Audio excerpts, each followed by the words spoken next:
Good morning, everybody, and welcome to a rather brisk Road America just outside of Elkhart Lake, Wisconsin, for the fourth round of the 2026 World Racing League Championship. I'm Greg Creamer. We're going to be joined today by producer, commentator Ryan West, and JT Tammy. And looking forward to this one, a pretty stout day of racing, 8 hours today on these. And the conditions, it's going to get sunny this afternoon, but it's going to stay cool. We're going to hit about 60 degrees, and it's just going to stop there. But very little wind and lots of sun. Should be an absolutely fantastic day for racing. Glad to have all of you with us. Ryan, obviously, you're looking at the start of this one. It's going to be pretty fascinating, I think, as they always are here at Road America. Yeah, we'll have some good action, I think, going down into turn 1 and turn 3. There always is at Road America. You've got that shuffle because the track is pretty narrow, right? So you've got to get filed in and through turn 1, but that's going to be your best passing opportunity, at least early in the race, is that run into turn 1, as you don't quite have a full head of steam yet. Because of the way the rolling start works, you don't get fully going until you get to the start-finish line. So it's a decent spot to pass, but the melee at the beginning of an endurance race with 40 cars on track, you got to be really careful. Fortunately, the split start's going to handle a great deal of that, but you got a lot of cars that qualified lower on the grid than they're used to that are going to want to make their way to the front early this morning so they can consolidate their position out in the lead. Absolutely. And JT, this track is one that I think every driver, when it appears on a calendar, they circle it with probably equal measures of excitement and trepidation, just because this is one of the most daunting venues in North America, if not the world. Yeah, absolutely. I mean, Road America is quite famous for just how fast this track is, just how much fun it is to drive, how great of a racing product is produced here, every single weekend. And, we've seen this previously in WRL's history quite a few times. This is an excellent place, not only to watch a race, but, for these drivers to, participate and, come out here, one weekend every year. And it's always enjoyable. We look forward to it every year. Yeah, it's just a special place. And here you can see the field, as you said, Ryan, a significant one. And you could see from the mist coming out of exhaust pipes just how chilly it is this weekend. So we got to give a shout out right now to all of the volunteer workers that are here. Many of them out on the turns in this kind of temperature. It's going to become beautiful in a while, but it's going to be a bit chilly for now. Ryan, I think it's about time for us to take a look at the starting grid. Yeah, let's absolutely do that. Greg, do you have the starting grid handy? And I'll chime in where able. All right. Well, let's start at the front, and it is a second consecutive pole for the number 2 ACP Tangerine team after nailing that pole last year. But in the 2 races on the weekend, they finished second. So I'm sure they feel they have work they need to do. Second on the grid is the 58 Go-Karts Go Australia team, only 2/10 off. Then a 10th off of them, sitting in third, is the number 102 Triple Eight Racing entry. Then in the 4th spot, the 144 Forza 14 and a couple of tenths back. Then in 5th, the 410 ACP Tangerine entry. They qualified 4th last year, but they had a miserable couple of races. A DNF in the first one, 16th in class in the second one. They certainly have a mission here, I'm sure, Ryan. Yeah, absolutely. They'll be wanting to come back towards the front. And again, a long race at Road America. It throws up some interesting results from time to time. So I think they'll have the opportunity to do so as long as they keep it on the island, as it were. Yeah, that's absolutely critical here, as you say. And start in the 6th spot, the 91 Wheelhouse entry. The 7th spot, the 120 AE Victory Racing entry. The 8th starting spot will be the 54 Triple Eight Racing Machine. Starting 9th, the 77 Kingpin Racing Machine. Starting in 10th, the number 282 TCB Racing Machine. Starting 11th, the 87 Stoic Racing Team. Love the name of that team. Starting in 12th, the 119 AE Victory entry. Starting in 13th, it will be the 246 TCB Racing entry. Starting in 14th, a little surprised maybe that they're this far back, the 678 Stack Racing entry. in those Ligiers. Then in the 15th spot, a team that also is one of those you mentioned, Ryan, that was out of place in the grid, the 11 Kingpin Racing entry. Qualified third last year, had a fourth and a fifth, but buried in the GTO field. They have work to do. There's a lot of these GTO cars that are down the order, especially a lot of these super teams. You know, TCB and Stoic, they are run out of one trailer, of course.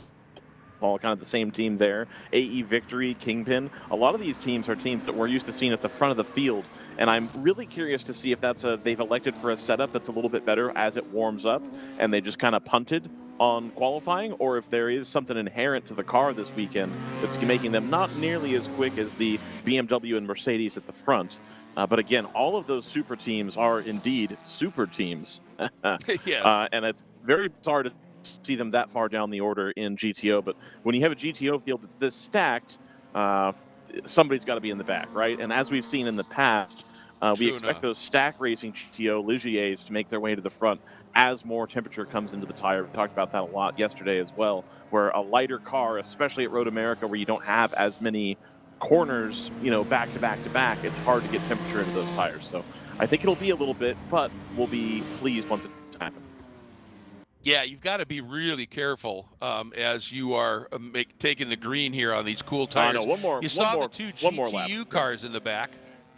One more pace lap here. We do two usually. Oh, okay.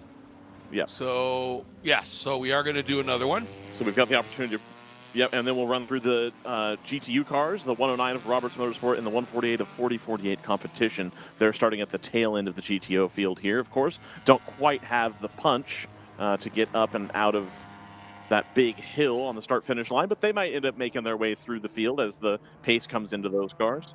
For GP1, we've got the number 46 of Ginger Racing and their E46 BMW, a long-time entrant here in WRL. In second position in GP1, number 48, El Diablo Motorsport. They swept the Thunder Hill event in GP1. They'll start second. The 112 of TC Klein, that's the C8 Corvette, Greg, that we saw yesterday. Fantastic vehicle. They'll start third on their debut event. Absolutely great result there.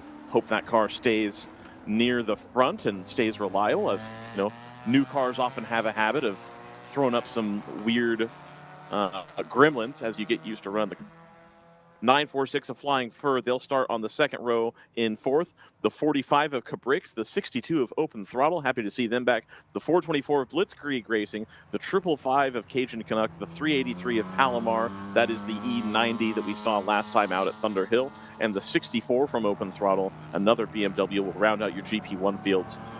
GP2, the local team, number 21, North Loop Motorsports, they were able to take pole by 2.2 seconds yesterday. They'll start ahead of the 83 of Palomar Racing, two BMWs on the front row of GP2. On the second row, you have the 55 of AOA Racing and the E90 BMW and the 455 of HC Autosport. In fifth position starting today will be the 216 of Skip Barber Racing School. They've got the GR86 Cup car. Next then will be the 385 of Culture Racing. They, I don't believe, made the grid. They were trying to get a part. Oh, no. They needed, I think they needed a knuckle, and they were able to get the knuckle, and indeed they are on the grid. My apologies. They were able to get it done. They had to contact a race team who took the knuckle off of their own spec Boxster for the race, and they were able to get that part in. So the Culture Racing Boxster is going to make the start today after a little bit of a thrash yesterday. Got a couple thrashes for the GP2 teams. We'll go into that more.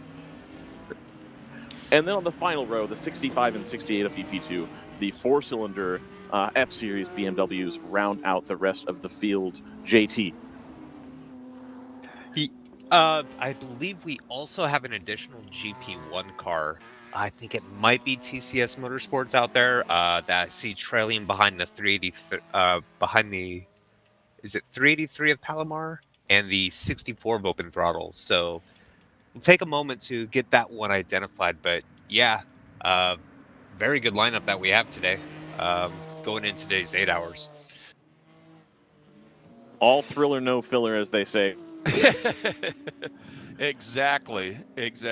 And this, I think it's a great idea that they did a second pace lap here. You know, even if it's, you know, normal policy, even though this track is long, when it's this cool, you really need to have the opportunity to get some heat in those tires and brakes. Remember, this track is extremely hard on brakes, and cold brakes on an opening lap is an absolute recipe for disaster, especially with cold tires.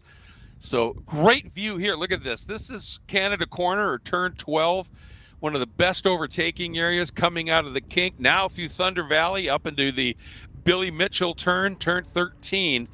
And Ryan, when we come out of 14, it's the run up the hill to the green. Yep, the Dodge Hornet pace car is going to blend here, and we'll have the ACP with Tangerine Associates and W leading the field alongside the go-kart Australia Mercedes. This will be really interesting getting down into turn 1. I think that Mercedes has the opportunity to have the legs on the BMW a little bit better shape to punch through the air, but we'll see as they come up the hill here, Greg. And it is time for the flag. Watch for it, wait for it, as we are here, round 4, World Racing League, Road America. And there's the green. We are racing at Road America. And let's see if you called it correctly, that Mercedes, nope, couldn't quite get it done. And a great job by the BMW up front from ACP Tangerine to hang on to that lead. Down through turn 2. Now, crucial corner, turn 3, for the long run now down the Moraine sweep and into a great overtaking zone on an opening lap. There you see one of the Toyotas making a little bit of a look, coming up alongside the BMW. And you can see one of our GTU machines, the Pulsator, trying to grab a couple of spots. They should be able to do it under braking. Yeah, that's Forza Motorsport already coming under attack from one of the Supras behind. They're going to try to make that go the long way around. Not quite going to be able to get that done, but the lead pack is starting to get away. I'd say that Mercedes is starting to find some pace and is almost being held up at this point by the lead car. And we just saw the GP field make their start. As came past start finish, we could probably pick them up coming into turn 1 here. And indeed, a little bit of a shuffle there. I think the El Diablo car, the bright green car, not quite the start I think that they were looking for. They've fallen back a few places. Ooh, big move here down to the inside. I think they've been hoping for a better one. That's a 62 absolutely. From Open Throttle. Yep, that's Mateo Sider. That Corvette has got, I believe, starting back. that. Yep, that's Corvette down to 4th. Excuse me. Mateo Siderman up into 3rd in the BMW by Open Throttle Racing there. Oh, what a shot this is. Exiting the kink and just carrying as much speed as you can. Then here you go, hard onto the binders, down into Canada Corner. Everybody pretty much line astern right now, and I don't think that's a really bad idea. So, get a couple of laps in now at race speed to really get your tires up to temp. And now our lead BMW from ACP Tangerine, you had talked about how it looked like they maybe were holding somebody up. Oh, and a side-by-side move into turn 14. Generally, that just slows both cars all the way up the hill. That may be an opportunity for anybody behind to make a big move, Ryan.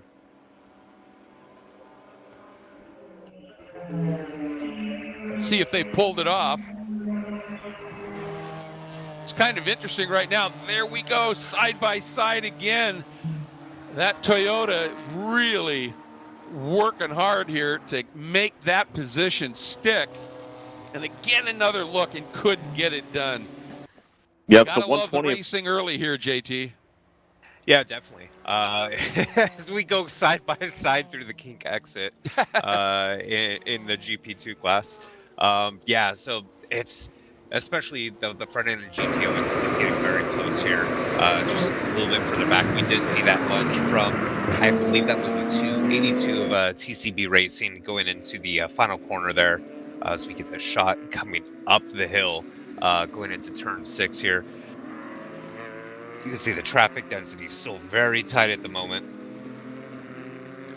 Yeah, and right now it's pretty obvious that the GTU cars, and we've talked about this, when you're in traffic, horsepower is everything, and those GTU cars are all about handling right now. And even though they might be able to normally roll a lot more speed through these corners, they've got the GTO cars in front of them that is taking away that advantage, and then you get on the straights and horsepower rules there, and they just start to ease away.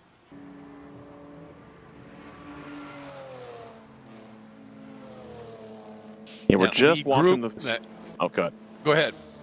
So we're just watching this battle here for fourth right now. It's the Forza Motorsports BMW, I believe likely piloted by Bill Oberlin, who would have qualified that on the number 120 of AE Victory Racing, one of the more successful teams out at this time out. That AE Victory car taking the wide line here and going to try to sneak up the inside, but not quite. And it seemed like there was a car that had gone wide at Canada Corner. I think that Forza car has bottled up the rest to feel just as competitive.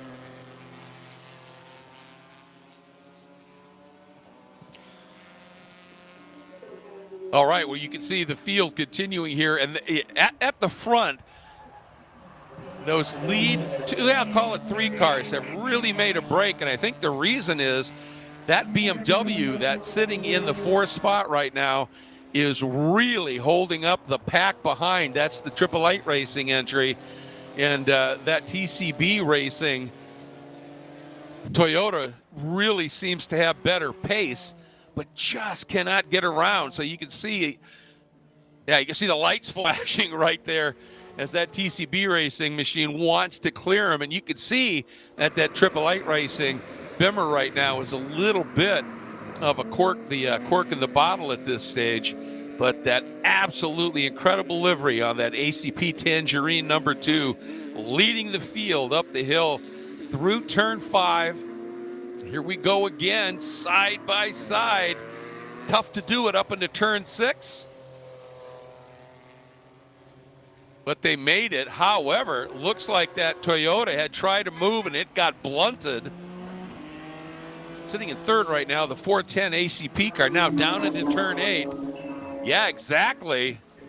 You can see it is now, I think the Porsche has moved up and taken a spot. I think that Toyota tried to move and got squeezed and now has lost a couple of spots here. So more work to do. And we're getting a report of a waving yellow down in Canada Corner, which of course is the turn right after the kink here. So you come through here, you are going super fast. What do we have? Oh, that should be the 83, I believe, from Elkhart Racing. It's reported in our race log as making a impact driver's left, I would assume. Yeah, the back end of that car in particular is looking really rough.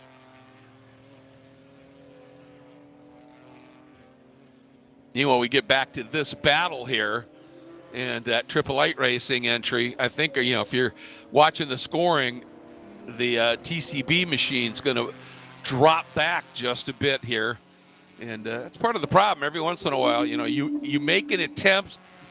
The car you're trying to pass shuts the door firmly. All your momentum is wiped out. And look at this. Now the Porsche is trying to make the move. Has the inside. Will it work at the exit here?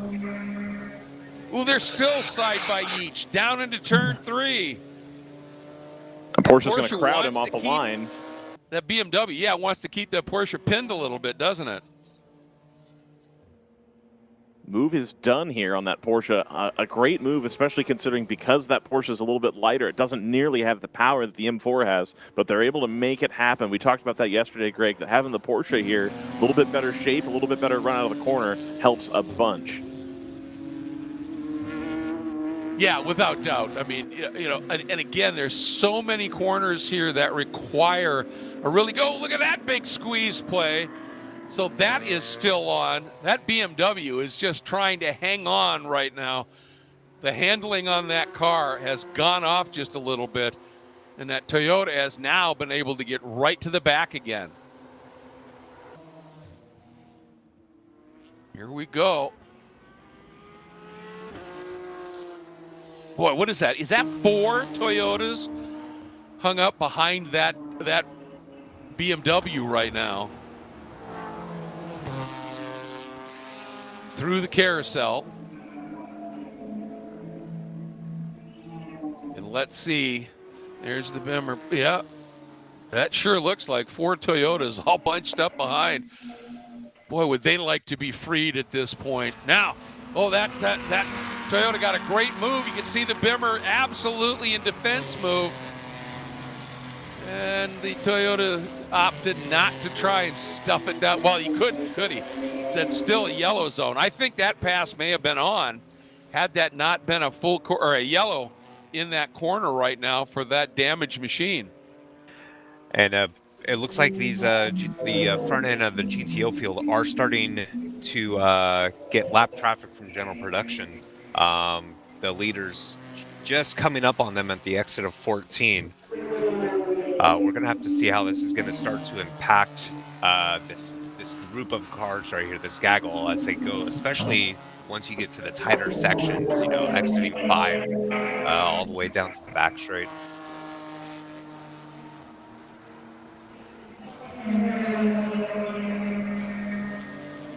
I'm just, it's impressive here how good that defense is by that BMW. It hasn't been anything, overly aggressive, dangerous. It's just putting that BMW in the exact right spot.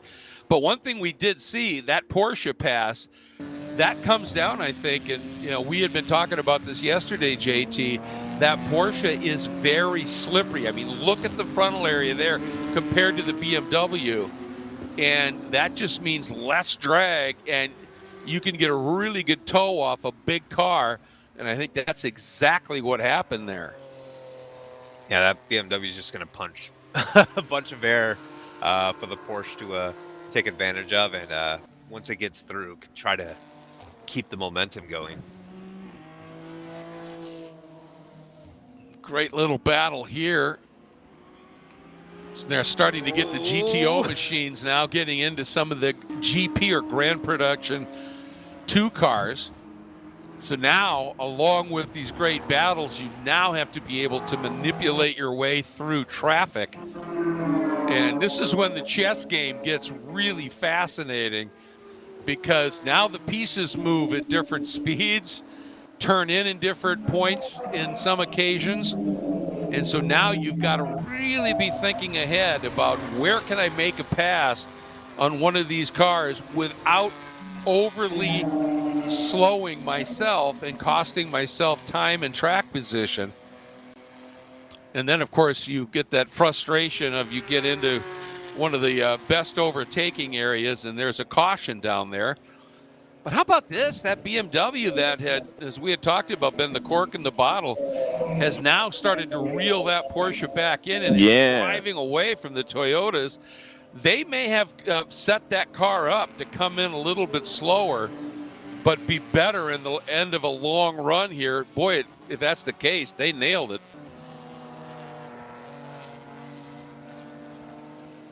Yeah, they're just right there now, aren't they?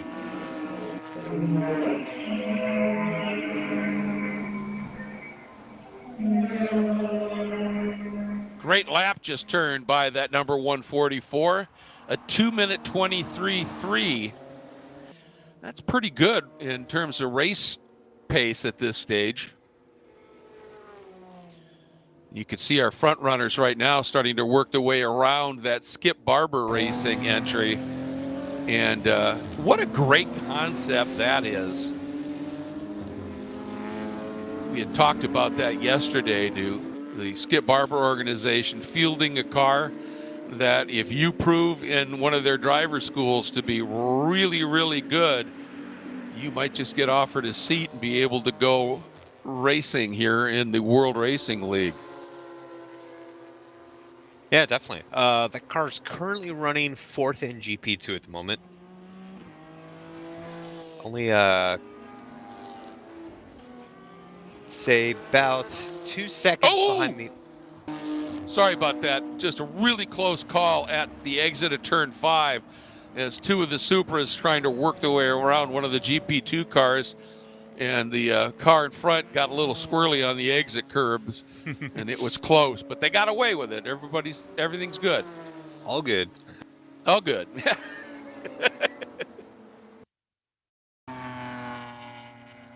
Oh, what a great shot this is. These unnamed double lefts, and then into Canada corner. All right, we are back to green here. So now that becomes a great overtaking opportunity. That bright red Toyota, boy, using up all the track at the exit of 12 here. But yeah, watch for this, the BMW to once again, it has found some serious speed. And Ryan, is that the car that you think Bill Oberlin might be in? I think so. That BMW with the sort of BMW Motorsports livery. I believe that's the Forza Motorsport team that preps that car just on the back of the 888 Racing Porsche. We talked about this a little bit yesterday, Greg, where this is a track that you can really see how different cars make their speed. And I think that Porsche able to get the jump out of the corners, but the BMW's got a lot more power by the time you're at the end of the straights.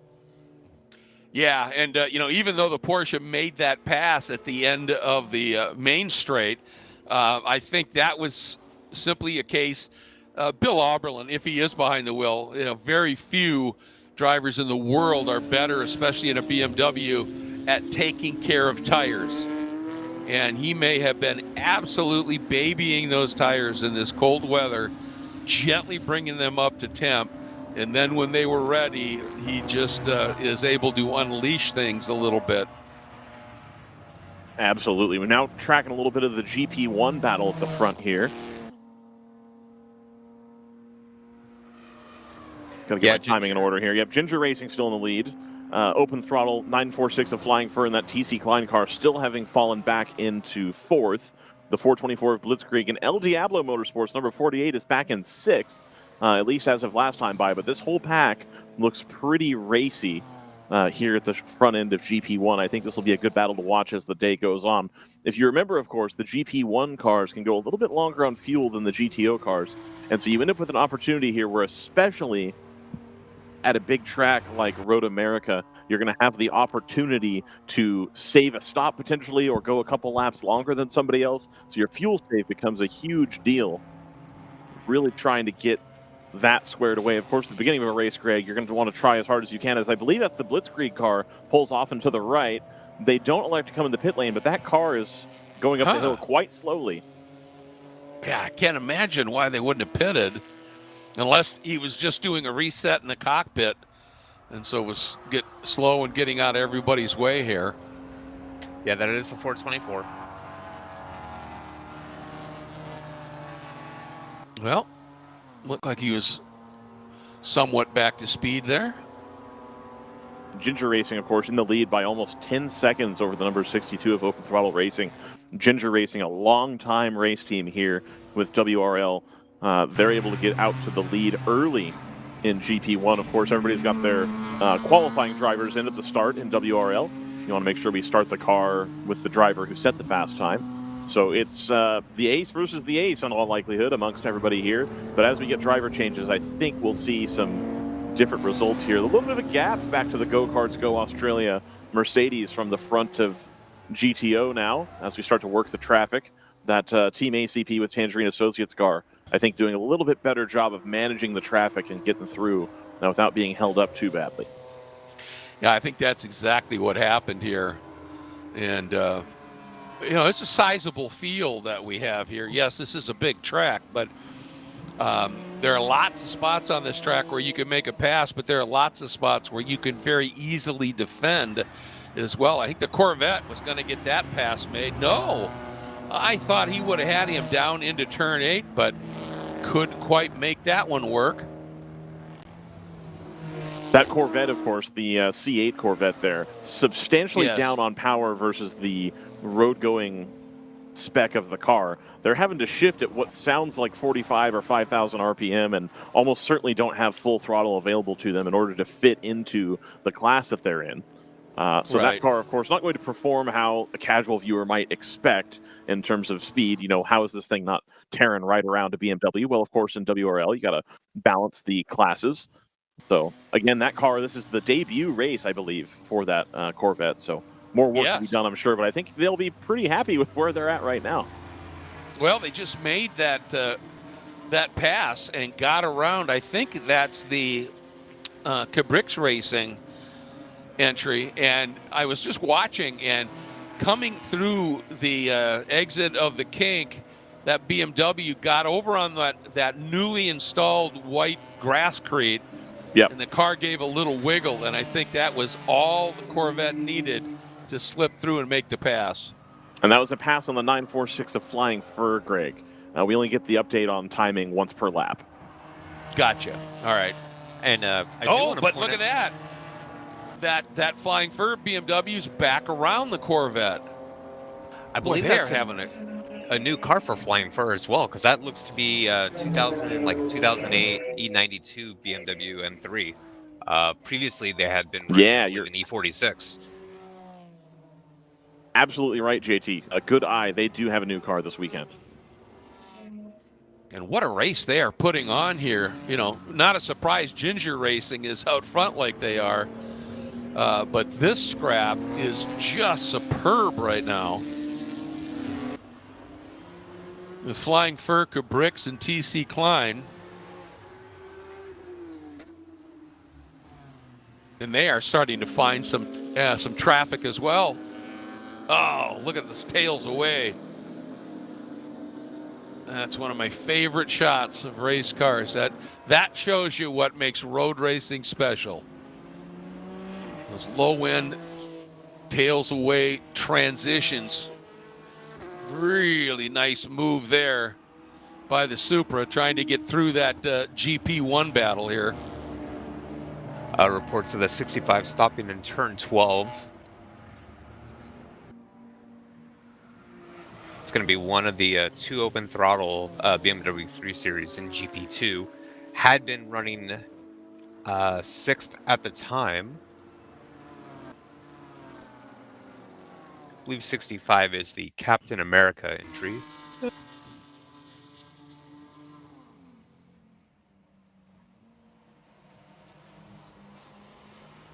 That class currently being led by Northloop Motorsports by a very healthy margin.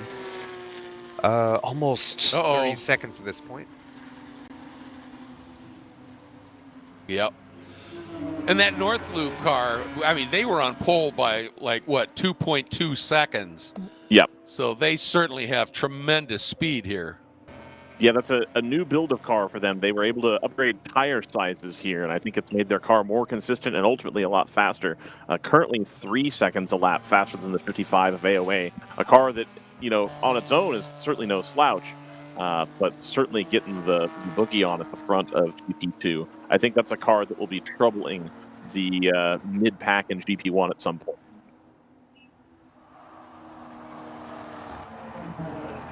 Yeah, Corvette was on the move earlier, but now it's sort of slipping back just a little bit. Still having that fabulous battle with, I believe it's that Flying Fur entry. There they are. Yep, Flying Fur, third GP1, and then the next, I want to say 5 cars back, TC Klein, Cabrix, El Diablo, Blitzkrieg, and the 383 Palomar, all those GP1 entries, all within tenths of each other. Ooh, wide run there at the exit of 5. And again, that's coming from the steepest downhill braking zone. And then you have this climb up into turn 6 under the bridge. Very tricky entry into this corner because you come over that rise, then it flattens out, and you've got to time your braking to perfection. But it's super satisfying when you get it right.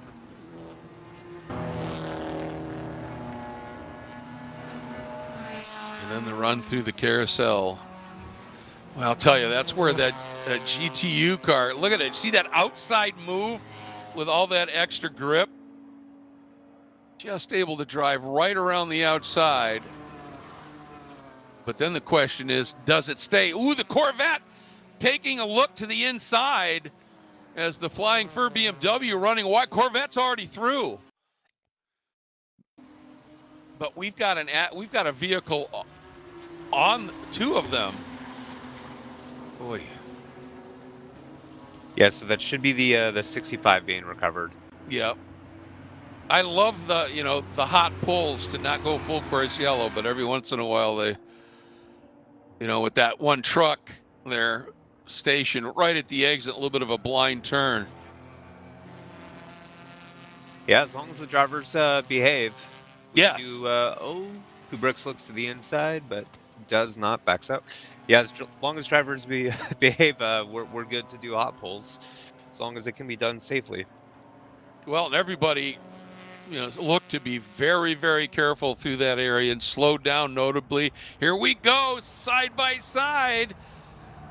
Corvette just a little bit more grunt, and of course, the wider entry into the corner, so it could flow a little bit more speed into turn in. And then here comes that GTU machine that is just working traffic for all it possibly can. If we could pick up the turn 8 and then subsequently the carousel camera, you'll see that Mercedes has once again caught up to the tail end of the number 2 of ACP with Tangerine Associates, just now going to be coming into the kink here shortly. There we are, and you see them just off in the distance there. So that Go-Karts Go machine had a little bit of trouble, I think, in traffic, and we're just closed up to the rear bumper of the number 2. Up until very recently, they've lost a little bit of time through the carousel and through the kink here, but they had gotten significantly closer towards the middle part of the laps through turns 6, 7, and 8. So I think that battle is not over yet. No, definitely not. Meanwhile, that 65 from open throttle has been fully recovered. It looks like it has taken the shortcut out of turn 13, Bill Mitchell Bend, driver's to right. So we should be fully green across the entire circuit here.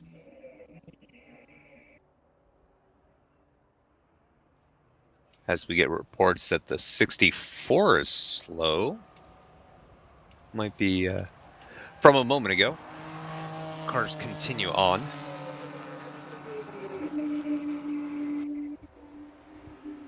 Meanwhile, in the battle for third in GP2, that 216 from Skip Barber Racing School, about 1 second behind the 455 from HC Autosport with their spec E46. That gap had been slightly larger earlier, so that that Toyota GR86 Cup car reeling in the BMW.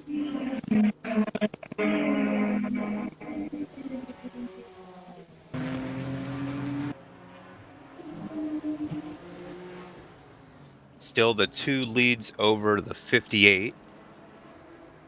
As they go up the hill into turn 6 and out through 7. You see here they are closed back up, and I think it's just the part of the racetrack that we get to where that Go-Karts Go Mercedes has a lot more pace than the BMW, and then as we start to stretch things out here, the BMW, I think, just has the legs as we come through the carousel here. And no, that Mercedes a lot closer this time as they exit the carousel and head down toward the kink.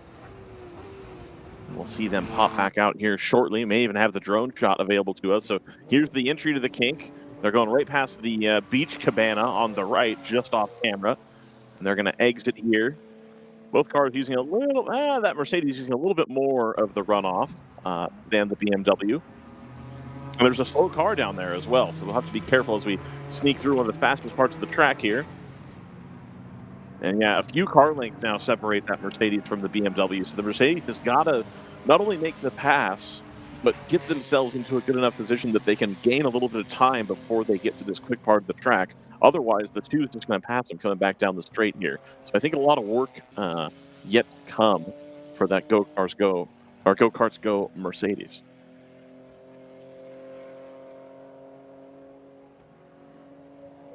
Yeah, they're trying, but they've got a lot of time to make sure they can do the good pass here.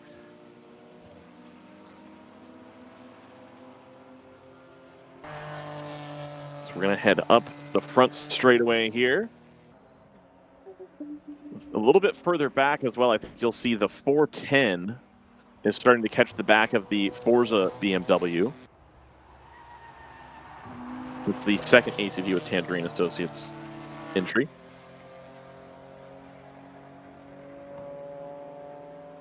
Yep, nose to tail.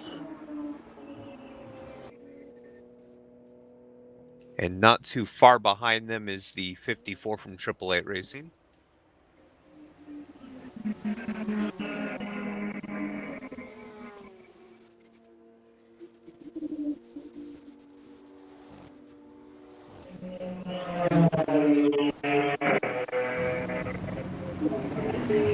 GP1 Ginger Racing currently with a 16-second lead over the 62 from Open Throttle. That's a huge lead out there. Definitely for the early part of the race here. Ooh, and as we're going to go down into turn one, I'm sorry, JT, we're going to have the El Diablo car try to put a move around the outside of the AOA Racing BMW. I think we'll see them come through turn two here shortly.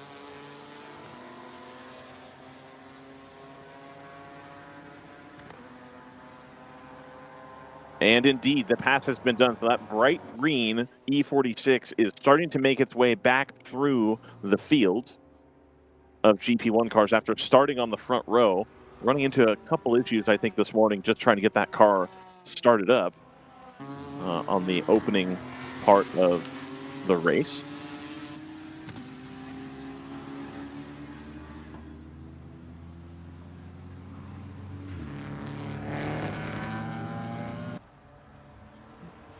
Yeah, unfortunately, that 946 from Flying Fur has lost a bit of time here. It had been third. It had been passed by the Corvette of TC Client Racing, but was still running quite close behind. But unfortunately, it's fallen back a good 5 seconds and 4 positions. Now trailing 2 seconds behind that 48 from El Diablo Motorsport.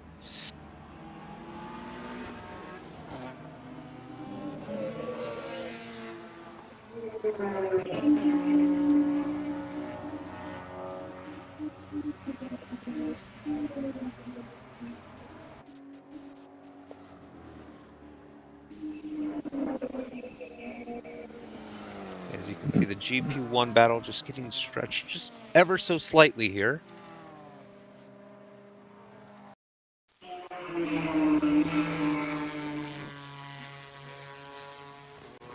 And it looks like I think that Diablo again trying to make another move. I think that car may be coming towards them, and as opposed to going away, they're trying to make another move happen to keep moving up the field, of course. Having a great time out last time. Yeah, that'd be the 45. Oh, they've got that. It's a GTU car going through there as well. Yeah.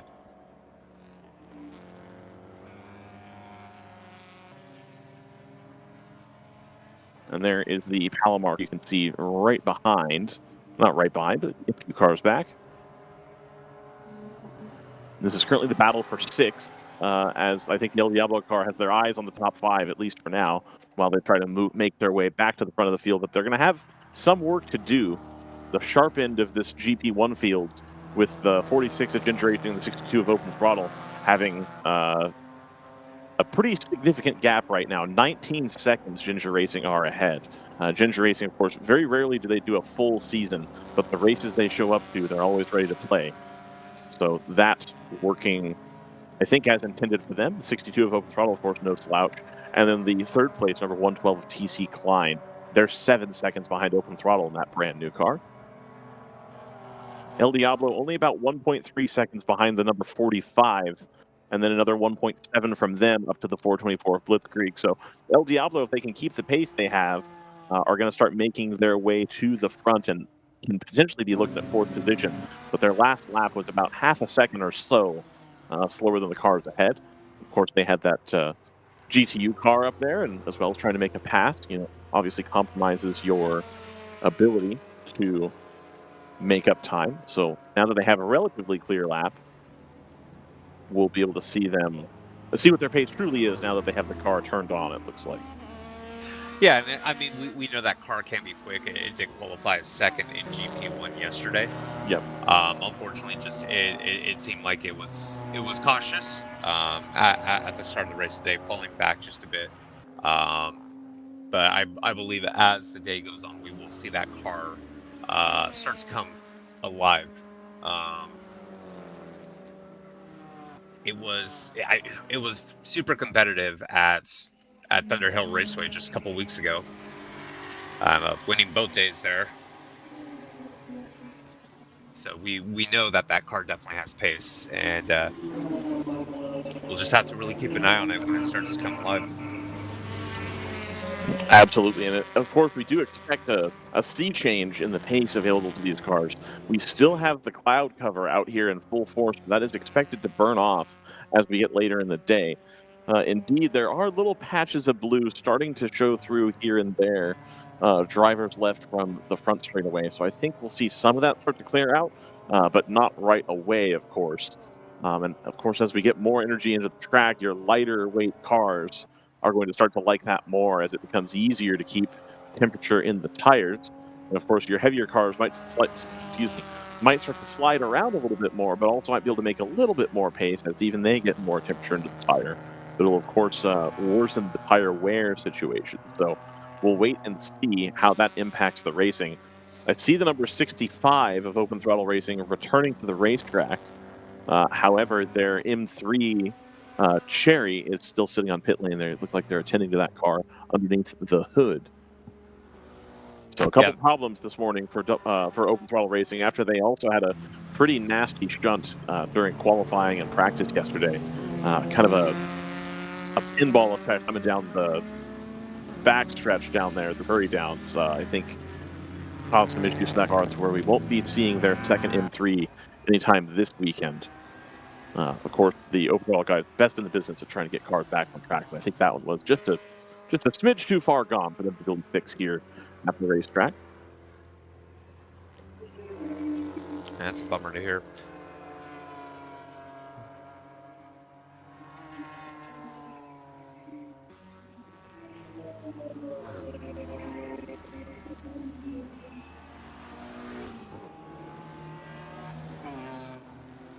So currently at the top of the field, it is still the number 2 from ACP Tangerine over the 58 from Go Karts Go Australia.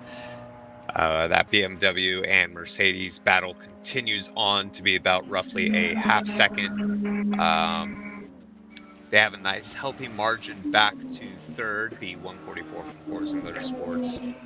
Just about a second and a half ahead of that 410 ACP BMW, and then another half second back the 888 Porsche Cup car, the number 54. They've got a healthy margin as well over the Supras from TCB Racing, the 282, the 120 AE Victory Racing Supra as well.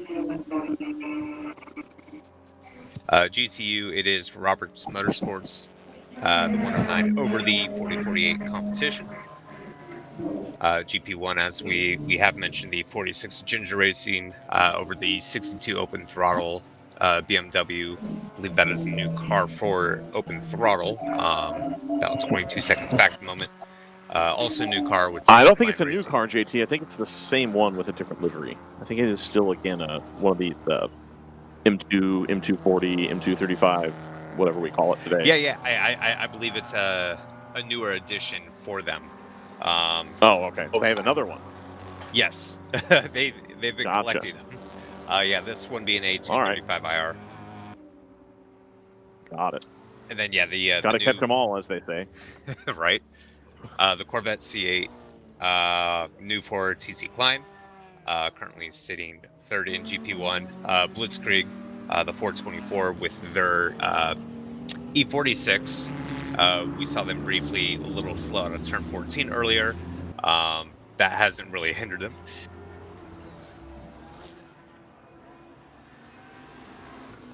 Yeah, had a little bit of a situation at the exit of the kink. They ended up being okay, but they were able to save it on the grass crate there. But it was close.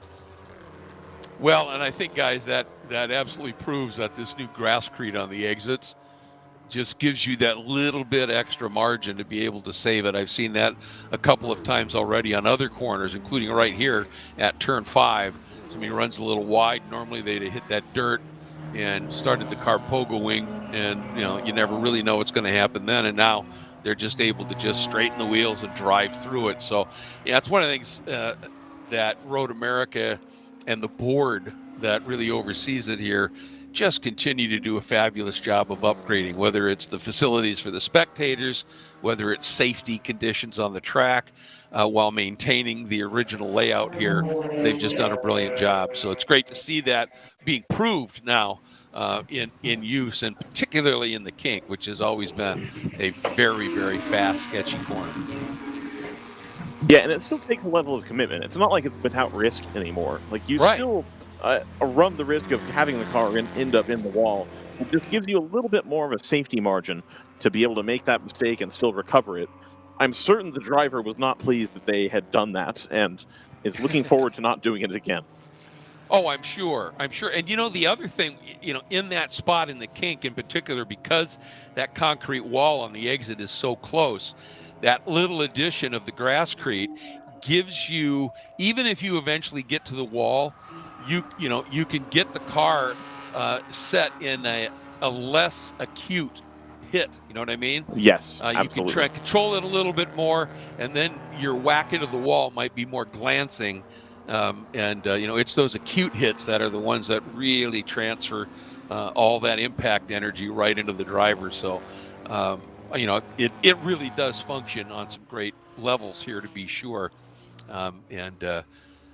Getting back to the action here, exit to turn 3. That Corvette now is really sort of consolidated that hold on third. They're doing a really nice job right now. Absolutely. And in the meantime, you have El Diablo lap time by only half a second behind the number 45 of Cabric. That's the battle we're following right now as we see them coming down into turn 5. They don't appear to have the speed gun working on that tower up there, which is unfortunate.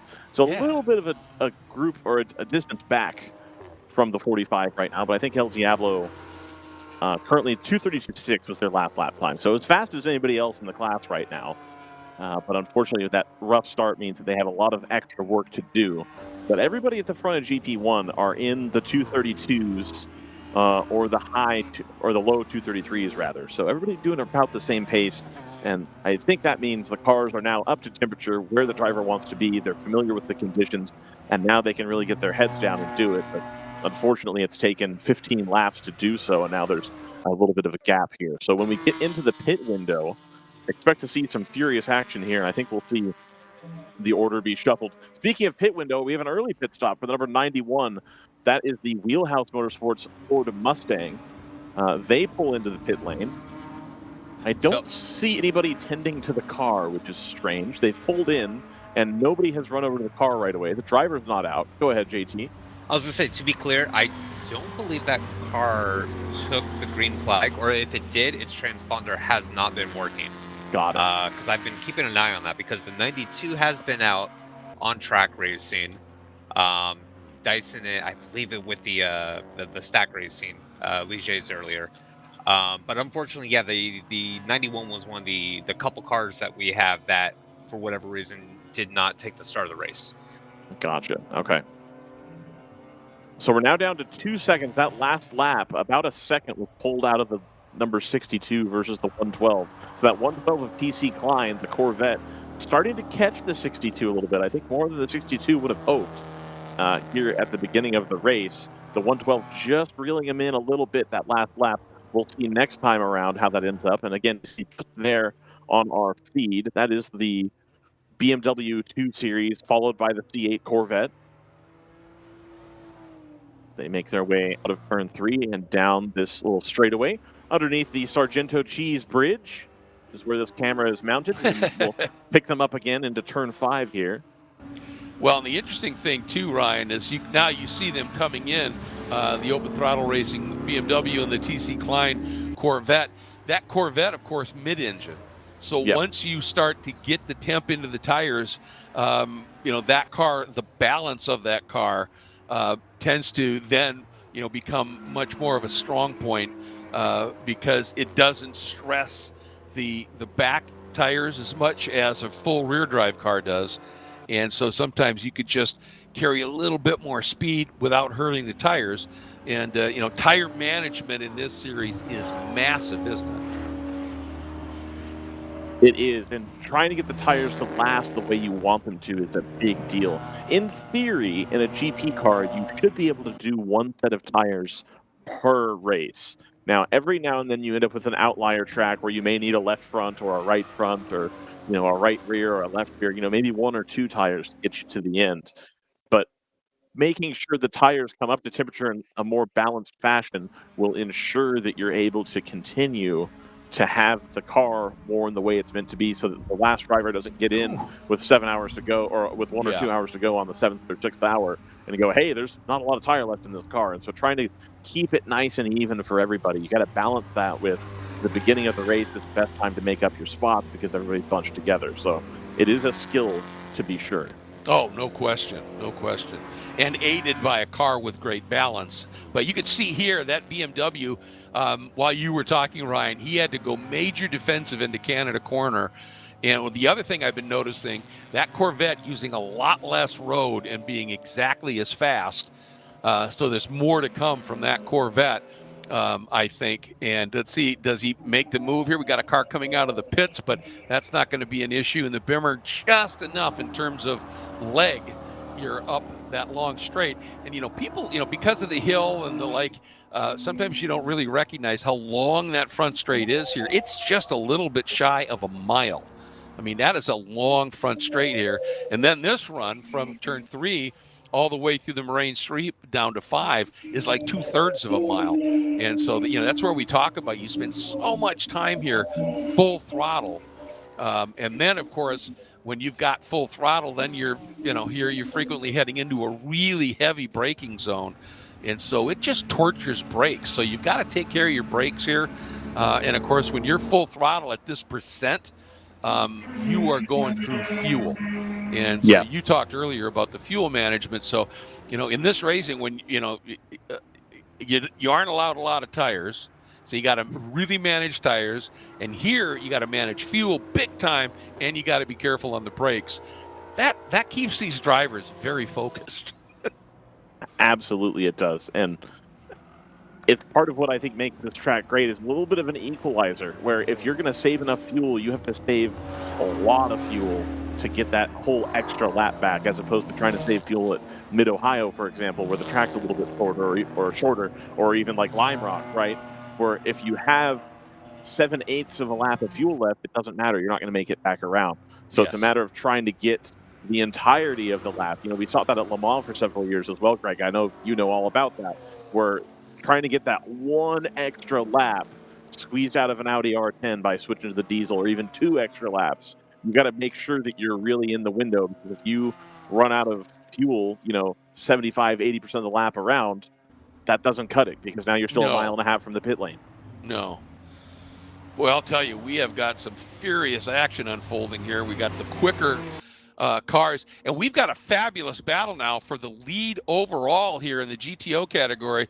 Here's that Tangerine Racing entry, and right behind it is the Go-Karts Go Australia Mercedes. So they are bobbing and weaving. Look at that ACP Tangerine car just trying to get any little draft he can up the straight, just ducking in behind a car that's in front of the one he just passed, just trying to get a little something to help him fend off that Mercedes, which once again looks to be coming alive here. And here we go. There's no traffic between them now. This battle is on.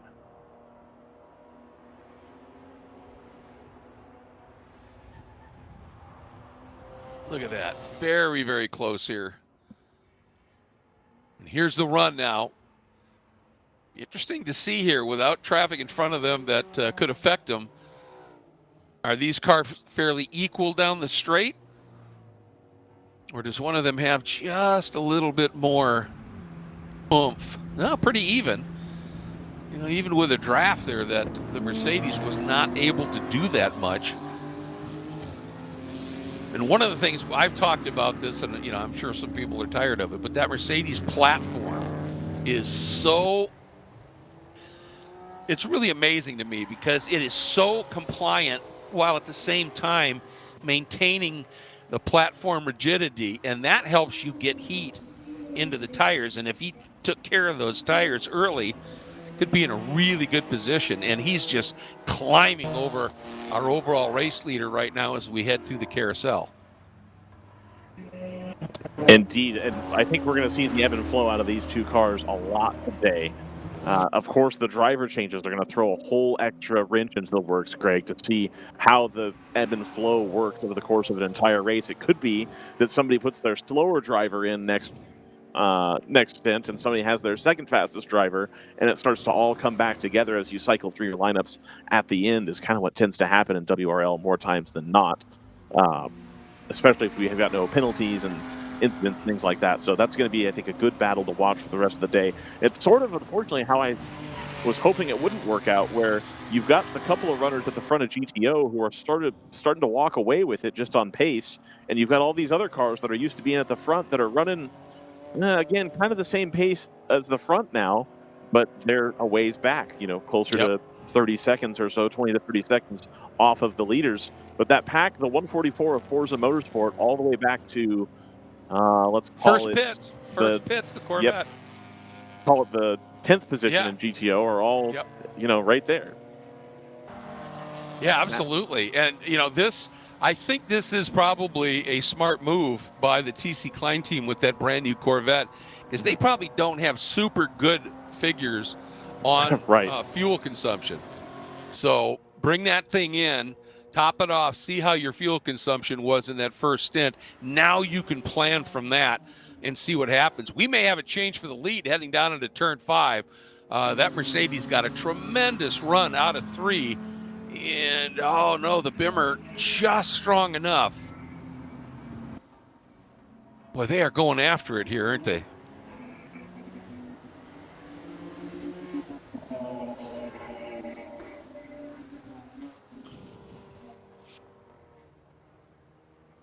I would think down through turn 7 here. See what happens into the braking zone. Boy, that Merc got to the throttle really early. Of course, can't do a whole lot with it here. So I think that's smart. Back off just a little bit so you can get a really good pull through the kink from the BMW. And the BMW is going to protect. Well, BMW got through the carousel extremely well here. I gotta make note that the Mustang behind them, that is the 91. That thing is flying at the moment. Yeah. Last time through, 22 flat. That is front-running pace. Almost. Yeah. It is, after letting the leaders through, it's been tailing them. So that's great to see that Mustang running. Yeah, very impressive lap times.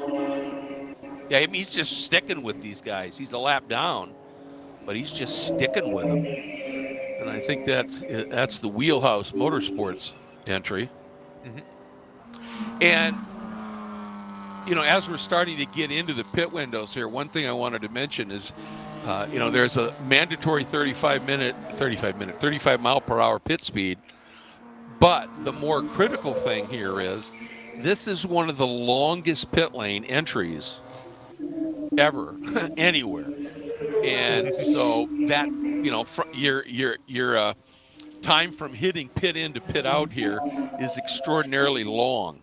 So, then if you have any kind of mistake during the pits, that just exaggerates everything. And the other side of it is what you're talking about, Ryan. If you misjudge your fuel and you start to stumble as you come out of turn 3, you could be in real trouble.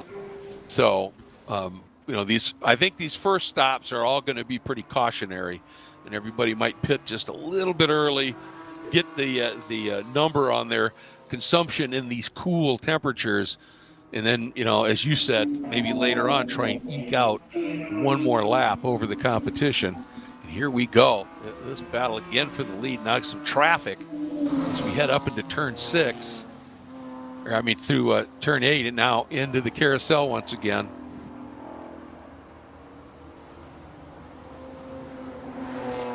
And that,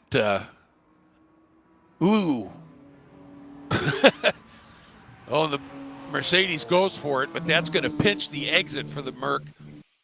So he had to make that pass, but So he didn't completely lose touch with the Bimmer, but that's going to cost him a little bit of time here and give that Bimmer just a little bit of breathing room.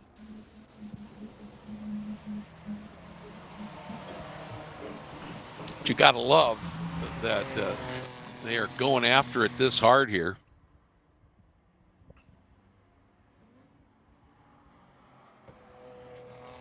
Here's that Mustang that is absolutely, as JT said, flying right now. It's just problematic. Now, was that the car, JT, that you thought was sitting in pit lane? Yeah, that was. Okay. It sounds like they've been having transponder issues. Okay. So it's showing that they've just completed their 4th lap. I don't know how factual that is. It's a good point. Well, obviously they, if they were in pit lane that long, they were trying to solve that issue. But it's a shame that they couldn't get out at the start because, as you pointed out, they are race-leading pace right now.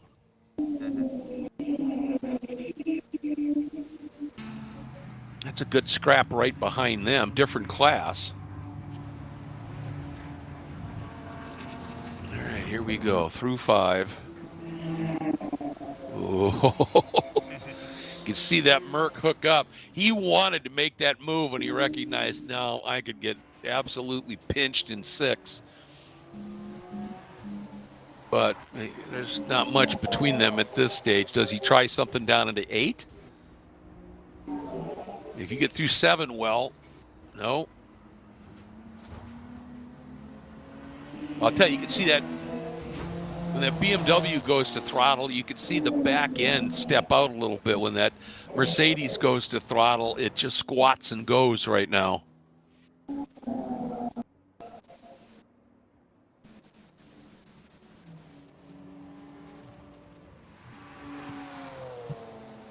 And it's great to lead the race, but every once in a while, in an endurance race, if the guy behind you is pushing you so hard that you're using up tires, and again here, tire life is so critical.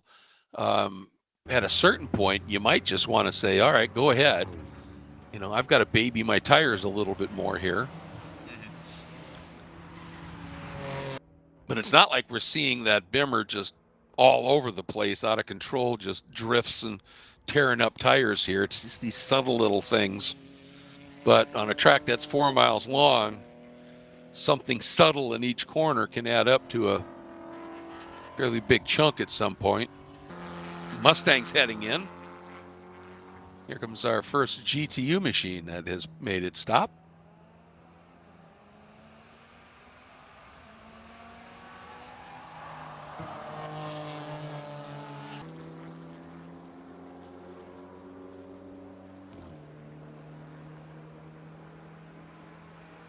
And now that GTU car, that little prototype, as it had to do at the start of the race, it now needs to take some time to get some heat into those tires because it's very light. It's got some downforce on it, but it doesn't have a lot of power to help you heat the rears up, and it isn't very heavy. So it could take a little time, but man, this scrap just remains phenomenal. Yeah, super close here through turn 5 as they come back up the hill towards turn 6. We'll see him on the exit of 6 here. And again, this is where that Mercedes starts to lose a little bit of time to the number 2 ahead. Ooh, we got in a little hot. He missed the apex badly there in 8, and you could see he ran wide. Didn't cost him a huge amount.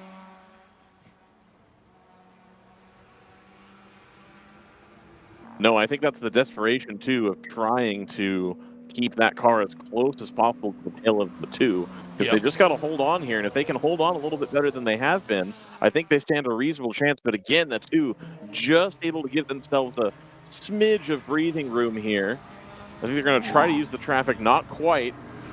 Ooh. Yeah. The open throttle car doing well to realize they need to get all the way back to the left. Yeah, that's your one concern, because That's such a fast piece of racetrack, but you've got those two sort of little left-hand kinks, if you will, and sometimes a driver will start to transition there right as you're coming up to make a pass. And the Mercedes is heading in. All right, Second so place overall, folks. Right at the 1 hour mark, and indeed they had to do a couple pace laps as well. So I would expect that the GTO field probably going to be able to do an hour, hour and 5, hour and 10 for the most part, getting a little bit better fuel mileage than I would have thought. And it makes sense here that Go-Karts Go, having not been in the series in a little while, I think electing to bring it in and just make sure, as you talked about with the Corvette, Greg, just want to make sure that we're not cutting it too close here and see how much fuel goes into the car and then make a little bit better determination later about when and where we can stretch the fuel mileage. Exactly. You know, a track this long, early in a long endurance race, you always want to be just that little bit conservative. Absolutely. And just make sure you've got your sums right, and then you can start to strategize for, okay, where can we maybe do something here that is going to be very effectual. And we're getting a lot of GTO pit callers here now. So the 144 of Forza, one of the Porsches. We've got one of the TCB, the blue TCB car. AE Victory sending one of their cars in, the Stoic car. So it's going to be a mad dash down the pit lane, especially in the sort of Supra section of the pit lane. So the pit cycle begins in earnest here for the GTO field. Well, I reckon we'll see most of them come within the next lap or so. I imagine a lot of them will come in on the very next lap. And we'll see who has the better outlap and who's able to make up and or lose time in the pit lane. Well, and that's a great point because of that long, slow pit entry. If somebody can really do a super good in lap and then just fly on the outlap, that can make a big difference. There's no Absolutely. question about that. 21. Look at this. That's the 21 on board, of course. That's the leader in GP2. The 62 is in from the lead of GP1. So they're only able to go about an hour as well. Which, again, I would venture to guess is a hair shorter than they would like. But again, early weekend, early race. Want to make sure we're not running out of fuel. Now, how about this? This is the GP2 car, which we would have thought could have gone a fair bit longer here. Yeah, and they're going about an hour as well. So that's that's a surprise. Leading North Loop Motorsports car. Now, it could be that that's a case of them being able to be on the throttle a lot more than they're used to. That could be. Because of the big tires. This is the TC Klein Racing Corvette here. We're on board. They're going to start to streak back through the field as the pit cycle continues, as the leader in GP2 goes to the pit lane. Haven't seen a whole lot of GP1 pit callers. We saw the leader. The number 2 is in from the lead of the race. So the overall leader, the number 2, is coming down the pit lane now. So they're able to do one extra lap versus the rest of the field. And that could pay some. Look at this. Outside pass in the carousel. On a higher class car as well. So that Corvette able to really drive all the way around. I think that's the 11 of Kingpin Racing. Yep. The 77 this weekend is missing a rear bumper. That's how you can tell the difference. There's a subtle difference in graphic on the side of the car as well. But the big change you'll see is that the 77 has his stands rear bumper. There's some weight savings there. The 68 from Open Throttle is in now. That's another GP2 car. All right, here's the Corvette coming up on the back of that Skip Barber Racing. And here comes the Mercedes on the inside. Yep. Wow, what a move. So that Mercedes now full of fuel and ready to get digging. It's their outlap. They really, really need to make the best amount of time they can here. And we're going to just have to see if the number 2 comes out ahead of the Mercedes. If we could switch to the turn 1 camera, we might have a better idea here. Here he comes. I believe that is 2 coming off the pit lane here. Boy, is this close. It's going to be really close here, Greg. And they did. So the 2 maintains their lead. It does end up being about the same kind of gap they had before. So both great pit stops by both of the teams at the front of GTO.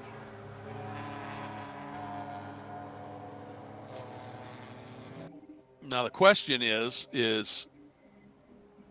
sitting stationary, you lose some heat in the tires, and that Merc had an extra lap to be able to get that taken care of. So we'll see whether that plays out in any way. And Tough to tell here as they're working some traffic. They both get through, but boy, the Merc got really pinched. For sure, but I think they'll take it, having not lost a ton of time, even though they had to pit a lap early. We got a spin up at the exit of Oh yeah, 6. there's a car spun. Is that Flying Fur? Boy, it sure looks like it could be. I think that's a good pull, JT. The 64 from Open Throttle again. I think they're nursing some issues on that car. Well, they've got it moving. Slowly reversing backwards to try to get turned around here. Not wanting to pull forward into cars coming out of turn 6 at decent speed. And pretty blind there as well. Yes. Yeah, this is where you need to really have your eyes on the corner workers, because the corner workers will actually create, they'll look for a gap and they'll signal you about it. And, all right, just trying to stay out of the way of everybody here. Yep. Unfortunately, ended up driving right onto the apex in trying to stay out of the way. Yes. So, no harm, no foul there.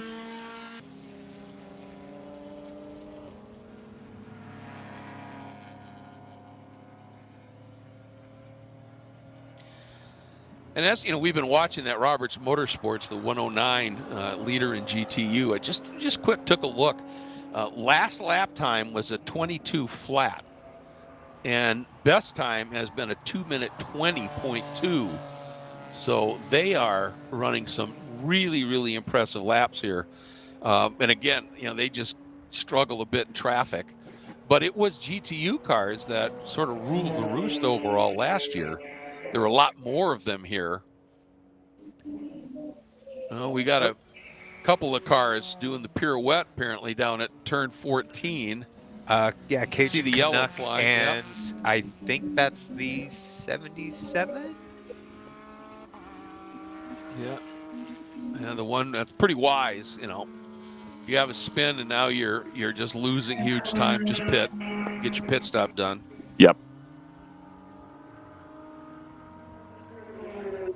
Yeah, it doesn't look like there's any damage on this car either. Yeah. Again. Yeah. All right. So they both pit.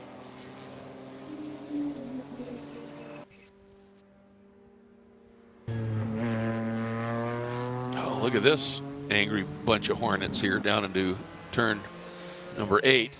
Oh, that's super. Totally went to the throttle to try and get the run around that car. Excuse me, this is 5. And now up into 6. And look at that, overshot the exit of 6 a little bit. Just. All right. Flying Fur has made it around and into the pits. There is the Corvette. And they have climbed back up into 8th. Boy, that's sketchy. Do that outside pass. And at that point, to try and pop out and do it, you've got to be very, very confident that driver on the inside has a clue. Both about where you are and also how to keep that car tucked to the inside here.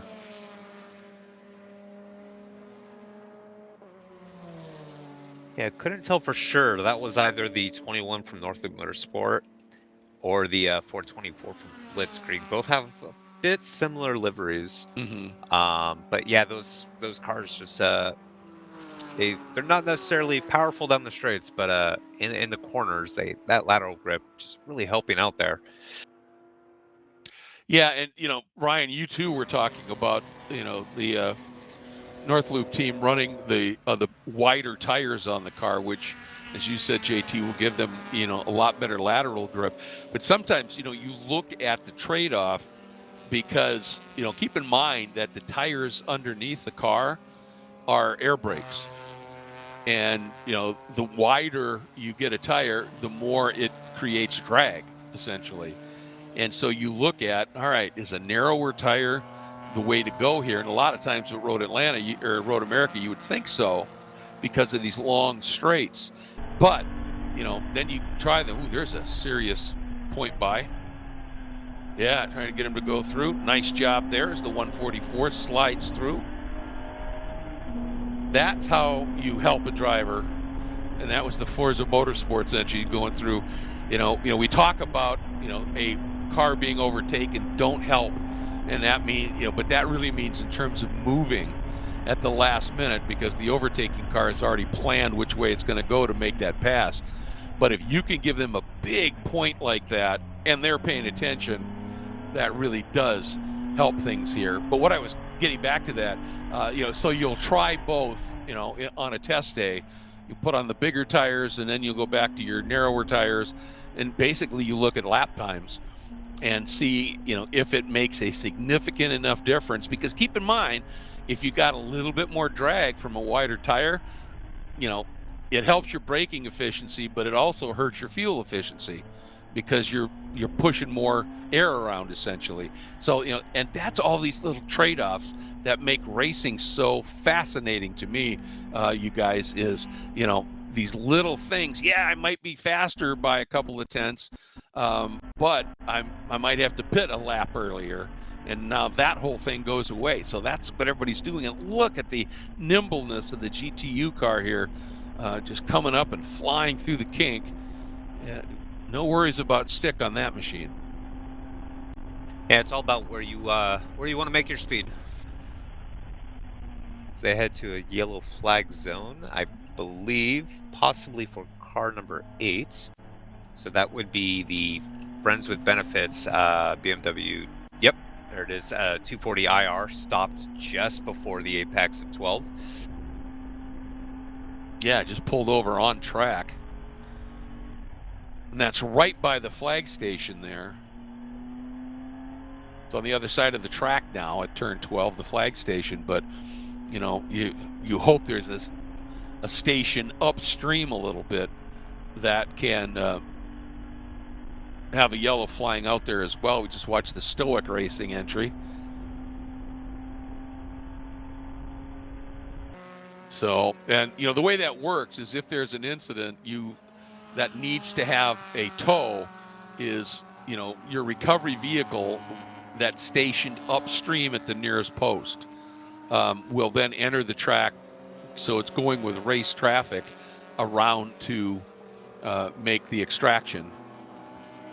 Mm-hmm. Here we go. Boy, those two Supras have just been stuck together, haven't they?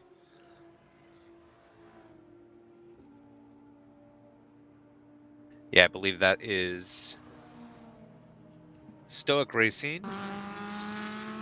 Not sure the other one. Might be side by side through 5.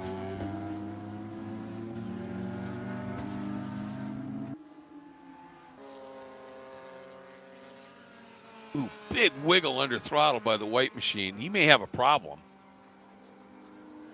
Or he's just off his rhythm now. I think the red Supra got him. It just got him off his rhythm a little bit here. Yeah, and he's lost a spot to the Porsche as well. Yeah, I believe that is the 11 from Kingpin Racing. I believe currently a lap down from that. Ah, there you go. The red and black Supra.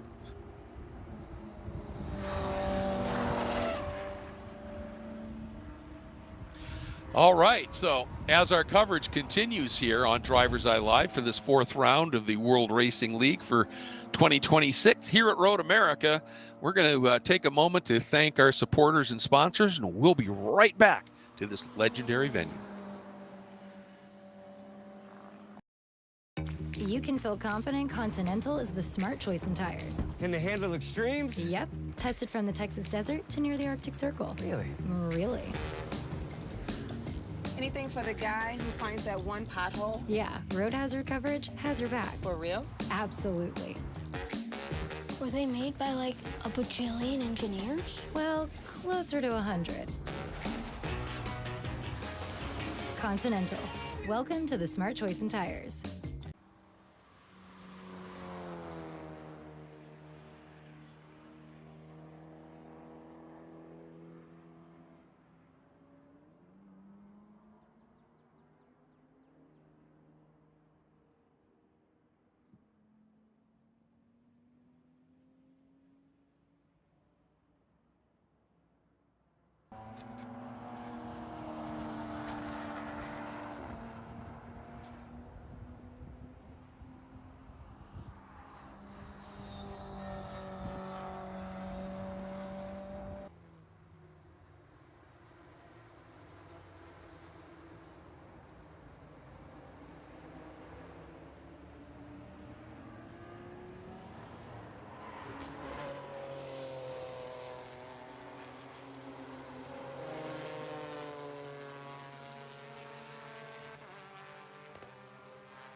You are riding on board a Corvette C8 here at the legendary Road America in the early stages of an 8-hour enduro. Woof!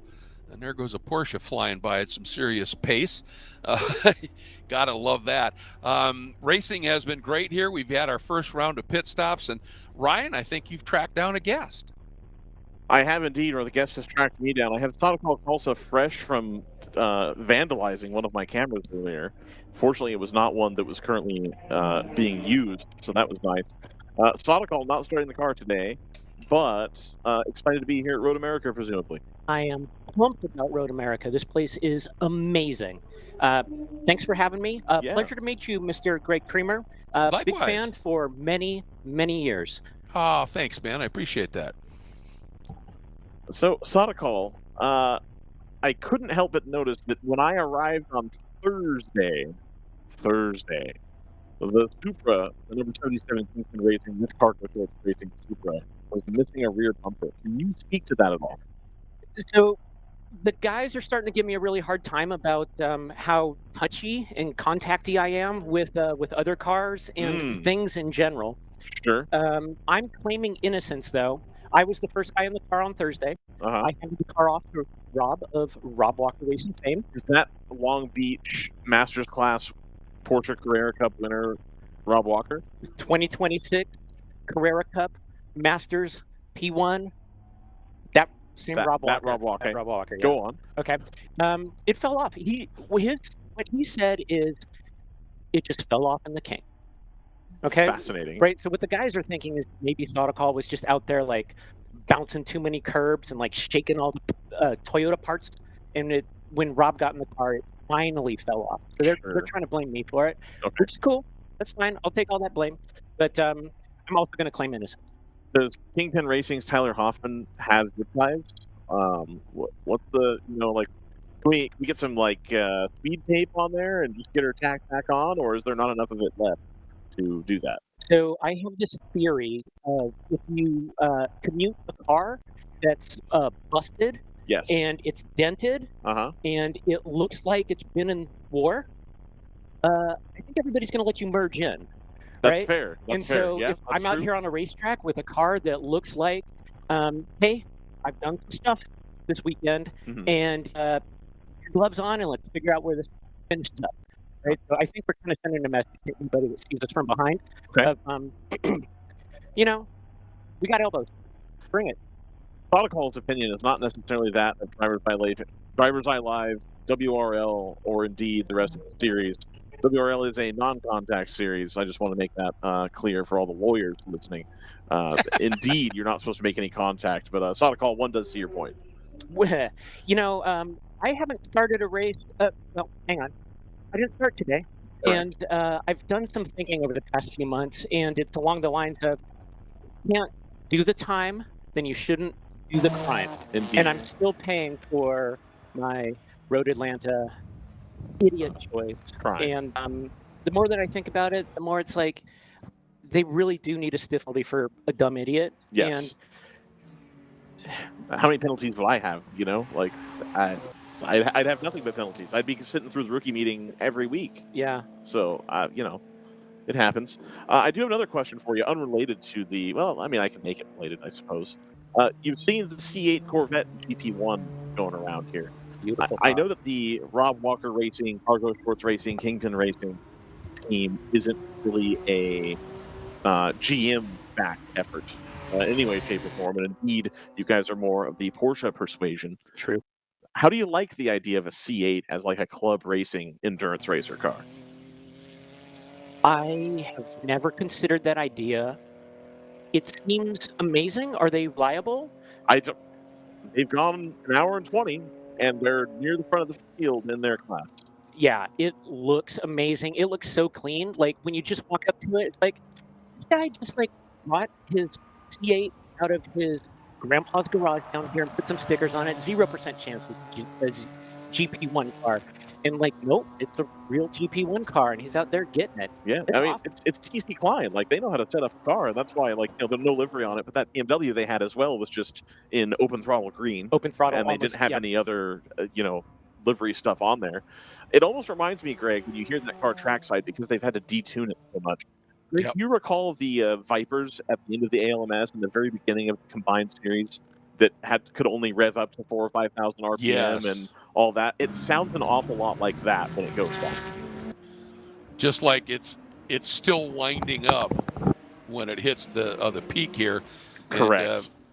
And, just you guys, we are this battle for the lead once again is absolutely intense, just like it was before we went to the commercial break. So we're following it, folks. But hey, I also wanted to mention for your guests there that I think every racing series has to account for something that I've thought about for many years, is some of the most, intellectual, smart, bright people get in a race car, and every once in a while, they will make a dumb mistake.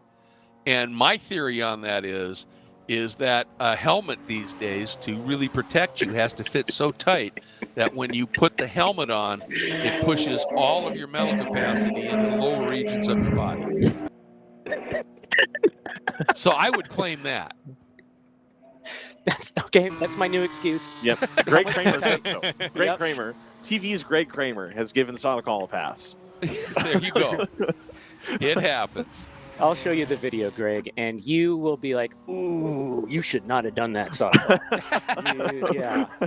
Yeah. Yeah, but I really don't think there's any driver, including the top pros, who don't have one of those moments, in their CV at some point. It's just sometimes, everybody's human. Sometimes you just misjudge things. So, indeed. Solocol, I've got one more sort of hard-hitting journalism question. I can fire up my John DeGeese impression here. Typically, the Toyota Super Teams are near the sharp end of the field, and today that is not the case. What's up with that? What's up with that? Yes, exactly. Okay, yeah, gotcha, yeah. I do not know. Okay. Here's what I think I know. I see all the Supras like right on top of each other, Yes, or at least 100%. was it qualifying and then the first stint. Mhm. That tells me that we, Kingpin, are doing a good job Yes. keeping up with Jason Marks and all of his surgical tubing and pulley technology. Indeed. Yeah. And so, like, I'm really happy with where we are among the Supras. Right. There are incredibly smart dudes on the Tangerine Associates with that go-kart go team. Yep. I mean, when you get people that are smart and skilled and passionate, sometimes it just really shows up on the racetrack. So I think that they're quote unquote pro. They're professionals. Like, they're getting it done, and it shows. And this is where we are. And I really hope that we can be there at the end of the race, even though right now the gap is looking 50 seconds. 77 is 50 back, but we moved up to P4, so that's cool. That is very cool. Oh, so I think Hannah Grisham started the 120. So Robson's going to Hannah Grisham now. That's all, isn't it? Super cool. Yeah. Rob Walker wheeling the 77 right now. Up to the first place. It is the highest rank as well. And like I said, 6.5 hours left to go. We're going to have some driver shuffling happen. It may all come back together again. We still got to wait and see. Greg, do you have an opinion on, with a 8-hour race, the idea that the second stint is the opportunity for a guy to, like, really... My idea is that the second stint is when they put the gentleman in. And so, like, it's an opportunity that if I go in the second stint, I'm just, like, going to the front. Do you have any thought on that, or is this a little bit too not cool? Well, I think after that, of the first stint, a lot of questions can get answered. In terms of, we were talking about, what you can do, but you need to always remember, in the second stint, which in this case is the second hour of an 8-hour race, you still need to make sure you don't make mistakes, and throw it off, because the whole idea is you get into the last hour of an endurance race. If you've played the game correctly, you're in the hunt, and then you go racing at that point. So this, every stint is essentially a really critical one, because, you want to minimize any time loss, minimize any mistakes made. And of course, as we always talk about with endurance racing, the less time you spend in the pits, the more likely you are to be up front. And so all of those things come into play. And it doesn't really matter what stint you're in at that point. You just don't want to make any kind of a significant mistake that can cost your team some time. As we watch our two leaders making the outside pass through the carrier, and that Mercedes, I think that was a good move, because he was at that point where the car they were lapping was going to be tracking out, and it cost the Merc a little bit of time. But that's what we were just talking about, is had he forced that issue, there could have been contact. It could have dinged up a dive plane on the car or something and really affected it. He just paused and then waited to be able to complete the pass because he's clearly quicker. And, that's one of the big things about this is in an endurance race, sometimes you have to use that thing that's sort of anathema to a race car driver, which is patience, and understand when to back out of it. And then when to get back, back after it a little bit. So I don't know if I really answered your question, but that was my thought on it. I have a thought about this battle between the 2 and the 58. What I'm assuming every time I see an in-class battle like this close is the car behind is intentionally making a choice to not fight the car in front. So essentially, like, hey, we're going to go faster. The car behind is like, except I'm with something. Right. Because I will be lifting and coasting, right? So I think I saw, like, the Mercedes was able to make a choice through the carousel. It's like, hey, I don't need this right now because I can go full throttle all the way to beginning a break, but I haven't been doing that, and so he just tucks up right behind. Like, if I were in that Mercedes, I'm like, let me do this to the end. It sure would be cool if I could figure out a way, like, to manage lap on fuel, and we can get places. Absolutely. I think it's a great theory there, one that I hadn't even considered yet, is that Mercedes is very much making a conscious decision to sit there and save fuel, especially at a track where you're very, very likely to burn more fuel than you're expecting. Call, we're going to get back to the race here. It is a pleasure, as always, to have you up here in the DriversEye Live booth presented by whoever. I don't know if I can read the thing here or if that's a conflict. So I don't want to say that, but I almost said presented by, that one. That guy. Yep. Presented by that guy. Presented by the guy on the flags. By Tim, that guy. Yes, Tim, that guy. Tim Apple, he was fired. I think he was that very Call, thank you. Yeah, it was great to chat with you. Oh, thank you so much, Greg. Thank you, Ryan. Yeah, that's a really good point. You think about that, and we've talked about, as you said, Ryan, how fuelish this track is, and to just sit back there, those Bimmers have a fair bit of front grille that's punching a big hole. The Merc is a little bit slipperier, so you just sit there, and you're just basically driving off of the rear deck of the car in front of you, and just stay within that bit. And the other part of it is it's cool enough today that you can just stay right in the tracks of that car as that Mercedes is doing, and you're not going to be overheating anything because it's nice and chilly out there. So I think this could be a really solid strategy for that Go-Kart Go Australia team.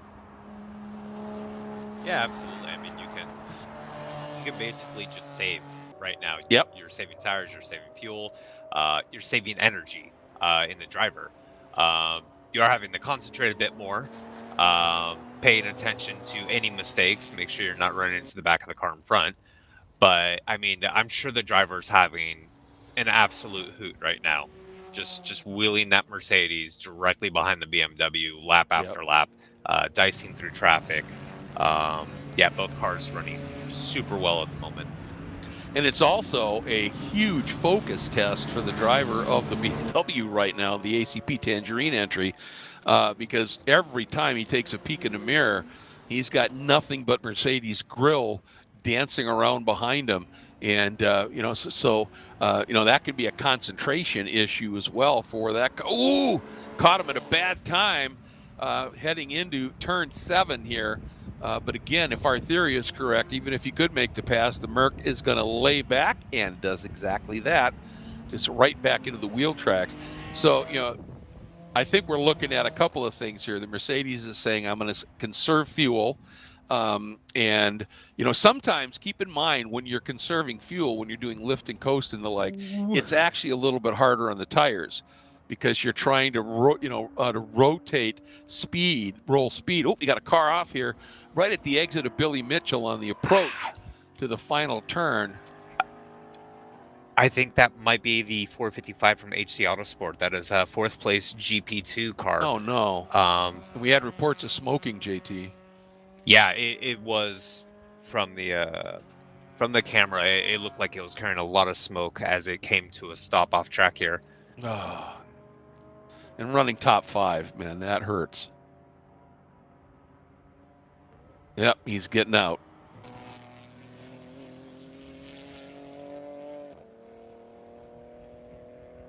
So that would be, I would think, we're going to have you're going to have to get that car out of the way. The fortunate thing is right where Billy Mitchell, where the bridge used to be, just before that, there's an access road, or just after it, there's that access road right back into the pits. And so it's an easy place to be able to grab the car and make the pull. So hopefully we'll be able to stay green for everywhere except that section of the lap. But getting back to this, when you save fuel, when you're doing a lift and coast, sometimes you actually take more out of the tire because you're just trying to, you've got to still be quick. So you're rolling more speed through the turn, asking a little bit more of the tire sometimes, and the like. But so he's maybe trying to conserve fuel, but also he's thinking, if I just stay here and he finally cracks and makes a mistake, then I get a free pass. And so that's part of the game here, and he certainly is hounding, and I watch, the other thing is, you'd think if you were just conserving fuel, you wouldn't be you're going to roll wide through corners, as you're conserving fuel and the like, but not to the point where the back end is sliding as you grab throttle like that. You can see that little bit of a twitch there. So it's not like he's exactly laying off hard throttle.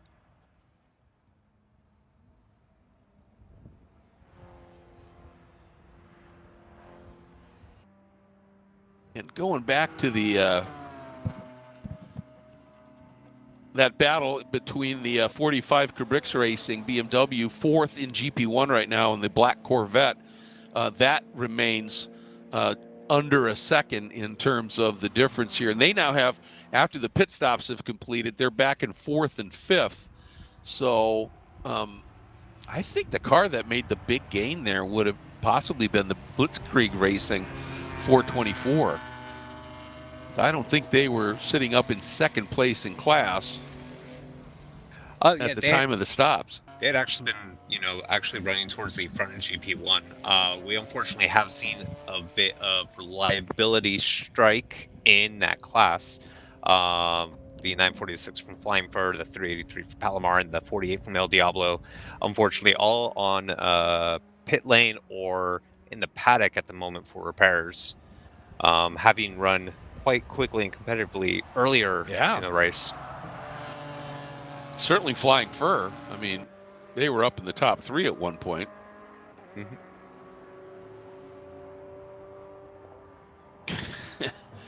And one of the more interesting race team names, Friends with Benefits. Back out. They're After back coming out to a stop in turn 12. Sitting in 7th right now. Number of laps down, but still out there. The shot shows both of the closest battles on track, your GTO and your GP1 fights. That's just fantastic. There is the overall leaders, and here is that great battle right now for 4th.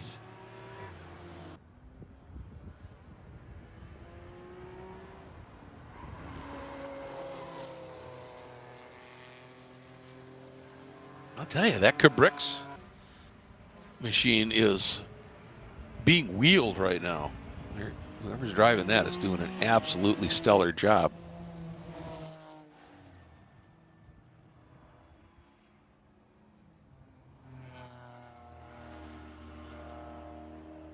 Doing just enough to hang on. That margin has consistently been about 3/4 of a second between those two cars. Mm-hmm.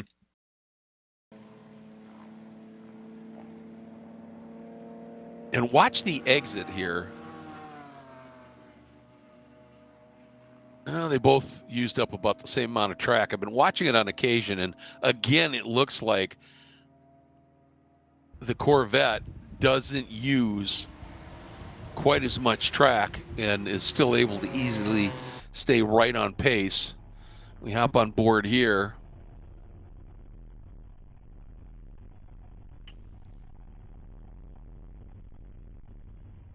It looked like they may have, the Corvette may have taken at least a serious look down in the Canada corner, but opted out.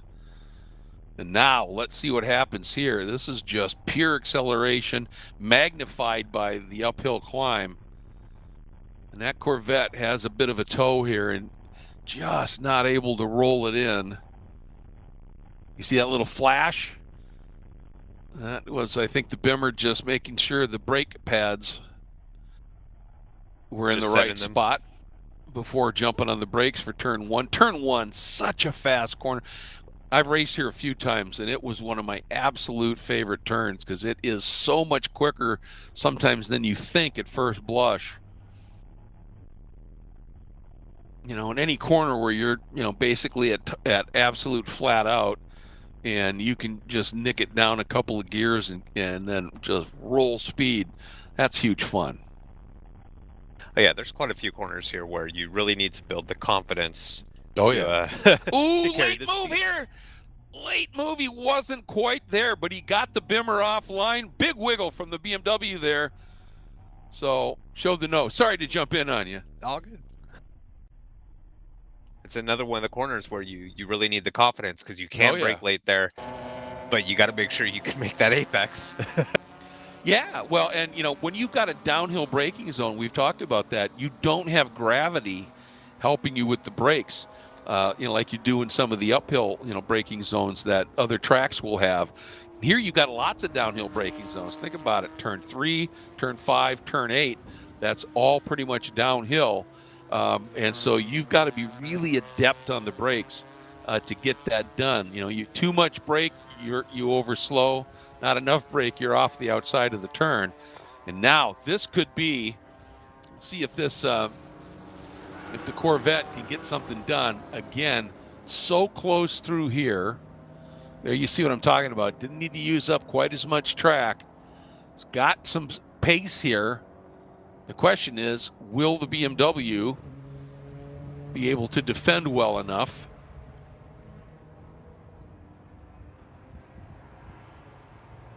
And he does. And, you know, that's one of the interesting things here about turn 12 or Canada corner is the corners after it. And I use this term loosely, but, you know, they're a little bit throwaway, if you will, right? So you can defend to the inside. Oh, and our Skip Barber team doing a driver change. Let's watch this for just a little bit. Clean the windshield. There are specific things you can and cannot do while the fuel is going in. The driver change and a window clean is allowed. You can't do a tear off. You know, if you've got a big tear off on the windscreen, you can't pull that. But you can go ahead and clean the windshield. And then if you're going to do some sort of tire change, that all has to wait until the fueling is done. And they're going with 3 jugs.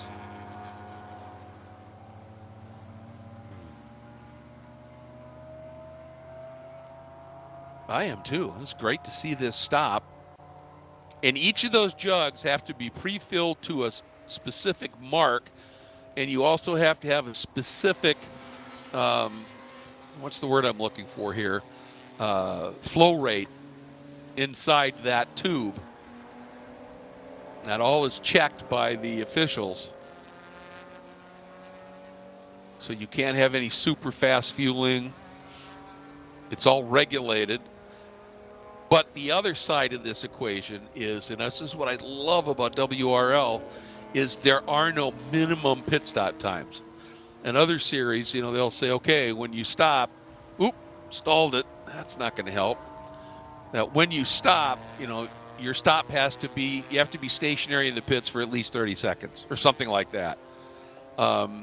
Some of it is considered to be for reasons of safety. Some of it is considered to be for reasons of equal competition. But to me, that it takes the teamwork part of the pit stop out a bit. And here in WRL, there is no minimum time. So if you can execute your stop better than somebody else, game on, right? And that's absolutely fantastic. Now that Skip Barber crew looked like they had a pretty clean stop. And here's the late lunge. Not a lot of room, but he found it. And the BMW honored that, didn't turn over on him. But let's see. The way he exited, that BMW still right there. You can see the hand up in the air, frustrated. But that BMW, you know, he still earned that piece of racetrack. You know, just because you're alongside doesn't mean that the BMW has to just say, yes, sir, there you go. And if that, which he clearly was, if that driver, that BMW is good enough to be able to stick around the outside there, that he's owned and well earned that piece of track. That was, I mean, we didn't really see what the BMW did there to raise the ire of our Corvette driver, but there was no contact. And I think that BMW just stayed outside, pinched that Corvette to slow its exit speed, and stayed in front. So here we go. Turn one, and now down into, here's two, and now into turn three. And now another long run here. There we go. It's the exit of three. Well, the Corvette did get a little bit better run. But boy, he learned, didn't he? And look at that car coming up behind. Is that Mustang? It's hard to see, That was but so he's quick gonna- in GTO. Yeah, look in the mirror. Backs out. So he's going to play a role potentially in this great battle right now.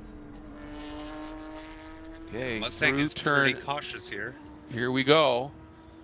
Ooh, BMW going really wide there at the exit of 6. I think the Corvette saw the BMW go a little wide and just sort of said, I got to give myself some room here. And it also may have been he was thinking that GTO Mustang might do just this, so he opened the door up. But the Mustang being pretty cautious there as well. Yeah, which is only going to slow down the Corvette here. Exactly.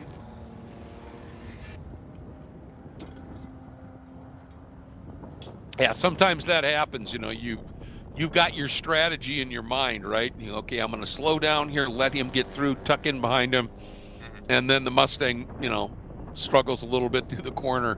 Now the Mustang, just pure grunt, should be able to get through on this BMW. And does easily, JT, and so easily that it didn't slow the BMW down much. Yeah, I think the BMW still had to be a bit cautious into the braking zone to make sure not to run into the back, because you can see the Corvette closes that gap up pretty well here. Yes. They're going to have a couple more cars coming up on them as well. I believe that is the 410. Yes, coming up behind. Okay. And then one of our Ligiers. And the vet's pitting. Yeah, so that Ligier there, that is the 119 from a victory, currently running 10th, or the Supra is, that is directly in front of him. The 119A victory 10th, and then the Ligier, the 669 Stack Racing, directly behind. Okay. Those Ligiers are pretty cool cars, no question about that. But those Supras, they continue to be impressively quick here. But, you know, interesting, that vet pitting again and early. And so I wonder if they are using more fuel than they thought. We also are getting a driver change. I'm wondering if maybe they haven't put in a larger fuel cell yet and maybe that is just the stock. Ah, that could very well be.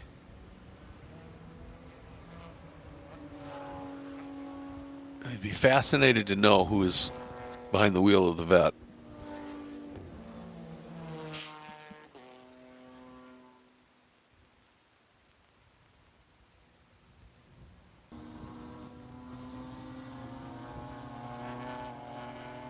And one of the things, one of the rules for the pit stops here is you can't have these fuel jugs stacked in pit lane. So you have to, after you bring one out, you fuel, then you bring it back and set it down, then you grab the next one. And you don't want fuel, jugs full of fuel in the pit lane just in case there's some sort of incident. So, I just love this because you could, as fast as you can do this, it really does put the crew back into it, the team aspect of it. Mm-hmm. Yeah, unfortunately, this car's at a little bit of a disadvantage here. As you can see, the fueling process is done on the left-hand side of the car. Unfortunately, pit wall's on the right-hand side. Yeah. So the process for replacing the fuel jug is they're losing a couple seconds each time. Yes, absolutely. And it looked to me like when we were watching a couple of the other stops, some of them have the fuel coupling on the car a little bit higher up. And of course that, extra foot maybe, that's a little quicker flow rate. So there's all these little things that you can, have to consider. One of the things about racing in general, and certainly endurance racing, is there's so many variables. And to win a race, an endurance race, you've got to tick so many boxes to get it right. And that's the fascination of it, is who executes. Each driver, it doesn't matter if you're the fastest driver on a lap, but you want each driver to be really quick for a full stint. And then you want your pit crew to be absolutely perfect on the stops. And that all plays into it. Mm-hmm. So they did get, because last we saw that car right there, that Skip Barber entry, it had stalled, and they were really struggling to get it going again. But get it going again, they did, and it is back out and running.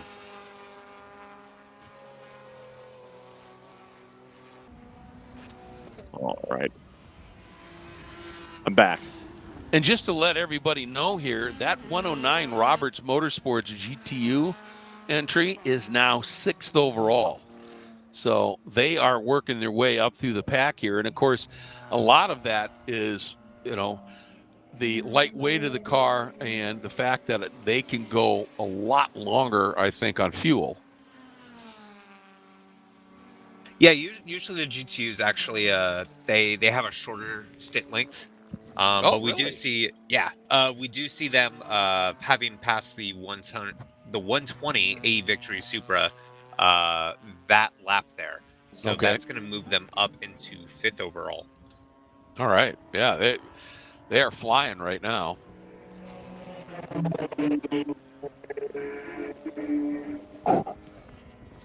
There they come.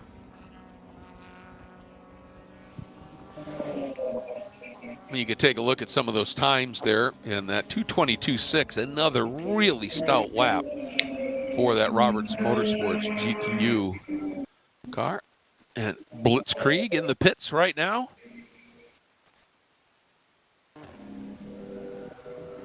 When they came in, they were second. I think people are really not getting the stint lengths that we're used to here in WRL, Yeah. that we can't quite make it to an hour in GP1. But look if the hood opens. Maybe they got another problem. Well, like I said, too, I think you've got, really cool conditions, and, that affects fuel consumption.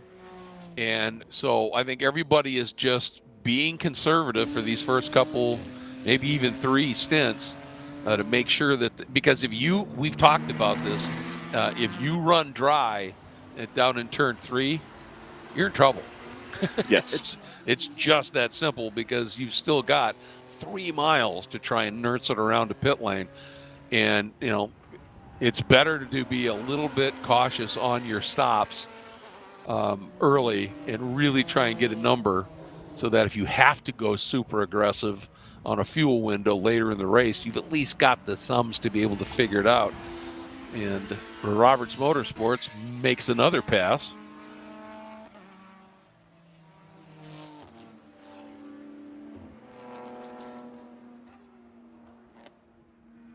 And it has turned into an absolutely beautiful day at Road America.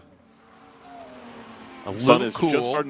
just starting to poke out. The sun is. Yeah. Whoa! Big off there. Whoo! Held on to that. And that is where, if that grasscrete wouldn't have been there, that could well have been a wall. So, again, we're seeing these improvements paying off big time here. And again, not an experience that anybody is ever going to want to repeat there. So I think still doing what they intend, which is, well, that'll do it. Exit a Canada corner. That's one of the Ligiers, I believe. Yeah, that was the car that ran wide at the kink. Yeah, so unfortunately, and that also looks to be the 144 from Forza involved. Oh no.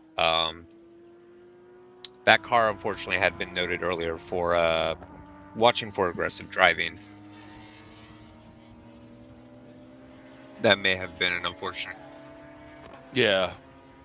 But smart move. Pitt had that, ran wide at the kink, gathered it up, and then had that moment down in Canada corner potentially with another car. So that's a good idea to make the pit stop. Have the car looked at, make sure nothing broke. And maybe just let the driver let his heartbeat come down a little bit.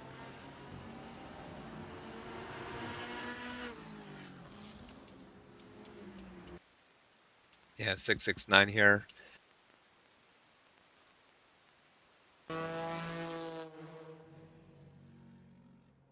It's the TNC Ventures and Dr. Kenneth Sanders Plastic Surgery entry. Those are the sponsors. Boy,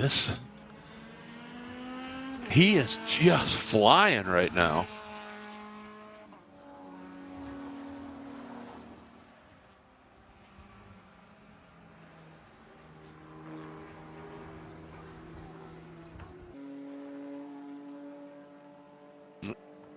All right, so Lee J looks good from Stack Racing with Rapscallion. So back out on track. I almost started to wonder if there was perhaps a suspension issue, and that's why they had run wide twice. Ooh, we got some fluid down though.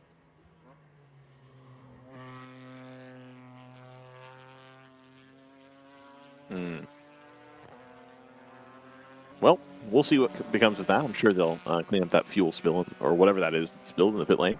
Should be no problem. Might be time for another ad, gentlemen. I think that might not be a terrible idea just before we get into the heart of the order as far as pit stops are concerned. That makes sense. All righty. Well, we've been here live from Road America, just outside of Elkhart Lake, Wisconsin. We'll be right back here with you shortly for another 6 hours of racing action at Road America. You can feel confident Continental is the smart choice in tires. Can they handle extremes? Yep. Tested from the Texas desert to near the Arctic Circle. Really? Really. Anything for the guy who finds that one pothole? Yeah, road hazard coverage has your back. For real? Absolutely. Were they made by like a bajillion engineers? Well, closer to 100. Continental. Welcome to the smart choice in tires.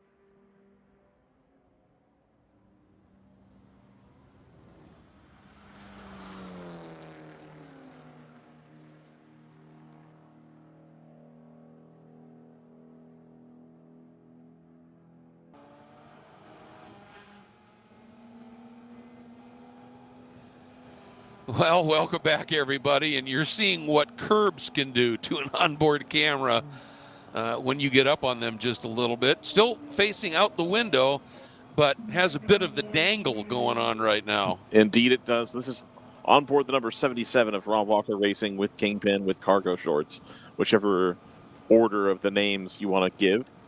There's a lot of names involved here. Presented by Pirate's Pub, Pirate being their dog. I believe it's Soticol's dog, actually.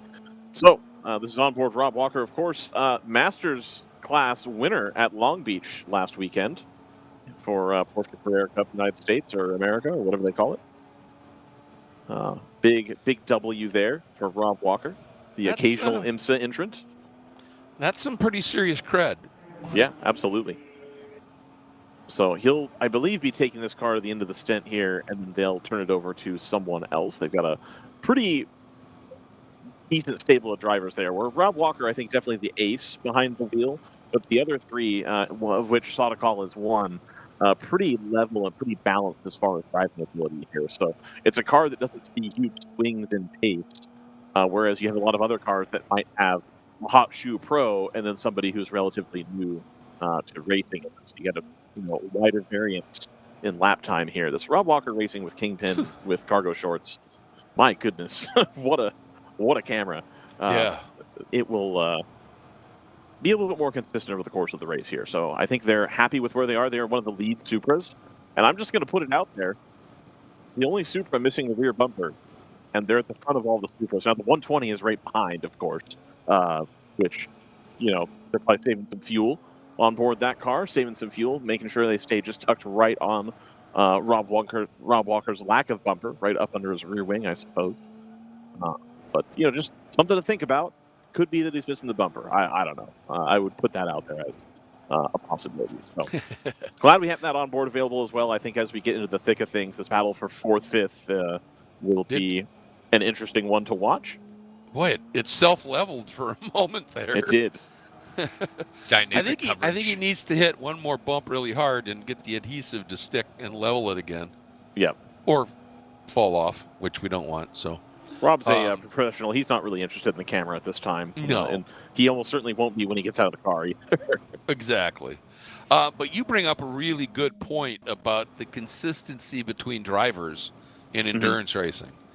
And for those of you maybe new to watching here, if you've got, as Ryan said, big swings in driver ability, and one driver just hustles the car and gets it up into a great position, and then you've got that brand new driver that doesn't have the experience and the speed yet, and you lose all that time and momentum. But if you've got drivers that, each one they get behind the wheel and, stint after stint after stint, they're in relatively, close precision.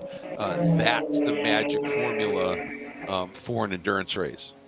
And it sounds like that team may well have that. And they've certainly got, with Rob Walker, an incredible driver coach, if you want. Indeed. No, I think they're very happy with where they are as a team there. And Rob, of course, a lot of experience in VP Challenge and in Pilot Challenge as well.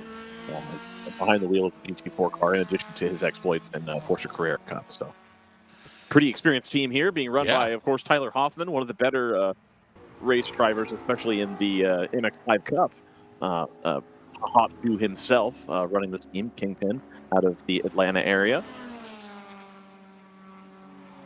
Atlanta just remains a bit of a hotbed for road racing motorsports, doesn't it? And Indeed, it does. Road Atlanta is right there, and it's a great track for testing, so that all makes some sense. I'll tell you, this battle for the lead remains stout. Come up the lap. And right there, you can flash your lights all you want, but that Toyota Supra, or that GR86 has to turn in at that point. Yep. And the Merc just had to back out of it. But again, did so. And that's a sign of somebody who understands the nature of endurance racing. Is sometimes you give a little bit, you give up a half a second here instead of, dinging something up on the car that could ultimately cost you more than that. Absolutely. I do want to just run down the GP1 order as we have been kind of on either side of their pit window here. The 46 of Ginger Racing still in the lead at 2:34 last time by. The 62 of Open Throttle in second position still, a minute 20 back of the 46. They are in second. I don't think they just pitted. I believe they are currently pitting. Yeah, okay. Perfect. So that'll come back down a little bit as well because I think Open Throttle had already made their second stop. Does that sound right? They are due. Oh, they are due. Okay, so both of the leaders, the first and the second in GP1, still do a stop. In third position, the 424 of Blitzkrieg, who has stopped. Yep. Right? Yep. Okay, cool. Cabrix Racing in fourth, followed by TC Klein, the 112. They have also stopped. I think the short stint length coming out of that Corvette is going to be a problem for them. Even though they have the pace, I think when it starts to matter, they can go down some good lap time. They've got good torque to get through the traffic. But I imagine that a 50-minute stint in GP1 is not going to be the winning solution. The 555 of Cajun Canuck, followed by the number 8 of Friends with Benefits. The 48 of El Diablo, also showing as having pitted.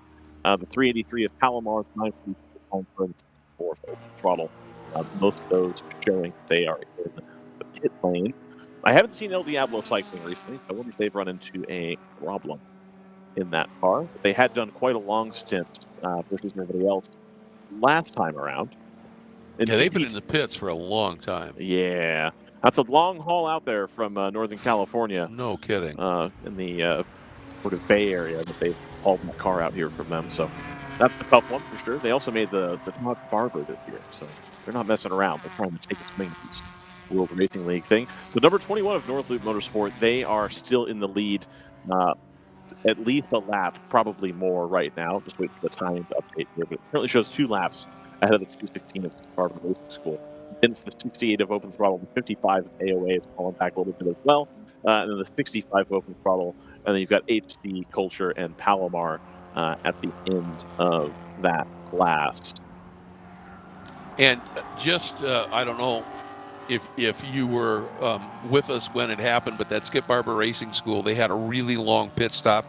They executed the stop perfectly, and then he stalled it trying to get away. Yep. And then they were just sitting there for a while trying to get that thing to restart and go. So that cost them some time. And with the way North Loop's running, you can't afford that. You know, you've got to hope they now have some sort of a problem. And the way they're running, that's going to be a tough one. And I mean, they are just so quick right now. You know, they're running 239s. And then Skip Barber at 243. So that tells you a little bit about it. And here's the car second in the GTU category coming in for its stop. Yep. That's the 40-48 competition, a local team. I believe they've got the advertising for Carbless, which is a clear alcoholic beverage. I don't want to call it a seltzer if it's not technically a seltzer, but it's in that sort of realm, is my understanding of sort of clear, lower calorie alcohol options.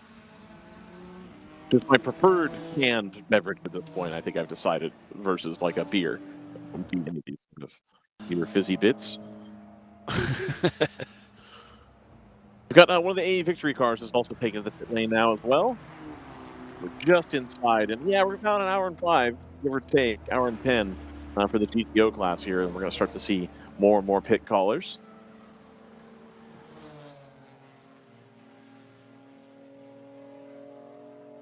That's such a beautiful, you know, obviously you'd mentioned this yesterday that we're early enough in the spring as we have one of our Ligiers in. That's going to be the 678. Yes, I saw the race for RP on the bumper there, so that's definitely it. Again, I believe John Miller is one of the drivers for that car, and that's going to, when he's in, it should be very quick. Announced John Miller for many years in World Challenge, and in fact gave him the moniker in that series of Mr. Excitement when he first came in, because he would just throw a car around the track. But then he really went to school, almost literally, co-driving with some of the top endurance drivers and the like, and figured out how to be a superb endurance racer, and now travels the world racing in some of those series. So pretty impressive. And we've got one of the Mustangs in as well. Head down there. Maybe the 92.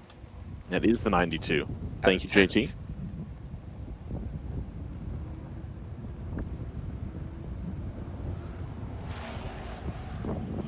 And these cars have proven to be, we've seen this wheelhouse entry running times as fast as the leaders in this class. And it was just that poor qualifying. And then I think, JT, they had a extremely long pit stop, didn't they?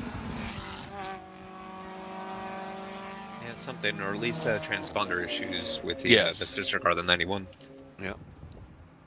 There are the overall race leaders heading through the carousel.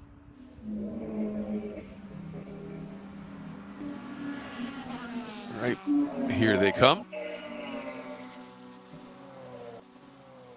Again, that ACP Tangerine BMW fending off the Go Karts Go Australia Mercedes.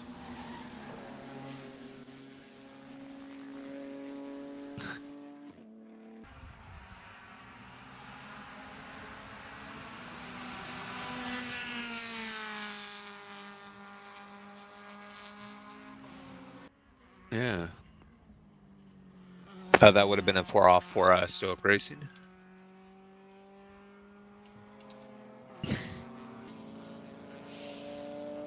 And the Mercs heading in. Both of them are heading in. But we're going to have a leader duel on pit lane here, folks. As they head up underneath the Mission Foods Screamin' Sicilian, which is really good pizza, just to let you know. Like I said, this track I consider at home, so. Sure. You know, get a little Screamin' Sicilia pizza. You get yourself a brat egger for breakfast. Life is good. So let's see who knocks out this pit stop a little bit quicker.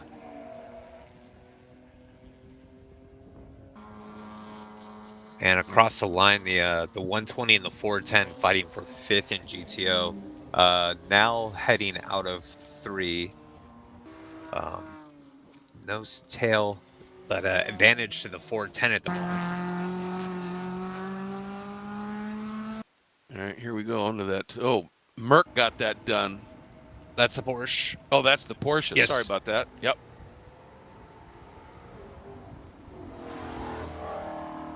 Another bottle.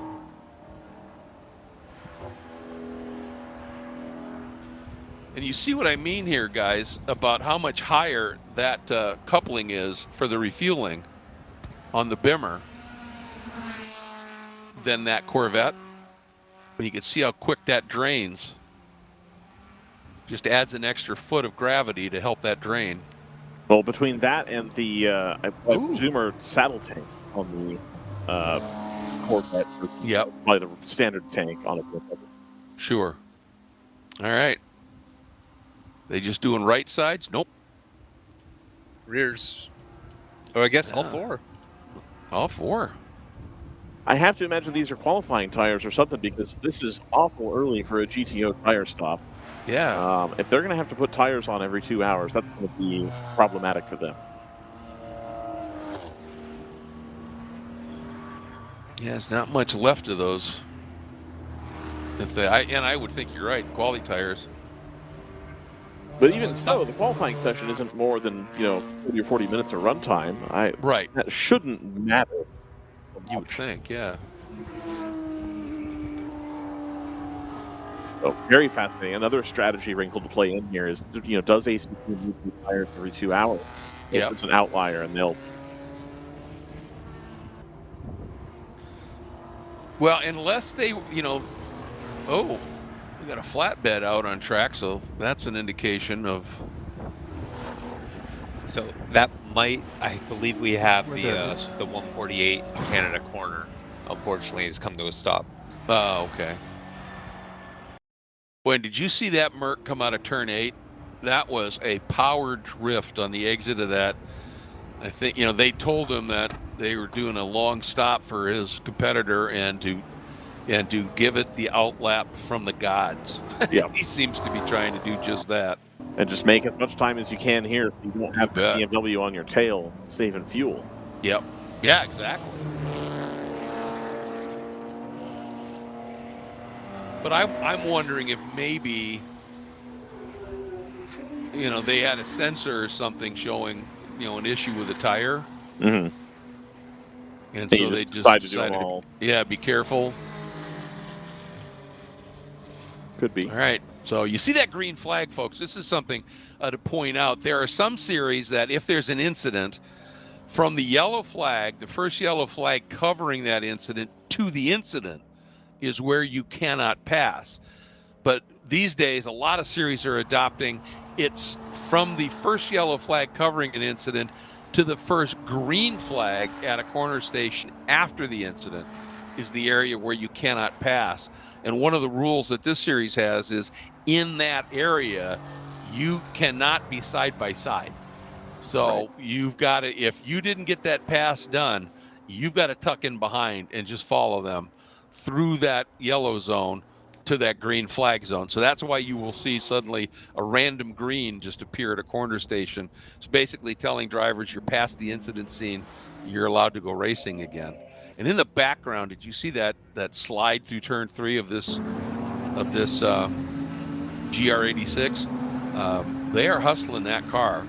Just because the car doesn't have quite the performance potential of a GTO or a GP1 doesn't mean you still don't drive it to the absolute limit. And that's what makes it cool. Let's see here. Looking to see if we can find out why that flatbed was out on track. Back on board here.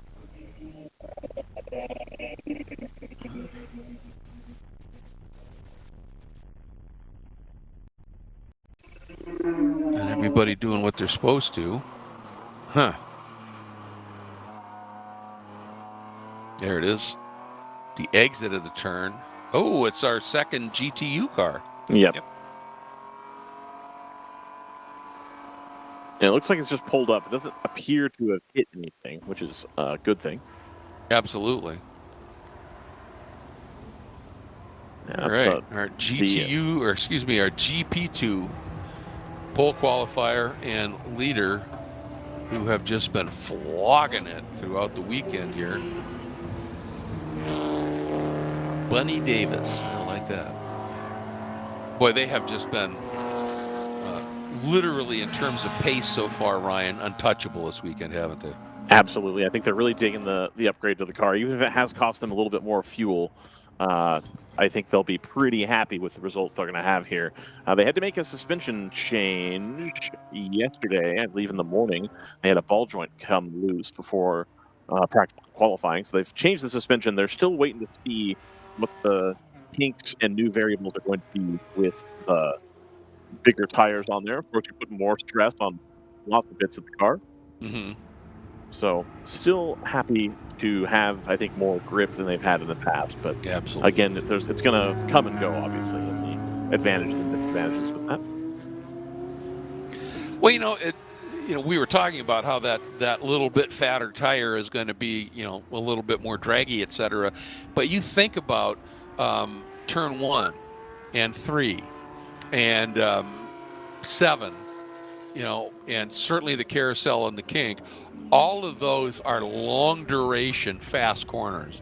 Right. And if you can't just stack a ton of aero onto your car, the one way you can get that car quicker through those turns is a bigger tire, because you just get more lateral grip with that little bit bigger footprint.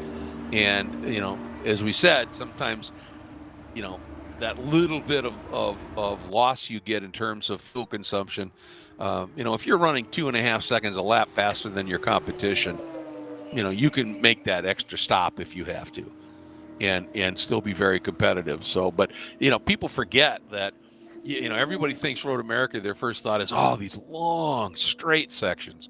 Right. Yeah, but one of those in particular, the one that they call, basically kettle bottoms, carousel in the kink, that's wide open almost, but it ain't straight.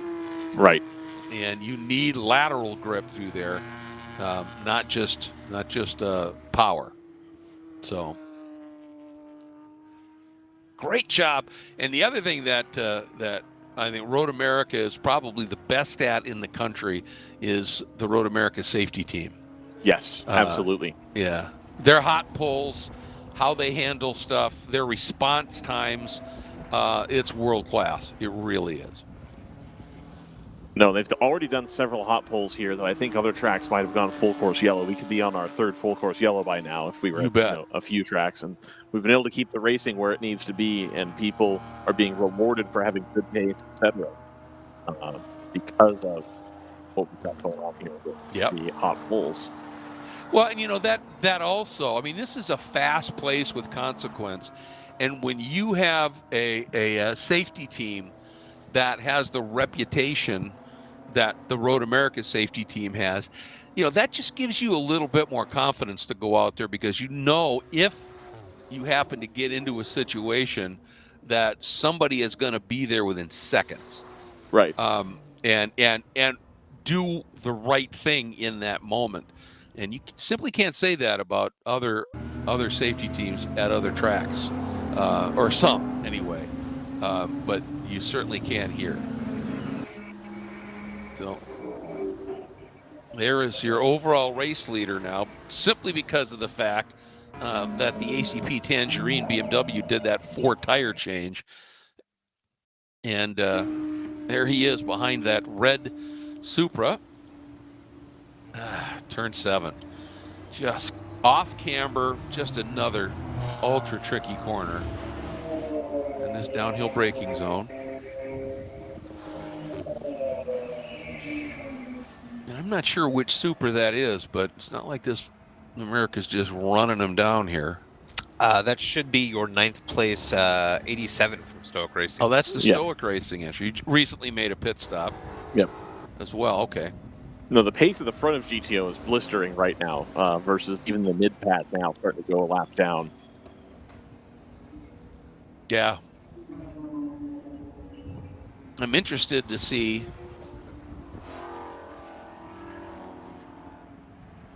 what kind of times this ACP Tangerine entry is going to have. And of course, you got fresh tires, but it depends on the capability of the driver as well. Oh boy, in this battle again in GP1 for 4th, they're battling like mad, like you'd think it was for the lead. And again, it's under a second here between the Corvette, the black number 112, and the Cabrix Racing number 45 BMW. And I think could be black as well. Yep. Or it's a deep blue. Yeah. That sun hit it right as I said it, and it was like, no, that's blue.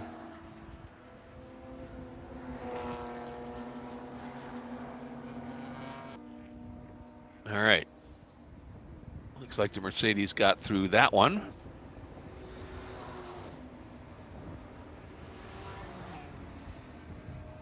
Boy, is the Corvette going to be able to use some of this traffic around it to do something here? There you can see the difference in lap times. That 5:08 was obviously the pit stop. Ooh, the Supra might slow that Cabrix entry up enough. The Corvette get enough of a run out of the corner. He's showing the nose up into 6. You better be all the way alongside. And he wisely checks up just a little bit. He wisely backs it up as they head down through 7.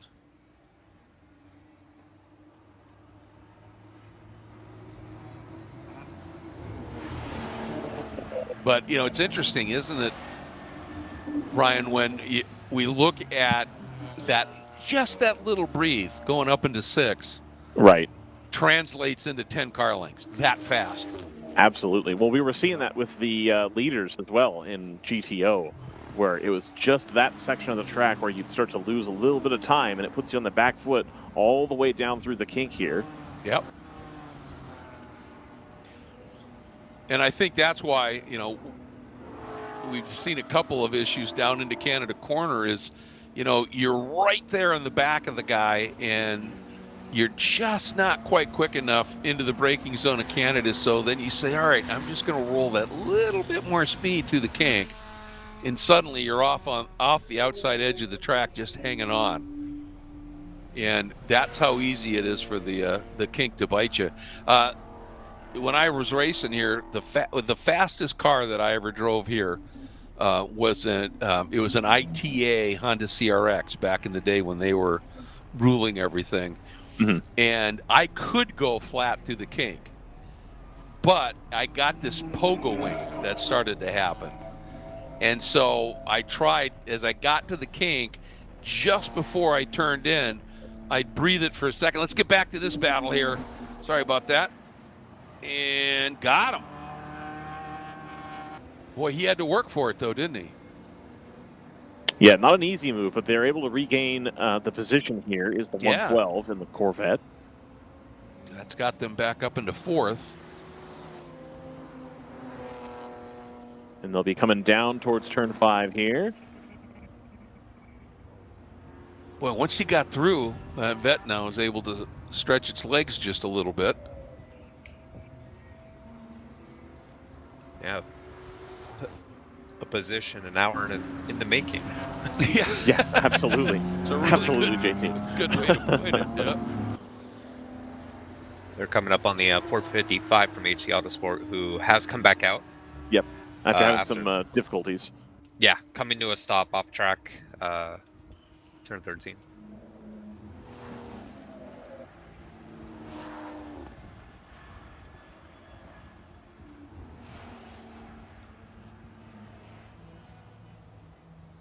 Oh, this will be great for the Corvette. Nice job by the car being overtaken there to just open the wheel up, not turn in, sensing if one car's coming, there might be another one that is battling with them, and letting them both through, and it really didn't affect either that much. Yep, that's that HC Autosports car that JT was talking about. They're not really competing for anything today, so I think courtesy is the name of the game here. Yeah. And it was superb what they did there. That was great. Yep, and here we are on board the number 45 of Cabrix Racing. Chris W. behind the wheel, so it's a little bit delayed here getting the feed out of this one, but you can see the Corvette up there just start to stretch the advantage, and not a ton you can do from behind the wheel of the BMW to get back up to that car. No, you need to have, at this stage, you're probably going to have the driver of the Corvette just to have a little, bobble in a corner or get hung up in some traffic. So what you want to do right now is just stay close.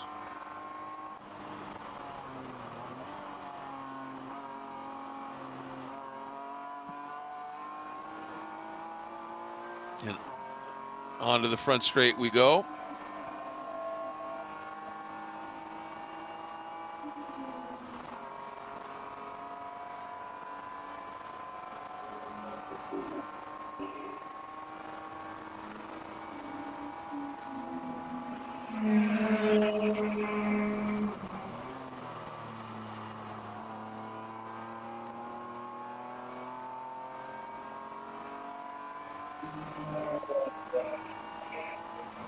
And you can see here, you look at those two boxes on the lower right.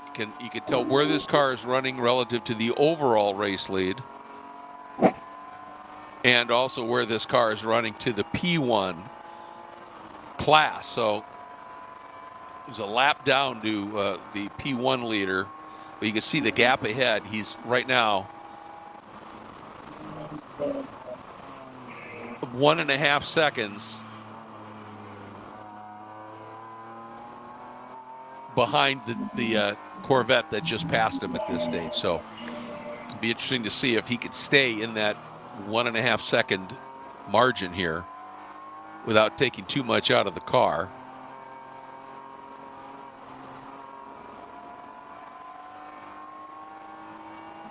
And what I was saying earlier and about going through the kink when I was driving here, I could get through it flat, but it got this kind of weird pogo going in the car. So I'd come up to the kink, and right as I turn in, I just breathe it a little bit. And of course that was a front drive car. So then I could go back to throttle and have the fronts kind of pull a little bit through the corner. And it actually, with that breathe going into the kink, I was carrying a significant, better speed and more revs coming out of it just because it kept the car stable. And I wasn't doing that pogo side scrub kind of thing. So it's every car gets through it differently. Some are just super easy flat. And some cars, you really got to wheel it through the kink. And as we have seen today, we've got some guys that are wheeling it through the kink. Certainly. Oh, yeah. But as I said, that's one of the joys, like when you see this track on the schedule of the series you're racing in, it just brings a massive grin. I mentioned yesterday, the slogan for the track now, and every bit righteous, is National Park of Speed, because that's really what it feels like here. But I like to call it America's Nürburgring, because it's the closest thing North America has to something like that. Got a little prototype going, I'm coming through. You can't see me. See my lights, I hope.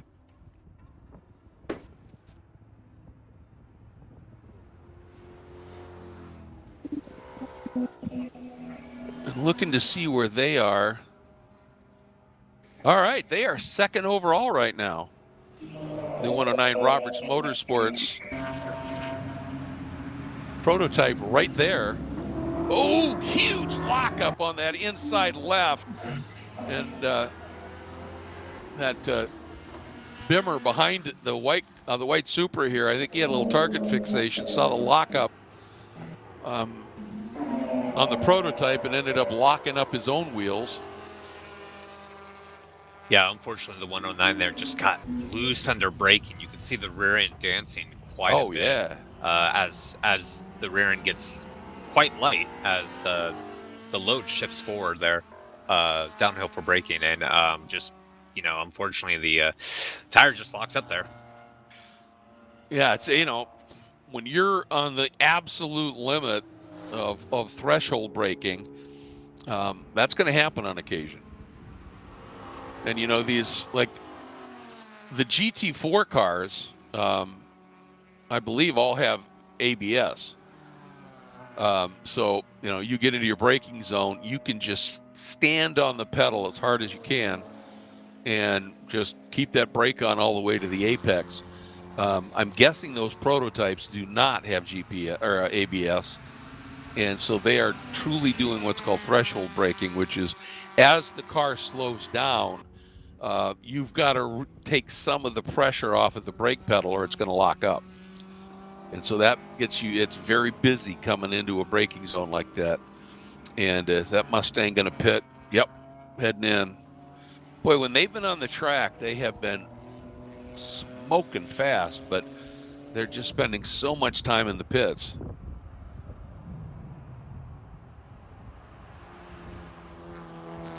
Yeah, unfortunately, problems continue to plague that car. Yeah, that's a shame. And just not only is that Roberts Motorsports prototype in second overall, it's only 39 seconds behind the Go Karts Go Australia Mercedes.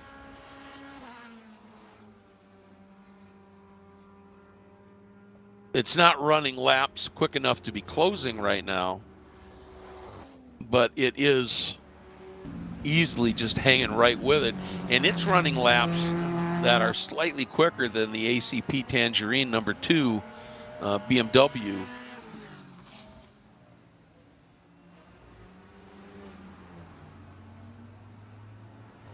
And right now, the top 5 cars are all on the lead lap.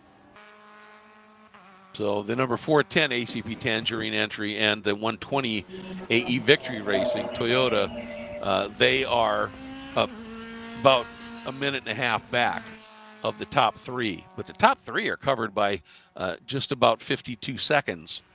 And again, that gap back to the third car being the ACP Tangerine BMW, they did that long stop where they did all 4 tires. But they haven't been able to, even with those new tires, they're not quite running the time of the Roberts Motorsports GTU car or the Go-Karts Go Australia Mercedes, which has been running about a second a lap quicker.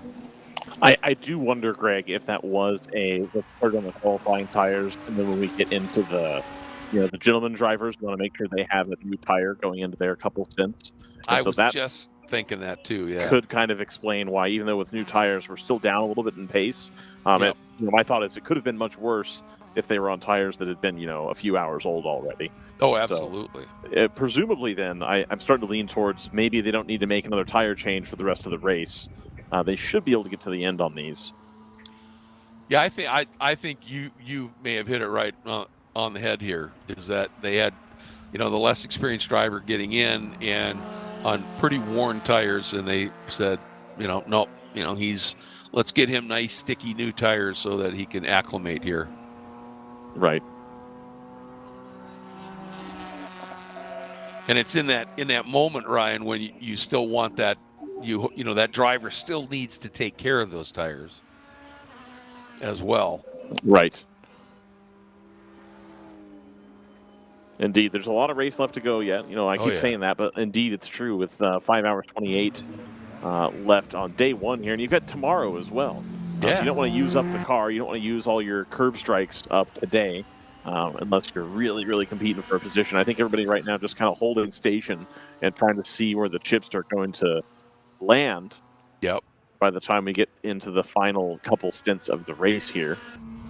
And every endurance race, I think, Greg, enters a phase, not dissimilar to this, where everybody has what they have, and you're just kind of waiting to see how it's going to play out, how the consistency is going to work for you as you get down towards the end and you really start to turn it back up here.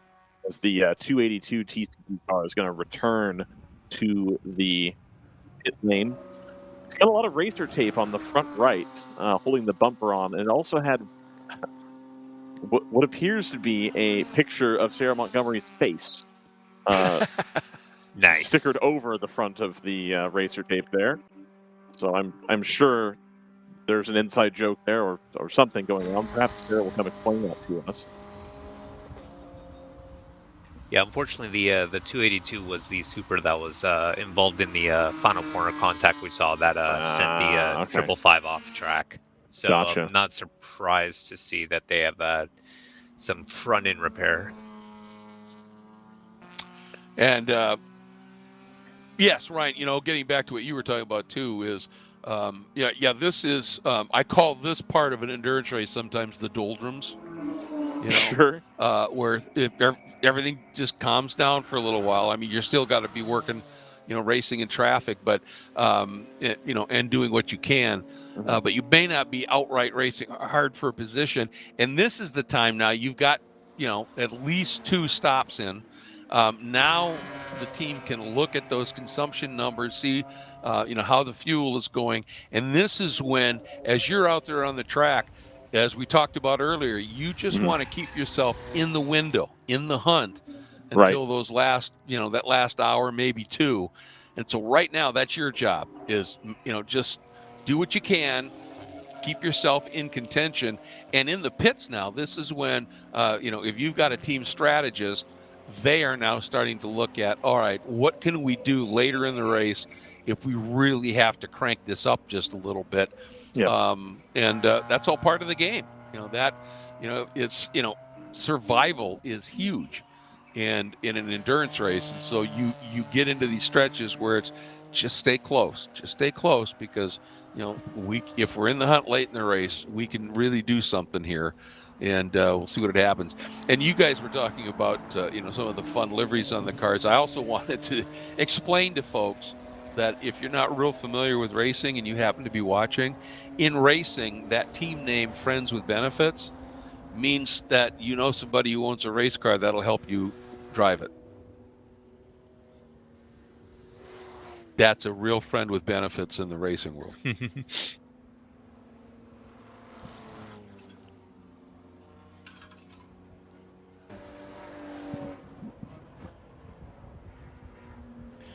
I've got to say, I hope everyone is enjoying the enhanced coverage.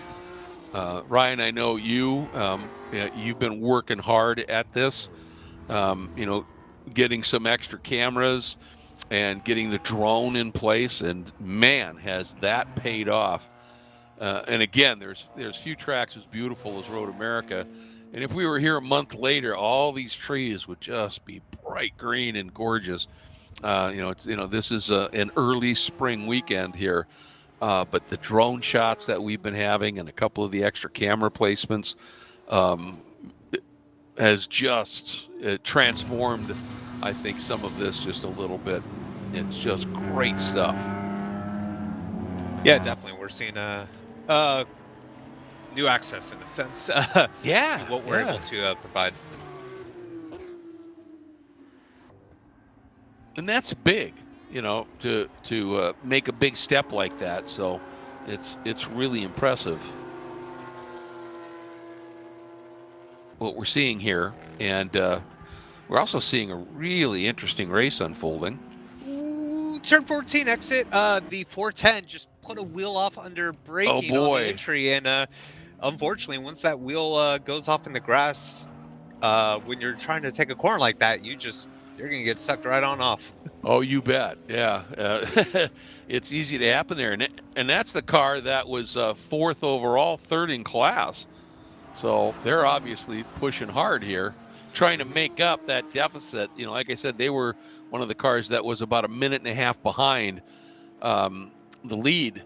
So, to be in that window, you got to be a little bit closer than that. So they're obviously been, working hard, trying to find a little bit of speed and work their way forward. But that's going to cost them a bit. Yeah, because they had passed the 120 a Victory Racing. They had made a gap, and that has now been erased. So now that Supra is now, a half second behind. That's a really good point. You have an off like that, it's going to cost you.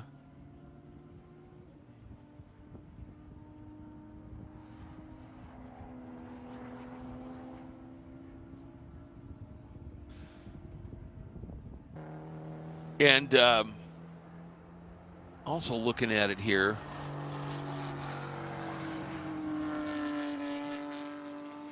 after those, we got to wait here and get the latest update on timing, as I'm trying to see who is still on that lead lap. But of course, as the race continues, oftentimes, usually, you will see less and less cars on that lead lap. You hope you have as many as you can, obviously. Ginger Racing continues to lead in the GP1 category, and they have about a minute and 26 seconds in hand over the number 424 Blitzkrieg Racing machine. And then there's a big gap to the next group of cars. So that GP1 battle right now is really down to Ginger Racing and Blitzkrieg at this stage. And there you can see, take a look at the scoring tower there. And that off didn't help for sure. And then here is GP2, and North Loop is just got this one completely covered at this stage. So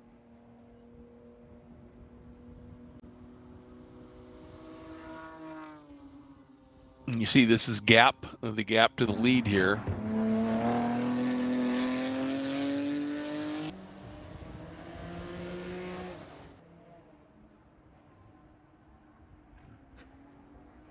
And Roberts Motorsports, I bet whoever's behind the wheel of that right now is absolutely flogging that car. Oh, yeah.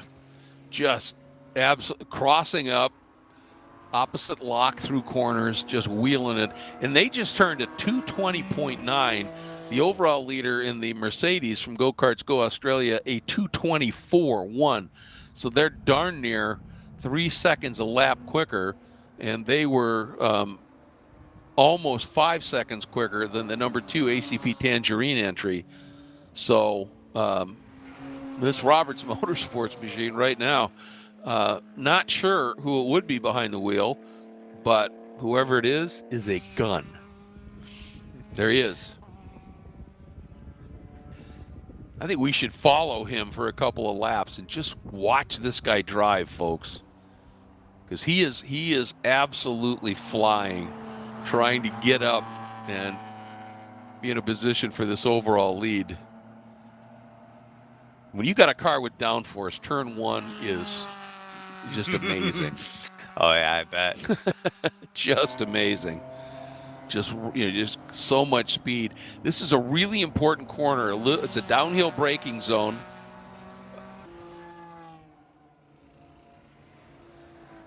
And now up the straight he goes. But turn 5 is where I've a couple of the corners where he has really been putting on a show. Here he comes down to the braking zone, turn in, and there he goes. See that back end rotation? He is grabbing the throttle as soon and as aggressively as he possibly can. Because he knows that as soon as he catches traffic, and it's all about being able to roll speed through 7 to give him a potential pass into 8. Did he make that work? With ease. Look at that. And then, look at that, just, again, picking up the throttle, back end rotating around. And for this guy to, for him to make passes into these braking zones, he has to do 2 things. He has to get out of the preceding corner incredibly well. And if there's a fast corner leading into the braking zone, he's got to roll speed like this. Oh, that was so close. And that's what I'm talking about track awareness. That car that he almost collected was making a pass of its own and was focused on that. And thankfully, the driver of that 109 was able to see what was happening and check up a little bit. But he still gets through. So he didn't scrub much speed there. So that was a brilliant piece of driving. Mm-hmm. Because somehow, he did, JT, he's lifted and still didn't lose too much momentum. Yeah. That's impressive. That was really good awareness there and avoidance. Yes. And that gap now is down to 26 seconds to the Mercedes out front.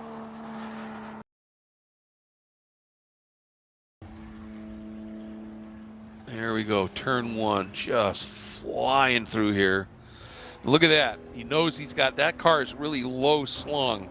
So you don't want to get on those exit curbs at 1 very far because they're graduated curbs. So the farther you get over them, the rougher the ride gets. And this is a car that you need to keep that platform flat through a corner to really max out that aero. And the guy who's driving it gets it here. Turn 5, you've almost got to use a little bit of exit curb. And he does. But again, see, not as much, anywhere near as close as to what the GTO cars and the other cars can use. And that's just because of the ride height. The clearance on this car is pretty minimal. And you don't want it to be bouncing because then you lose some of the aero effect. Mm-hmm. Just fun to watch, though. It's fun to watch somebody really flog a car, isn't it? Well, yeah, definitely. It's something you got to balance with this rule set too, Greg, where typically on an aero car, you want to run it low to the ground, a little bit stiff, maybe a little bit of roll bar, but not too much, or like a lot of roll bar, but not too much, left and right. Yep. But on a 200 tread wear tire, you want some of that mechanical grip back because the tire's not doing what you want it to quite. So there's a fine line, I think, to find on the setup on these NPO1s. Yeah, oh, absolutely. And they've nailed it here for that Roberts Motorsports team, haven't they?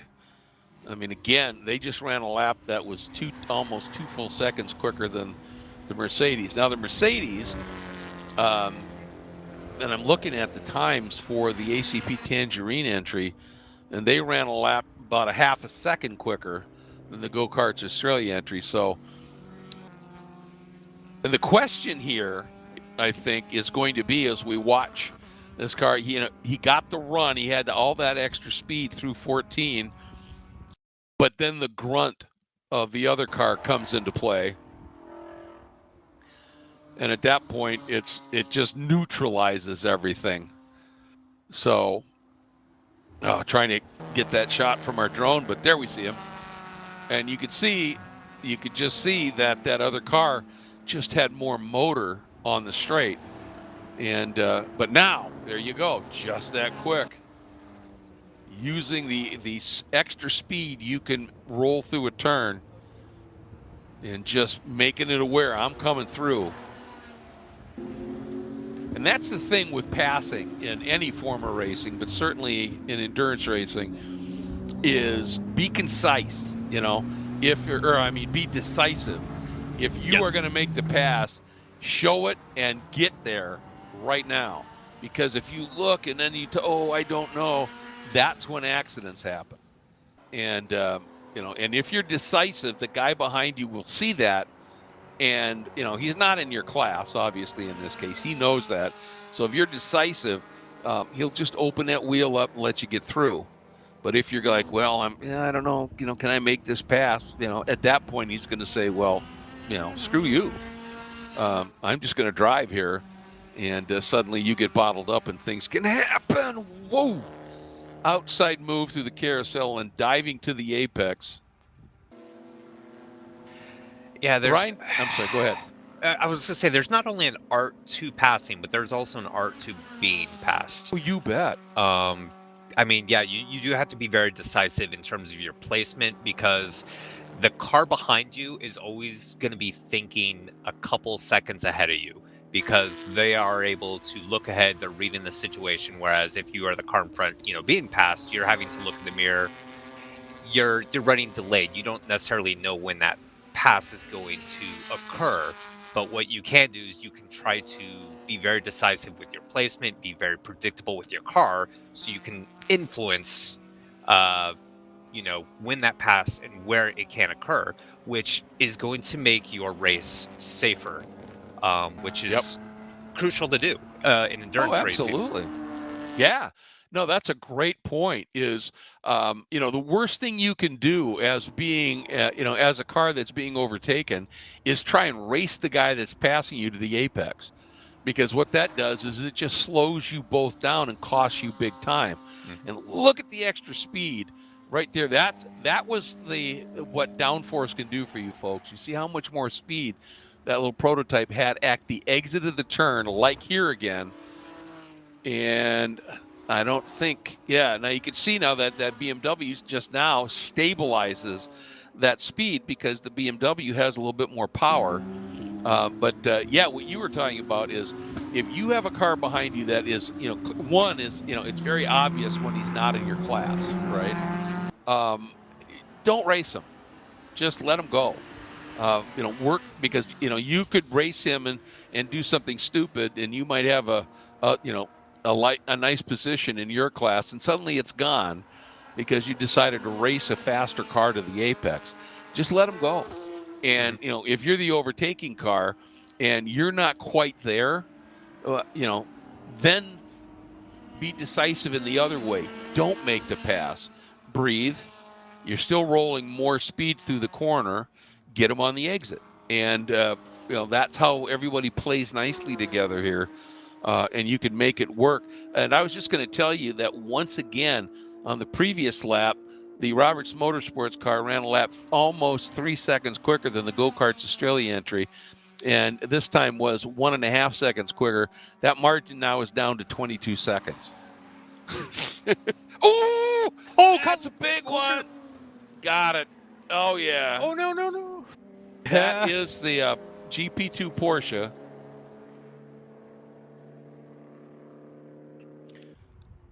But I think that is what we were talking about, that extra piece of grasscrete. I mean, he got into the wall, but it was a graze. I mean, it was a firm graze. Yeah. But, but it wasn't what we can often see back there. So we're depends on if he can limp away. They're going to be in furious conversation with the corner workers at the kink at turn 11. About what's happening here. All right. I think we're good. Oh boy, we're getting a report that he might be driving off. Oh. Or at least trying to get into a safe area. Yeah, he did get the car turned around, but now he's pulled off driver's left. That is definitely not a good place to be.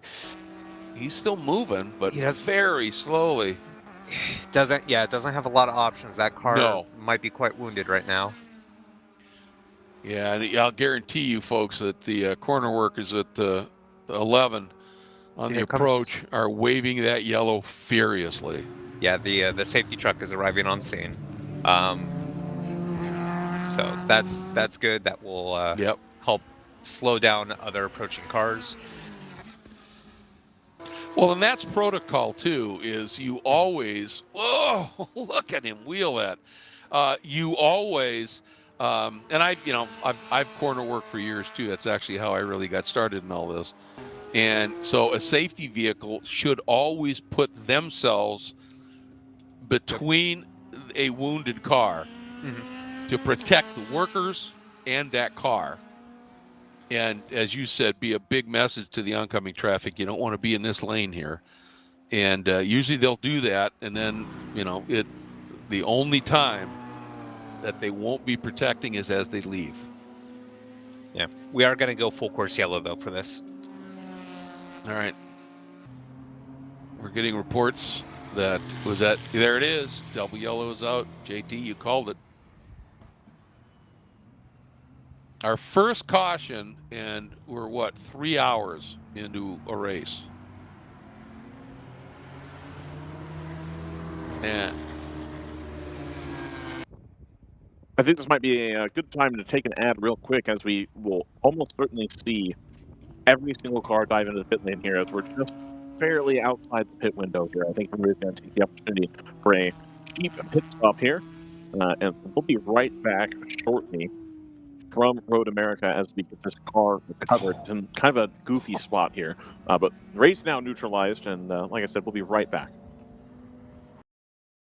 You can feel confident Continental is the smart choice in tires. Can they handle extremes? Yep. Tested from the Texas desert to near the Arctic Circle. Really? Really. Anything for the guy who finds that one pothole? Yeah, road hazard coverage has your back. For real? Absolutely. Were they made by like a bajillion engineers? Well, closer to 100. Continental. Welcome to the smart choice in tires.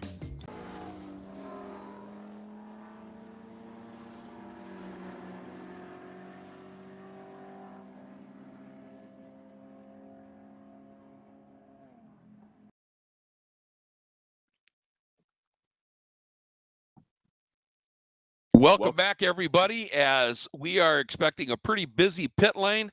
And indeed, we've already had some takers. There is the number 54 Team 888 Porsche, that fourth car in the queue. And there goes the leader as the pit stops began, that Go-Karts Go Australia Mercedes. But some of the other cars already and taking service in the pit lane as well. Here comes that Porsche. And he immediately recognized what was happening, and I watched him go in. The interesting thing was the 109 Robertson racing entry, or Roberts Motorsports entry, excuse me, an extremely late decision to go into the pits. Late enough, I don't know if you caught it right before he went to break, as he decided to dive into the pit lane. He actually threw up some dust from the outside part of the pit entry, but decided to get that done and get in and underway. And Ryan, you talked about it. I mean, you would think that most everybody would take advantage of this, because you lose so much less time relative to all the cars on the track to do a pit under yellow. Absolutely. So you see the 21 pulling in here. The number 2, the one-time leader before the tire stop in the ACP with Tangerine Associate. We see them just departing the pit lane here. So a little bit of a network trouble. There we are. Also have Blitzkrieg, KOA on pit lane being serviced as well. So all of your GP runners are also coming in. Got AE Victory as well as the 77 Supra. So 2 more Supras going to be coming down pit lane here shortly. We'll just see them click onto the screen. There it is. So there is the AE Victory car. And then there is the Cargo Shorts Kingpin Pirates Rob Walker car. I nailed all the names there. And again, I think we're going to see fuel only from most of these teams. Like we said, it was kind of a query earlier about the number 2 taking tires. But I still think we're quite early for tires here in GTO. If we see tires, I think we'll be in the last 2 or 3 hours. Probably a little bit more running yet on these tires as the 21 heads back out. I think they're going to comfortably stay in the lead here. And they had, of course, a couple laps lead, I believe, over second place. So they could afford even a couple more pit stops and it would be all right. And a quick question, Ryan, you and JT have been doing this series a lot longer than I have. I know there's a 3-hour limit on drive time. Yep. In a chunk. Is there a minimum required drive time? That is a good question, and not something I am typically concerned with, because usually drivers want to do at least their 1.5 or 2 hours. Sure. So I have never had that come up as like a question. So I imagine there is a minimum drive time, but I don't know what it is. Yeah, I didn't see it when I was kind of going through the rules. Yeah. But it intrigues me. Obviously we've seen in Pro-Am series, where you've got to give that AM driver a minimum amount of drive time. So you can't just put them in the car for 15 minutes and then pull them out, right? Right. Well, fortunately, WRL doesn't have a specified Pro or AM. We don't have a whole lot of driver ratings, as it were. So I think there's less concern about the system being gamed. And indeed, there's a couple of these teams that have, a pretty heavy-duty, AM driver in there that most times they really are doing this to get the track time. It's not a case of like, hey, I just want to win the race. I'll get in for 40 minutes and you guys do the rest. Yeah. A lot of times it's people genuinely want their fair share of the run time. That's the joy of it, isn't it? It is, absolutely. If you've done 30 minutes of an 8-hour race and then the team wins, you probably don't feel like you really contributed a huge amount. Correct. So you want to get out there and it's the driving first, it's the finish second, I think here, and I love that, and that kind of goes along with the driver standards here and the no contact rule. Yep. Which I absolutely love. At this level of racing in particular, but just in general, if somebody's got some overlap, give them that space. They've earned it, and it just makes for great racing. So if you look at I'm sorry, Greg. If you look at the back end of the pit lane here, you've got a double stack service for open throttle, but they've also got that Mustang in front of them, so it's gonna be a little bit of a log jam. Oh yeah. They're at the tail end of the pit lane. You've also got the second AE Victory car in. You've got the Skip Barber Racing School Toyota that's come in. I believe Ginger Racing is making their stop there, kind of in the middle of the pit lane, next to the black canopy. It'll just resolve itself here shortly. So did the number 2 ACP Tangerine car do a stop here? They did. They stopped on the first cycle. Okay. The 77 going back down pit lane again.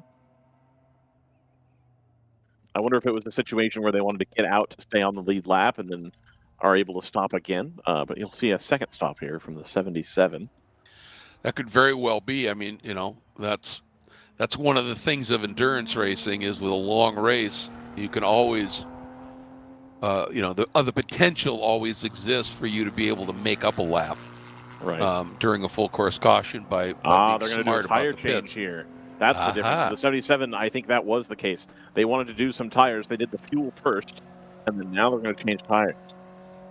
And they kept them on that lap. That's pretty smart. That's savvy. Absolutely.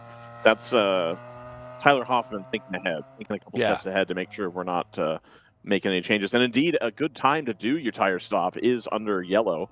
Again, with 5 hours to go, I'd say it's a little early yet, but again, these GTO cars are usually good for about 6 or 7 hours, depending on the track, on a set of tires.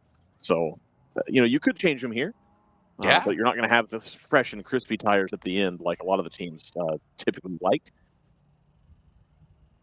Well, that's when you put in your gun, right? Right. Your tires aren't quite there. You put in your really, not only fast, but your driver that's got great car control can really sense, the edge and the limit, when the tires are a little bit off. So, that's all part of the game too. With your driver lineup is, you want to obviously, enjoy your time in the car, as we were talking about. That's why you're here. But if you're in a position to be able to go for the win, you want to be playing that driver rotation right. Absolutely. Now, I did just see the orange Porsche being towed back into the paddock. I imagine we're going to go back to green here shortly. Still have lights on the Dodge Hornet safety car. I'm quite sure nobody has said that before. Yeah. That's a really good point. This is the 2026 Road America WRL edition pace car Dodge Hornet. It'll be worth a lot of money at Hertz. Make sure we get the VIN number off of it, and then when Hertz sends it to auction, you too can buy it. There you go. We've got the field mostly bundled back up here. I think there's going to be a couple stragglers trying to make their way back around. The starter has given the thumbs up. Okay. I've never seen that before specifically. I'm guessing they're getting orders from race control. That's probably, conversation. Are the lights off now? They look it. Okay, there we go. So we're probably going to go green this time by. My expectation, the mighty C8 Corvette is going to lead them to the line. Of course, they're going to be almost instantly passed by the Supra right behind it. That's the one that's run into some contact trouble here at the front. So neither of these cars troubling the overall leaderboard, but indeed the 112 running well in GP1. And there's a Mercedes tucked up 3 cars back. We're going to have the second Mustang pull in for a stop. That's going to be unfortunate timing for them, but I think they're well out of contention at this point. Long time in the pit lane. We're going to go to green here. Go ahead, Greg. Yeah, but I just saw somebody pass that Corvette before we got to the green. That Supra went by him before we even went green. Indeed, I'm gonna let race control adjudicate that. That was strange. So I saw a couple of other cars do it too. Right. I'm not going to say that's unheard of when there's a GP car leading the field back to green, but there's rules and such. Yeah, that was just caught me completely off guard because of the fact that most of the racing I've called, that would be an immediate penalty. Right. I believe as soon as the green flies, you're able to go. You don't have to. Wow. Pushed well off to the right there. Yeah. The Blitzkrieg car wanting to protect its piece of track. So there you see the leader, followed by the Porsche. It's going to be the 112, followed by, I believe that one, is that the 54? We decided that's the blue and orange one. Oh! Somebody's getting pushed wide here. Yeah, trying to do a pass and just got in too hot and pushed that orange BMW. Yep. Almost into the gravel. And that is the Blitzkrieg car there. Yeah. One of your runners in GP1. Still trying to get this gaggle sorted out. A lot of people going back in line. 21 trying to get to the front of the group before they settle in. These pit stops where where you bunch everybody up and then you don't have a wave around makes for some incredibly exciting racing for a while. It does. It keeps the racing on the track too, Greg. It's something that we complain about frequently. I remember reading, it was probably 3 or 4 years ago now, when the WEC changed. Oh wow! Sorry. No, you're fine. I thought we were going to lose the nose on that prototype. When the WEC changed the wave around procedure for Le Mans. Yes. Yeah. And I remember reading the rules on that, and I said, I think on the air on a WRL race, that was going to be a terrible mistake, and that it was going to take an hour to do the wave around. And sure enough, it was taking about 30 to 45 minutes at a minimum to do the wave around. And it was a nightmare. And so I understand the desire to not do that, to keep the track time as good as possible.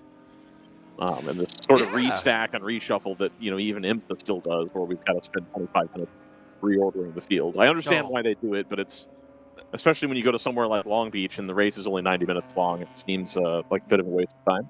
Yeah. Well, and, frankly, I call those, and I despise them, I call them procedural yellows. Yes.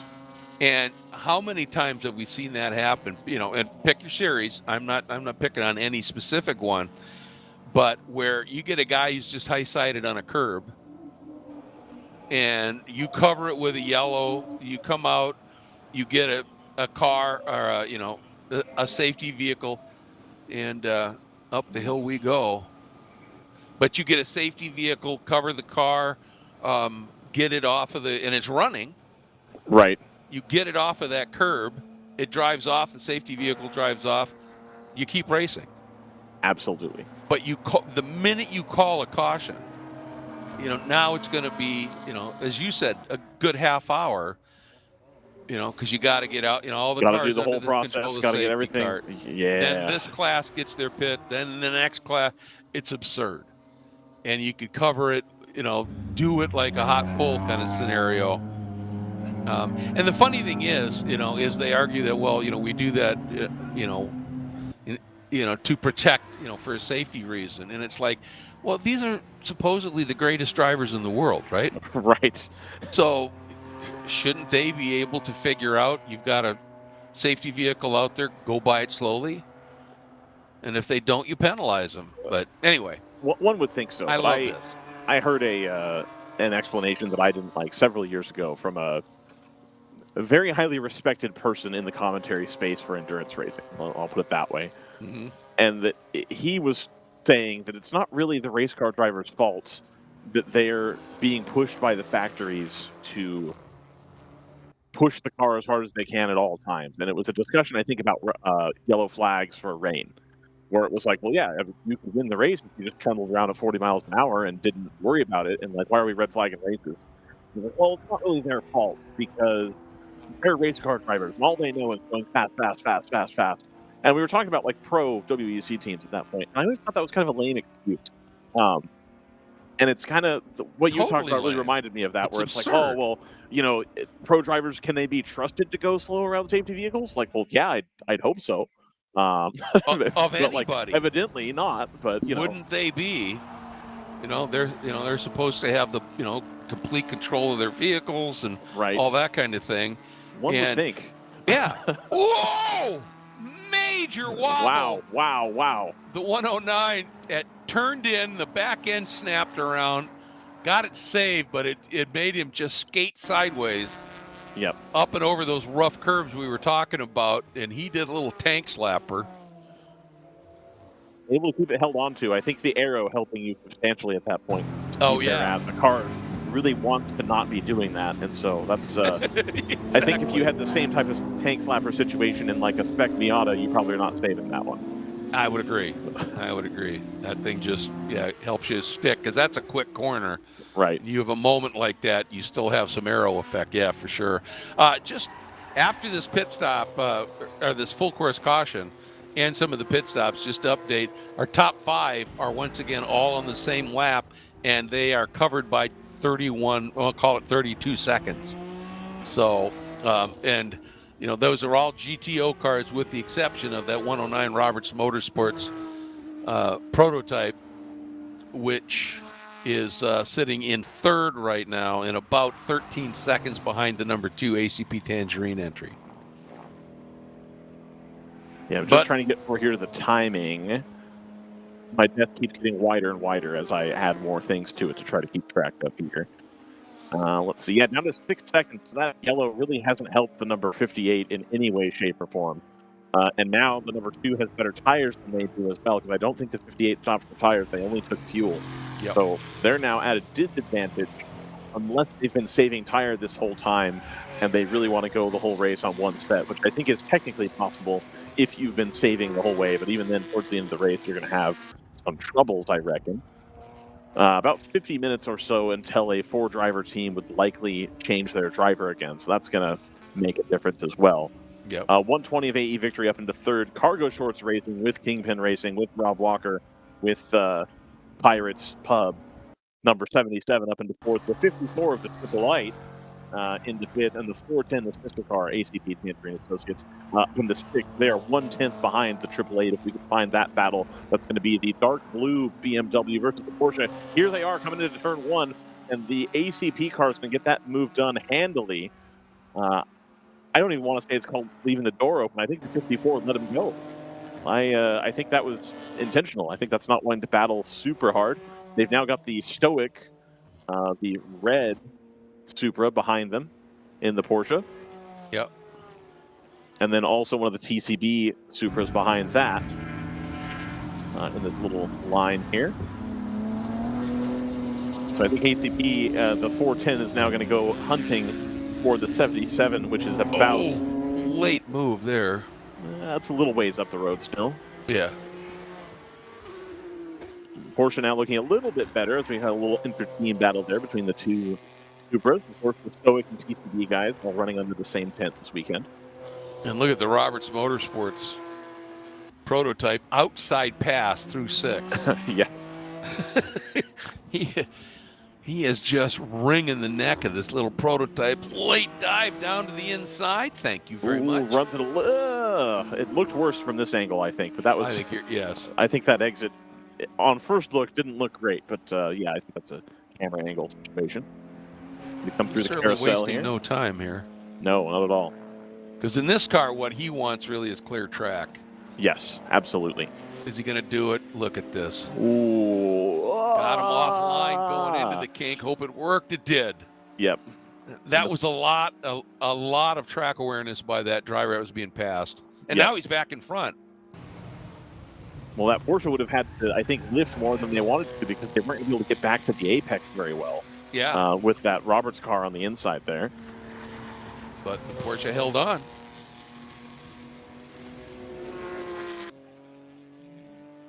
And now it's going to be interesting to see what happens up this straight. Because that prototype is right there. Well, I think that prototype's going to welcome the draft going up the hill here because those prototypes do not have a ton of power. I think both of those Supras might go right back by him. I think so too. And indeed, as they pass me in front of the commentary booth, both of the Supras are in a position to go, as you say, right by. And they have. The blue TCB car is returning to the pit lane. That's the one that's had some contact damage on the front of it. So firmly out of contention here. And I think just it's a good idea to take it easy on the Saturday. If you've had contact or you've had damage or you've had a mechanical, it really puts you out of contention almost right away. It's not a terrible idea. Just keep an eye on the car and make sure it's doing what you need it to do. The 11 Kingpin car comes to the pit lane. Well, that's a really good point that we haven't really touched on too much today is, this is essentially a double header, right? Yep. I mean, and whenever you've got a double header weekend in that first race, you always want to leave yourself a smidge at least of margin. So that you've got a weapon to be able to fight the next day with here. Right. And I think everybody here is totally honoring that with the exception of the 109 driver. Now, I don't think they've done anything unfair, to be clear. No, not at all. They certainly aren't waiting around. No, he is just being very aggressive and, like I said, wringing the neck out of this little prototype. Yeah, I don't think he's done anything at all that I would question as unfair or questionable or whatever. Right. He's using the car's strength in the spots when he can. Indeed. And one of the big you see right there, he comes up on somebody and they're sort of side by side as they approach the kink, and then that other car has to brake so much sooner or just breathe it or whatever they're doing. And again, that is the aero, that aero lightweight, and it allows him to just really push on through. But it's on these long straights with the grunt of the GTO cars, where he gets a little frustrated, like right here. It's going to happen. Now, he's got enough margin. I don't think that those two cars behind him are going to get him this time. But he was just all over that car right in front of him. ACP with Tangerine, the number 2 that's currently in second place, not making much headway on the leader, still 6.8 seconds. We do have they're running pretty similar lap times, though, aren't they? Indeed they are. But again, they're going to have that tire advantage at the end. So I would say that if everything stays equal, as we get closer, that car is going to draw a little bit closer to the rear bumper of that Mercedes as time goes on. GP1, we've got a decent battle starting to brew here for the 62 of Open Throttle Racing. Rick Racing 45 has moved up into second. I think that 62 car a little bit slower than the 45 right now. But a new driver in there trying to get used to the car. 46 of Ginger Racing still in the lead.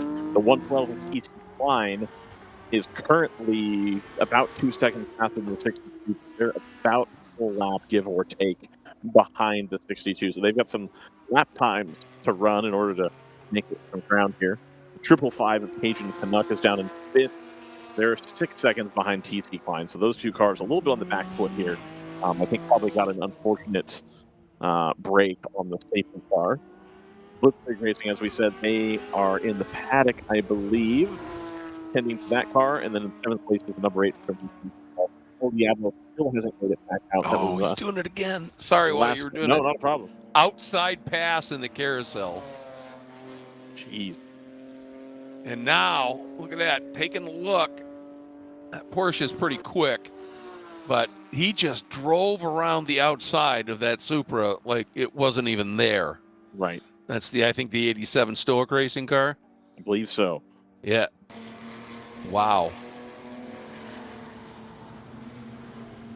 In GP2 at Northwood Motorsports, still in the lead, running a 238 of Derek Wagner car. Their, for whatever reason, their driver ID works great. I don't know why only theirs worked as that one does. Everybody has 216 at Barber Racing. So they're in second, about 2 laps, 21. So 21 comfortably out in front of GP2. All by the 216 at Barber Racing. The 55 of AOA has fallen back there 4 laps off the lead. The number 68 of Open Throttle Racing, 32 seconds behind the AOA car. So that'll be a little bit of a battle here. It'll brew over time at the They're currently running enough slower than the AOA racing car that gap is going to be going away right now. So we try to stop leading a little bit, hopefully get a close battle back. 55 Open Throttle, 455 HCL, and the 385, the adventure that car has been off the racing portion has been unbelievable today. They were able to get the up on the car, they're off the gate a little bit, they've had some drama, a tough day I think they're hoping tomorrow. Maybe they'll be a little bit better situation tomorrow versus today. Having made, most of those drivers having made the trip out from Southern California and Arizona. That's a long haul. But I just got to, I hope everybody was watching what the driver, again, of that 109 Roberts Motorsports entry just did. The car, that red Supra coming into frame, knew he was going to try a pass because he got a really good run out of 3. And so defended to the inside, and with all that little bit of extra downforce, that prototype just rolled right around the outside of him in turn 5 and made that pass. And now he just made an outside pass on the Porsche in the carousel once again. And, he's got to just wheel it right now. The problem is now he's got GP2 cars up in front, which are going to be a bit slower than these GTO cars. And he's got to hope he doesn't get held up by any of them, because if he does, what he just worked for 5 laps to achieve could be gone in a heartbeat. And he got one of them, and that's going to help, because it took a moment for that Porsche to make the move around that car. But now, see, he just got hugely blunted there through 14, where he wanted to roll absolute max speed. And we've got him going side by side through 14 behind them in the battle of the Supras up the hill. Indeed it is. It looks like he's going to be able to hold on going into turn. That Porsche just, they get to 5th and 6th gear, and that Porsche really draws back to the bumper of the prototype. Oh, not quite. Porsche went wicked deep, and the driver of that prototype said, "Good on you, sir." Right. Porsches really generally kind of have a reputation for being decent on brakes, don't they? Absolutely. I think the prototype driver really wishing they could get back around through turns 2 and 3 and try to do something, but there's just these big straights here at Road America that if they don't have a comfortable run into the corner where they're unimpeded, they have a hard time holding these fast cars off on the straightaway. Oh, for sure. And now we're going to come to the technical part of the track, and again, that Roberts car is going to draw right behind the Porsche. And I just have to think that if you're the Porsche driver, I know you're competing for position, you're trying to stay ahead of those Supras, but if you just breathe the throttle a little bit right here and let that 109 car by, I don't think you'll see them again. I agree. Especially coming into turn 5. If you let them go into turn 5 a little bit, try to work with them, and let them get up the road a ways, I don't think you'll have this problem again. And indeed, the 109 gets back around. They're going to go through the carousel here. They've got that blue Supra out in front. Hopefully they'll be able to draft the blue Supra. It'll help him down the straightaway a little bit. Yeah, he just went right around the outside of him already. That's just stunning stuff. And exactly what you were talking about with the Porsche decided to race him down into turn 8 and ended up going well off track. And now the Porsche is completely under attack from everybody behind him. And that's exactly what you were talking about. That was just a bad decision. Let this guy go, because at some point he's going to attack you in a spot that's going to slow you down. And that's exactly what happened. Yep. Yeah. And look at how quick how that little prototype goes. But now that Porsche has a real scrap on its hands from the Supra. Indeed it does. And that's one of the AE Victory Racing Supras that's going to be right behind there. I believe that one is the 120 with the darker nose. It is. All right. So the 120 is going to be right up behind that Porsche. They're going to see if they can follow that prototype through more or less.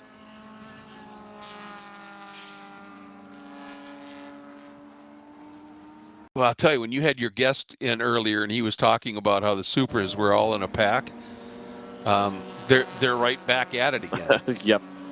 They're in a pack. They're in a very fast pack. Very fast pack.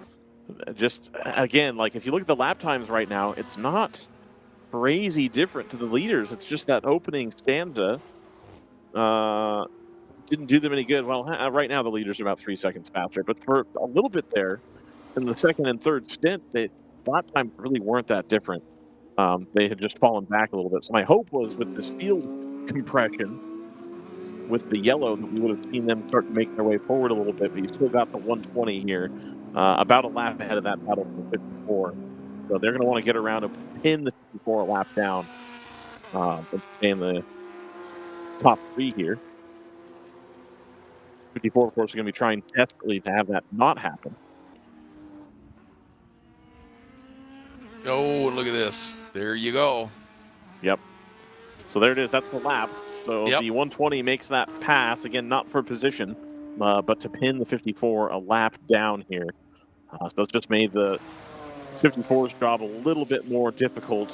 Should we get another yellow, they're not going to instantly gain all their gap back to get back to the lead lap here. Yep. Versus third, at least. And not to really pick too much on that driver, the Porsche, but that pass actually started a lap earlier in turn 8. Yeah, yes, it did. Absolutely. And that's part of endurance racing is, and we talked about that. A bad decision can affect you like that. Right. And that's what that was. And, it is what it is. And now you just got to do what you can to, try and fight back just a little bit. But I'm interested to see here what on this next lap with the Roberts Motorsports prototype is going to turn. Because when he was in all that battling, he just turned a 226 flat, boom, a 223.7, which is as fast as anybody in front of him, including, so it's the Go-Karts Go Australia Mercedes, up by 8.5 seconds over the ACP Tangerine Bimmer at this stage, and they're running very similar lap times, as is that Roberts prototype. I just want to try to, Dustin, get with the 77 here. I believe what was happening was the 120 being kind of stuck in that train and behind the prototype and this and that. was allowing the 77 to draw closer. They're only about 9 seconds behind last time by. I'm trying to make the graphic thing do its thing. So it's going to be the blue and white Supra is what we're looking for, the 77. We also have that as an onboard, I believe.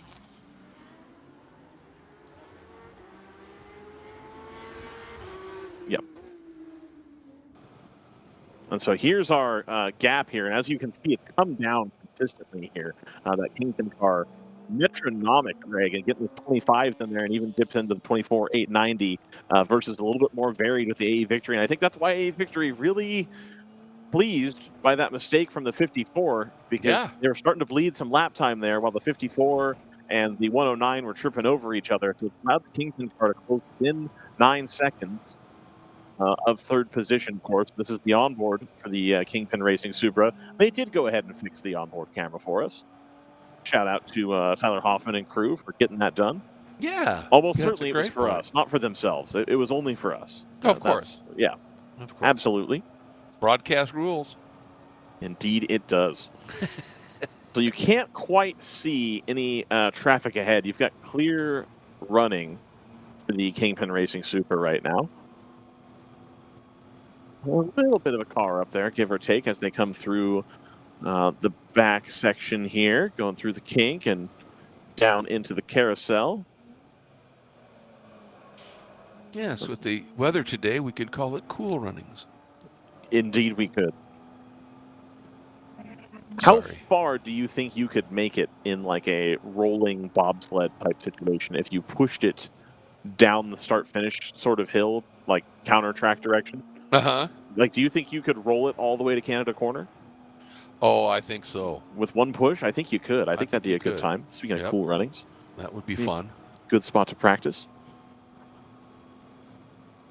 Lots of American cross-country skiers come out of this region. Both here and Minnesota. Lots of the sort of Nordic courses scattered throughout. Yeah.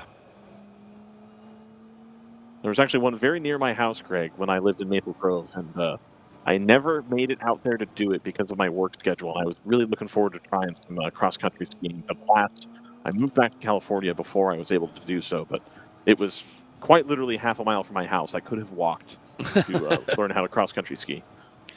Well, and I'll tell you, when I was in college up in University of Minnesota, Duluth, I had some friends that I made in college who were avid cross-country skiers, so I went out with them a few times, and obviously it's very physical, but it is hugely fun, and you can and one of the best things to me is kind of like snowmobiling in the winter, is you can get into areas that you otherwise never can get into, right? And you can see just some glorious stuff.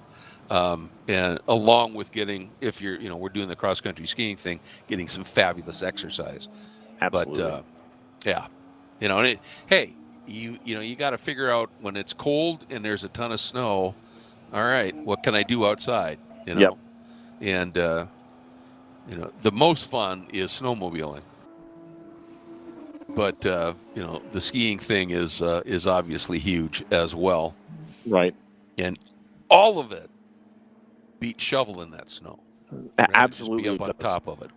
The first 2 years I spent in Minnesota, Greg, I insisted on not buying a snowblower and realized that was because, one, the winters were unseasonably mild both years, and two, I lived in an apartment where they took care of that for me anyway. And so I proudly moved into my Maple Grove house and said, I'm still not doing the snowblower. And surely enough, that was the year that it snowed quite a bit, and I was out there shoveling significant amounts of snow to be able to get to my car. And then because I was on a cul-de-sac, the plow would go ahead and leave a nice concrete barrier in my driveway every day. That was fun to try to get through as well. Yeah, it's stunning how absolutely wall hard a snowplow's pile of snow in your driveway, blocking your driveway is. Yep. You got to put this, for a while you put the snow shovel away and you get the spade.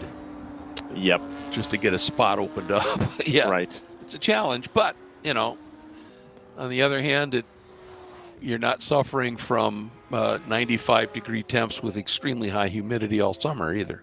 Right. So it's trade-offs. Absolutely. I loved it. I loved it. Yeah. A lot of me wishes I could move back. I'll give you that. Oh yeah. And coming here to Wisconsin, it's like, man, like, it's so nice here. Well, I still call, to me, Minnesota in particular is home. It Right. still is. And I haven't lived there in, decades, but, you cherish every trip back. And, unfortunately, Brainerd International Raceway is just, what they have for a road racing track now is a mere shadow of its former self. Right.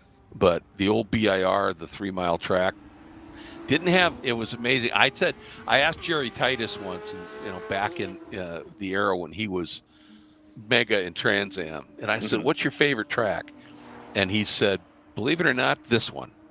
And I went, "Really?" I said, "No elevation change, just flat." And he goes, "No." He said, "It doesn't have elevation change, but it literally has one kind of every corner you could possibly have on a racetrack."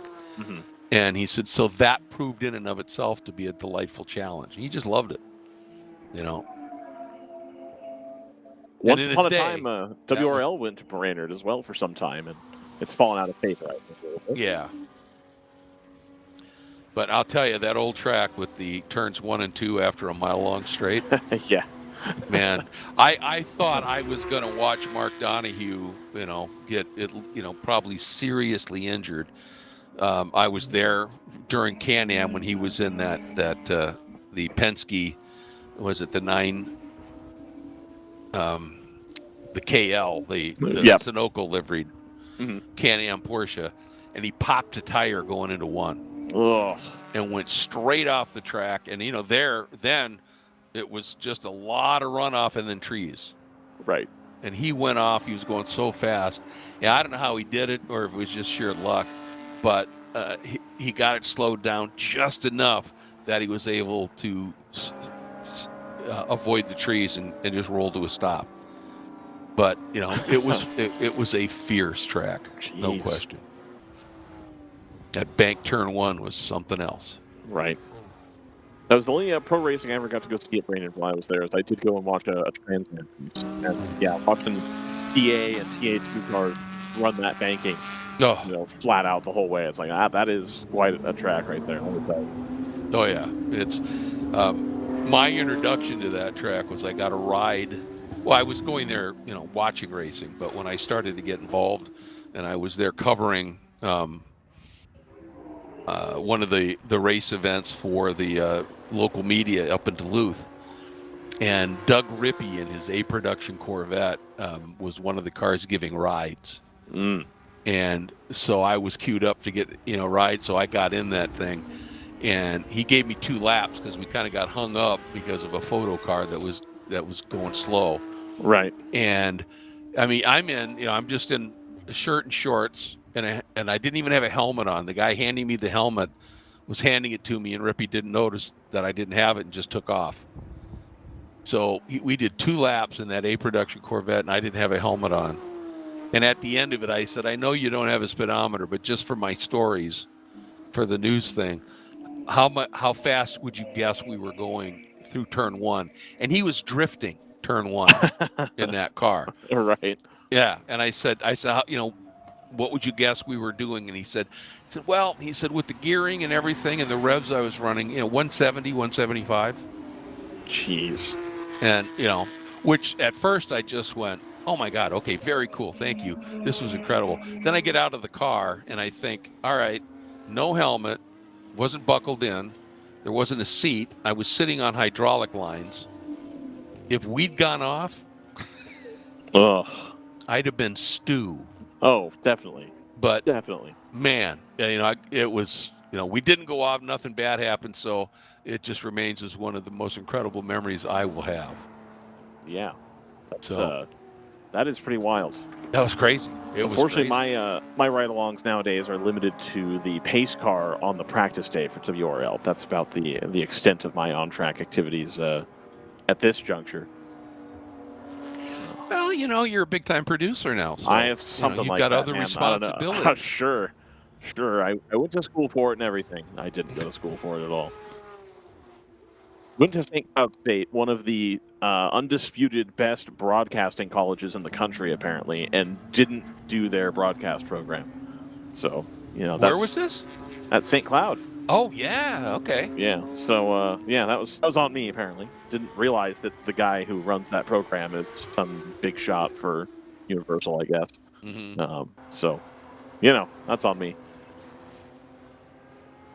Well, hey, you know, but you've worked your way, and you know, you're announcing endurance racing with great coverage and having fun, and I am having fun. I am having a blast.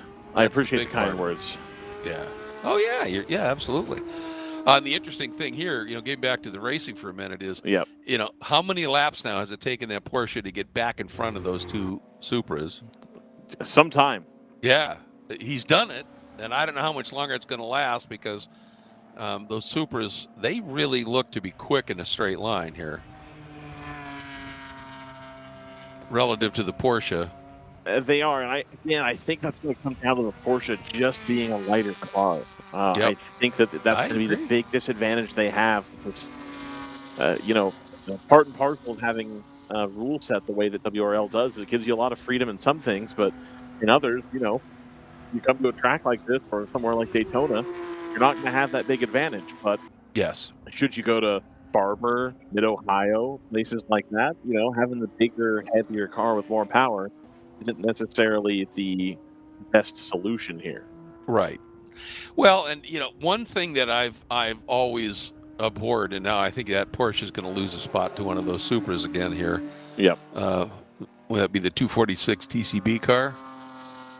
I believe so, yeah. Yeah, just showed, well, the Porsche actually had just enough. Maybe he's getting a little tow from the Bimmer up front.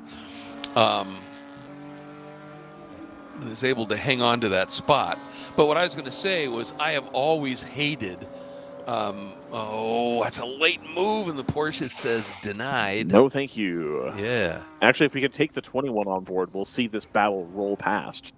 I don't know that'd be fun. How quickly we have that available to us, Dustin. The Porsche is going to just start the move here. There they go. There it is, yep, and we see them all head through as we go down to turn 5. You see them all trying to spread out. Move way down to the inside. Wow. Did they not hit? Somehow they didn't. That's the 77. If we had the 77 on board, that would have been a better decision, but that's me calling the shots. Professional producer here. Well, we didn't know that was going to happen. No, not at all. That's a big move to take where you just say, yeah, I'll take them all, thank you. Yeah. You're all going to trip over each other. I'll just make the move happen here. And the hero in that was the driver of that green Bimmer. Yeah. Because he somehow had enough track awareness to know that this guy was coming from way deep and way to the inside and still opened the wheel up just enough so that they didn't whack into him. That was a great piece of defensive driving. That is the 77 making moves.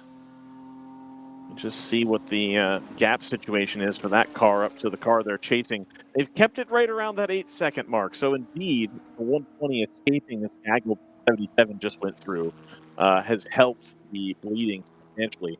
77 still in those 25s and low 24s. The AE Victory car a little bit less consistent, but I think ultimately a bit quicker right now and just able to keep that gap mostly stationary. It's been about 7 or 8 laps since we started looking at this. And we see the overhead here.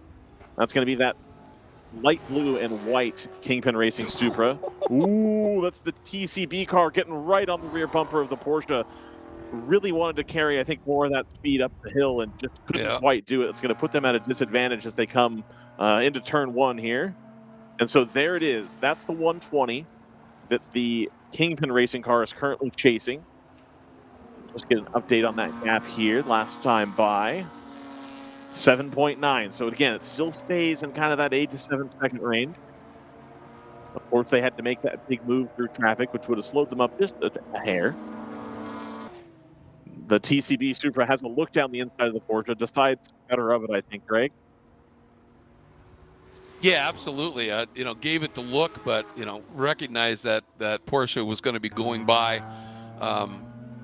one of the GP2 cars, I think, and realized that the Porsche was going to be able to use that car as a block, so to speak, and it was just going to be better to wait.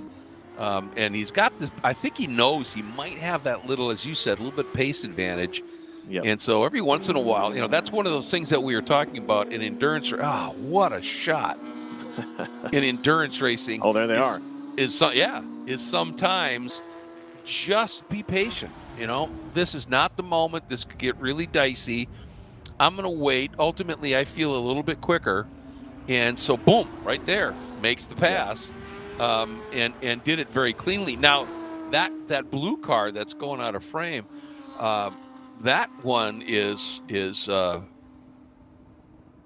going awfully fast. But man, it seems like running wide, missing apexes, but pushing incredibly hard. Right.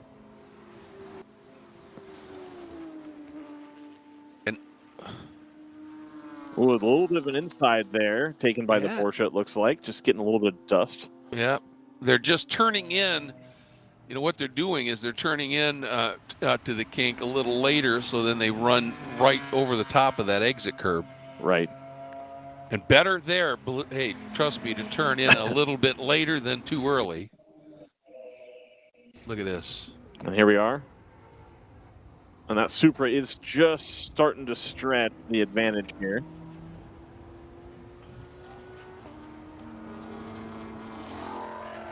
Yeah, once they get through on that Porsche, it looks like the Supras just have a little bit more pace.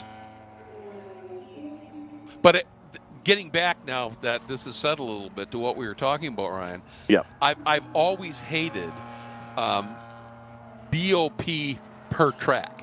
Yes. To me, you just get the cars in a window, and then you let the season unfold. And at some tracks, this car is going to be better. Right. And so you better outthink them. You better outperform them in the pits, all that stuff. And then at the next race, it's a track that you're going to be wicked fast on, and they're not going to be so fast on. And, you just let that go through the season and decide who has handled everything best. And this need we need to have every car at every track be absolutely, within a half a second so they all have a chance at a win. It's right. like, enough already. Let them race, I told you agree. I love this shot, agree. I don't know if I mentioned it. No, it's a great shot. I'm happy we have Chris here able to do some nice RD shots for us. Oh, absolutely. He's doing a great job. Wanted to get that one done before entering the carousel. A little bit of a slide there by the Stoic Racing Supra, the red one. Pushing hard. And so now they're the last car. The train that they were in has now collapsed, and now they are the one being held up by the 54. So now they're going to be desperately in a hurry here to get by and get back into the train that had formed. Otherwise, now you're just losing time to your competitors here. Yep. And you still haven't gone around the 54, which has been the fork in the bottle, as it were. And did you see that the white Supra? What we were talking about earlier, not this one, the one that there. Yeah. They were coming up on the back of the Skip Barber car, and another car. And when I just talked about the patience thing, and he did not try to get through on that Skip Barber car, at the approach to the kink. Right.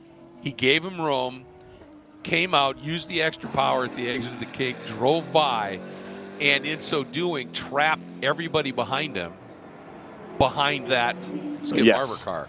And suddenly he's got a big gap. That's thinking. That's using patience as a weapon. Absolutely. And it's part of being able to work the traffic. And I think you see that a lot in like the Daytona 24 each year, where you end up with these guest drivers that are either very successful IndyCar drivers, very successful F1 drivers, whoever comes in that isn't used to endurance racing. I think that ends up being the difference maker more times than not. Or even, you'll have the drivers that end up getting a full-time seat. Who's the guy that drives the Cadillac now that used to be an F1 guy? He was in the tail of the pack team. Oh, I can totally yeah, picture the guy. Yep. But there was a year, I don't remember if it was, I think it was Sebring that he was at, where his pace in the car was pretty good.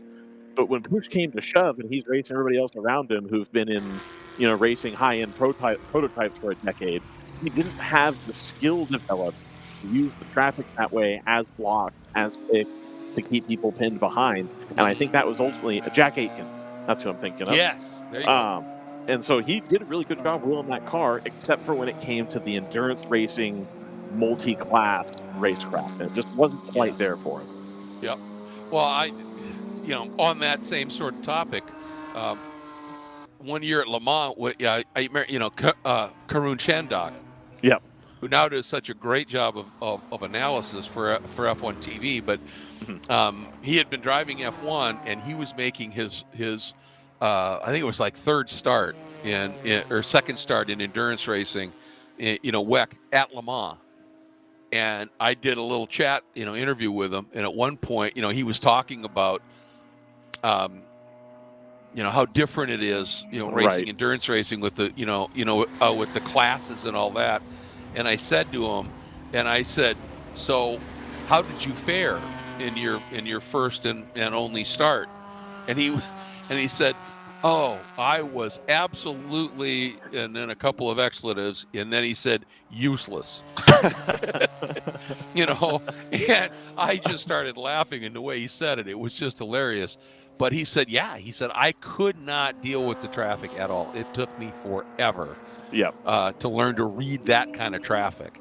And it's same kingdom, different animals. Right. Absolutely. That's part of the, and you think about it, Le Mans being a classic example of this. You remember when Peugeot decided to come back in? Yep. And Audi was sort of ruling the roost, right? Mm-hmm. And they came in and they stacked their team with really talented ex-Formula One drivers. Uh-huh. And those guys were all about speed. Mm-hmm. And they would go out and drive they'd be fast as hell, but hit curbs, clipping this, the cars would break. And for like 3 years, they ended up, after leading a bunch, something would break and they wouldn't win. And Peugeot at one point went to David Brabham. Yeah, no. So Greg, we tell this story on air all the time. Oh, do you? Yes. Oh, yeah. Yeah. So then Yeah. And Brabham said, I'd love to join your team. However, these are my conditions. And number one was, not running the you curbs. let me tell your other drivers how to race. Yep. And Peugeot acquiesced, and that year they won. They did, and because it was one of the only cars that didn't break in the car.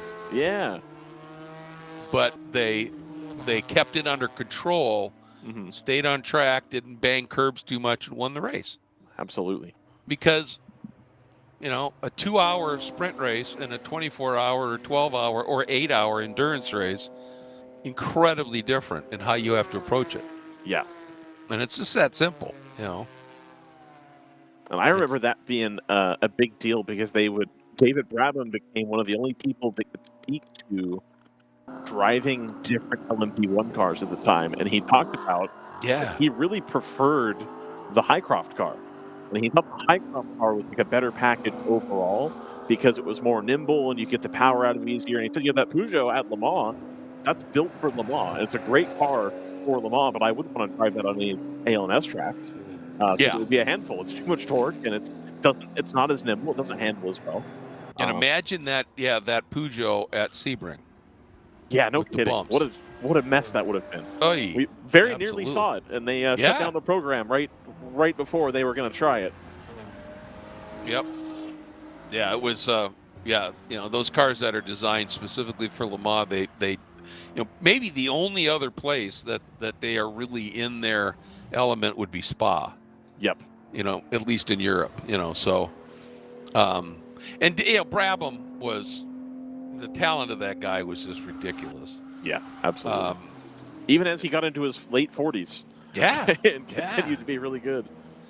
Well, I watched him and I announced actually him and in the old Panos. Remember that? Mm-hmm. Yep.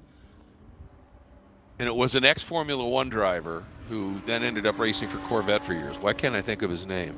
Jan Magnussen. Thank you very much. Yeah.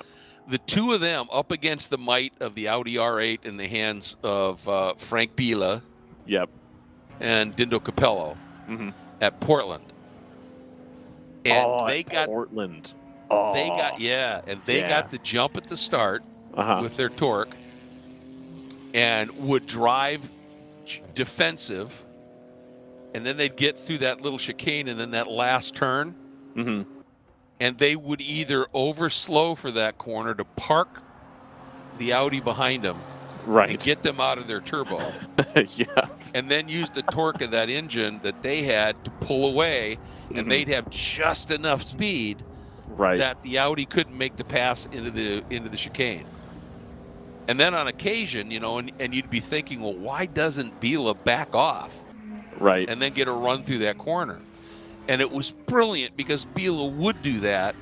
And the minute that Brabham or Magnussen in their mirrors would see the Audi back off a little bit, just drop the hammer through that corner. Right. Didn't overslow. Drove it as hard as they could. Same effect.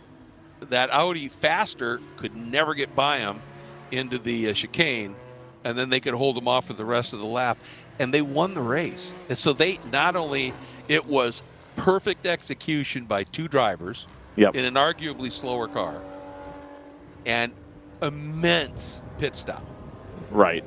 And any one of those elements trips up a little bit, they lose.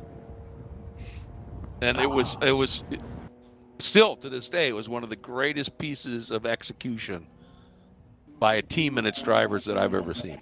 It's an incredible story on that. I think I've seen clips of that, like really fuzzy old clips of it.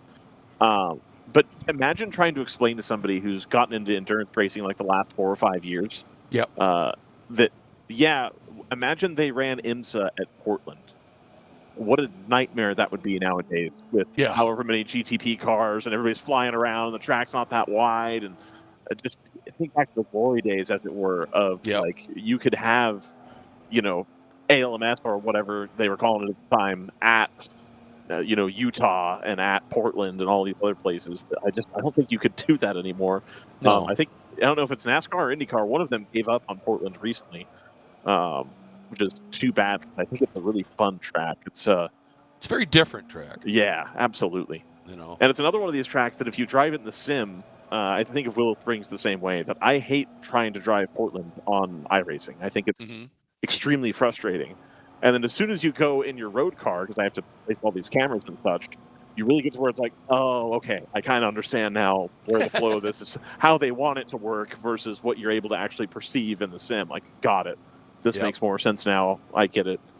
We're on board here with the 77 that you saw on the graphic on screen. They closed to less than 4 seconds off of the 120. So that is the 120 off in the distance there. The driver right now of the Rob Walker Racing Supra had been in I think it was the 24s right here. I'll just make that graphic happen again. I have the power. There we go. Look at that. You do. Here.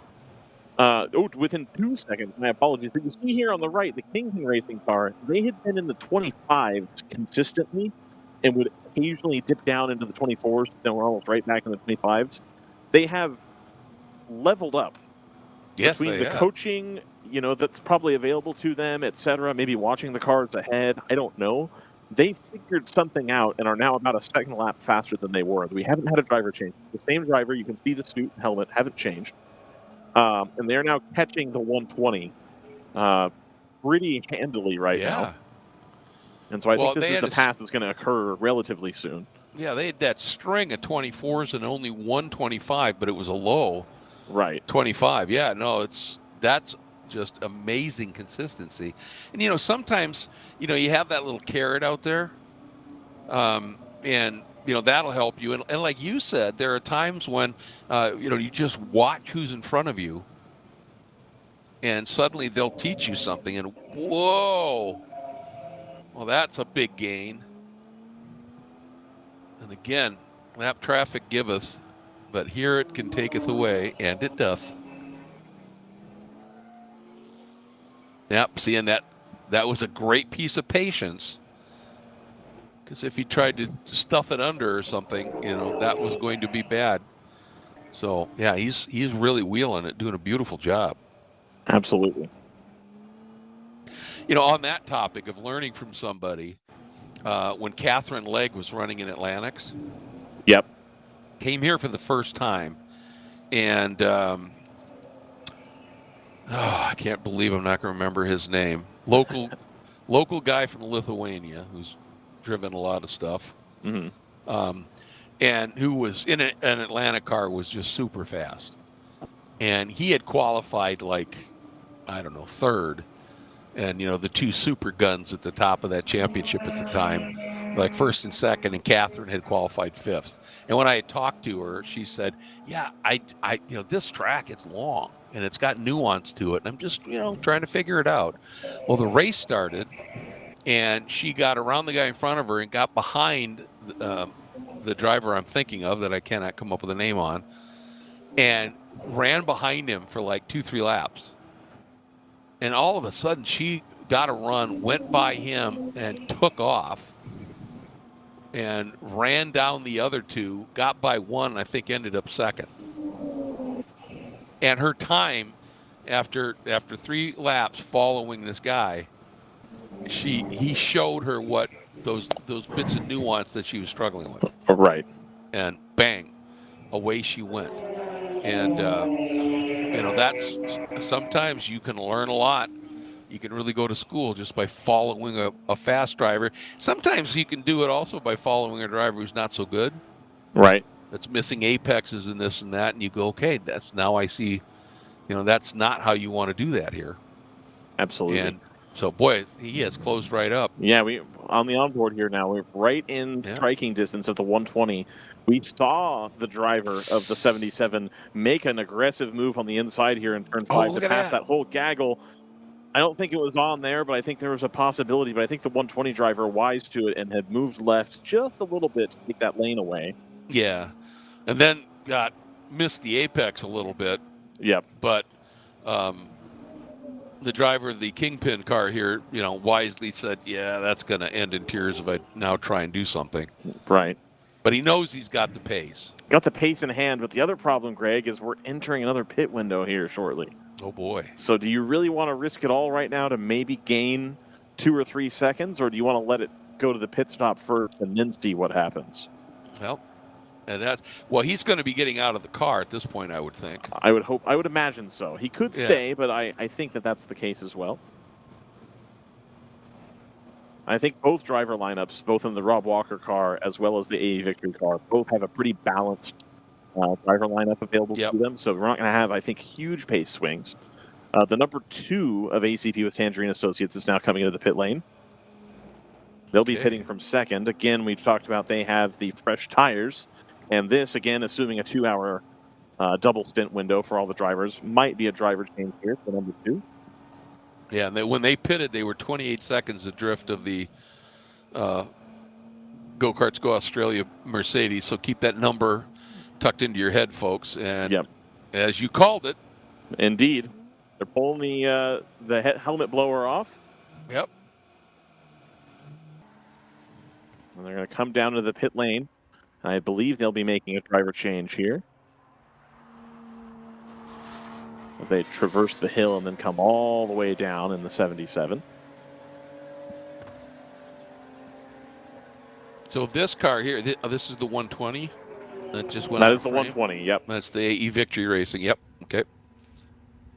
So now we'll see what their lap looks like here. They're in lap, hopefully, because one would imagine they're on a similar fuel window, being more or less the same car.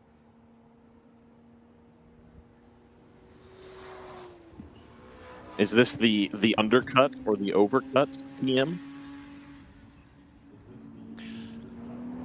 Not really is usually the answer I get told. Well, it depends on how well it works out for you. Yeah, I suppose so. Yeah. Just keeping it straight here, the 46 Ginger Racing entry still leads GP1 by a couple of laps. They are just absolutely doing it. And this is impressive as can be to me, is that North Loop Motorsport car is essentially, you know, it's running what would be third in GP1. Yes. Leading in GP2 in open throttle racing. Behind them is third in GP1. That North Loop car, and looking at the times they're running, they are very, very competitive. Almost, they're only a second or two off of those top two cars in GP1. That North Loop team is just hooked up. No, they're hammering that car, and this, for WRL at least, is their home track. Now, they live a little bit closer to Brainerd, obviously, out in the western part of the Minneapolis metro area, Greg. Yep. It's out there on the other side of Lake Minnetonka, is where they died. They built that car in their garage, and like we've been talking about, changes to that car this weekend that I think are making the car faster and more consistent. They are burning a little bit more fuel, of course, but another one of these really balanced driver lineups. It's not the ultimate fastest possible drivers available as they come down the pit lane and they enter their 1 hour fuel window. But indeed, a very consistent car. And today, of course, they've got the pace by just a substantial margin here. Yeah, it's impressive. It's very impressive what we're seeing here. Faster than the C8 Corvette. C8 Corvette, of course, on a pretty tight fuel window. I think they're going to have to change on that. Yes. Cajun Canuck has taken to the pit lane. Brick open throttle, yeah, that 62 car about a minute back of second place here. So again, I think that's a battle that could develop here, but that gap has steadily gotten bigger this last stint or so. But that's one I'm keeping an eye on. This Ligier, I don't know if it came out of the pits and it's still trying to just get up to speed, or if it's got a problem slow enough that the corner worker thought a white flag was appropriate. Yep. They've just really been struggling here all day. They were just so fast at Thunder Hill. Right. But that's a track that I think really suited them. Yeah, and they are. Well, they're going to pull off at turn 5 here. Yep. And come to the paddock. They'll, of course, lose the lap. That's a chronic problem when you know it's bad enough you're just going to give up a lap. Yep. But this is, the classic example of this. Thunder Hill was maybe custom made almost for that car, and here not so much. Yep. And that's, you love that because at the end of the year, you've hit a bunch of tracks that work and you've hit a bunch of tracks that don't. Yeah, it should all come out in the wash, as they say. Yeah, I think, and most tracks aren't going to be an outlier. Most tracks are going to be kind of in the middle. You're going to get stuff that's at the slow end. You're going to get stuff at the fast end. I think Barber is a pretty decent middle ground track. Maybe leans a little bit more handling. Eagles Canyon, same type of deal, where it's a little bit kind of in the middle. But you do have Coda, and you have Road America, and you have Daytona as your kind of big fast tracks. You've got Road Atlanta that's got a decent sized straight, but like a little bit of a twisties coming through here. Of course, absolutely. We've got the Toyota Supra on the drone shot here. Nicely done. Right down the inside of the, I believe that is the number 8 Friendship Benefits BMW 2 Series. It wasn't so long ago, Greg, that the BMW M235 IR was the Mac Daddy car in GTO. And now, really? Yeah, it was like, whoa, they brought an M2. That's crazy. And now that's now a GP1 car. Yeah, exactly.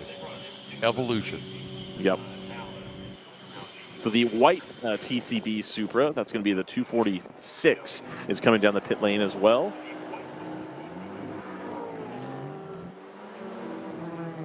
And that 54 Porsche has stayed out thus far. And this car, we were just watching the Cabrix Racing number 45, still second in GP1. Mm-hmm. And, but at the time of their stop, now I don't know whether the 62 open throttle racing car had pitted beforehand, but at the time of the stop, Cabrix Racing had about a 47-second margin. And that's going to come out to be pretty close here, as we're looking for the M2 with the red, white, and blue livery.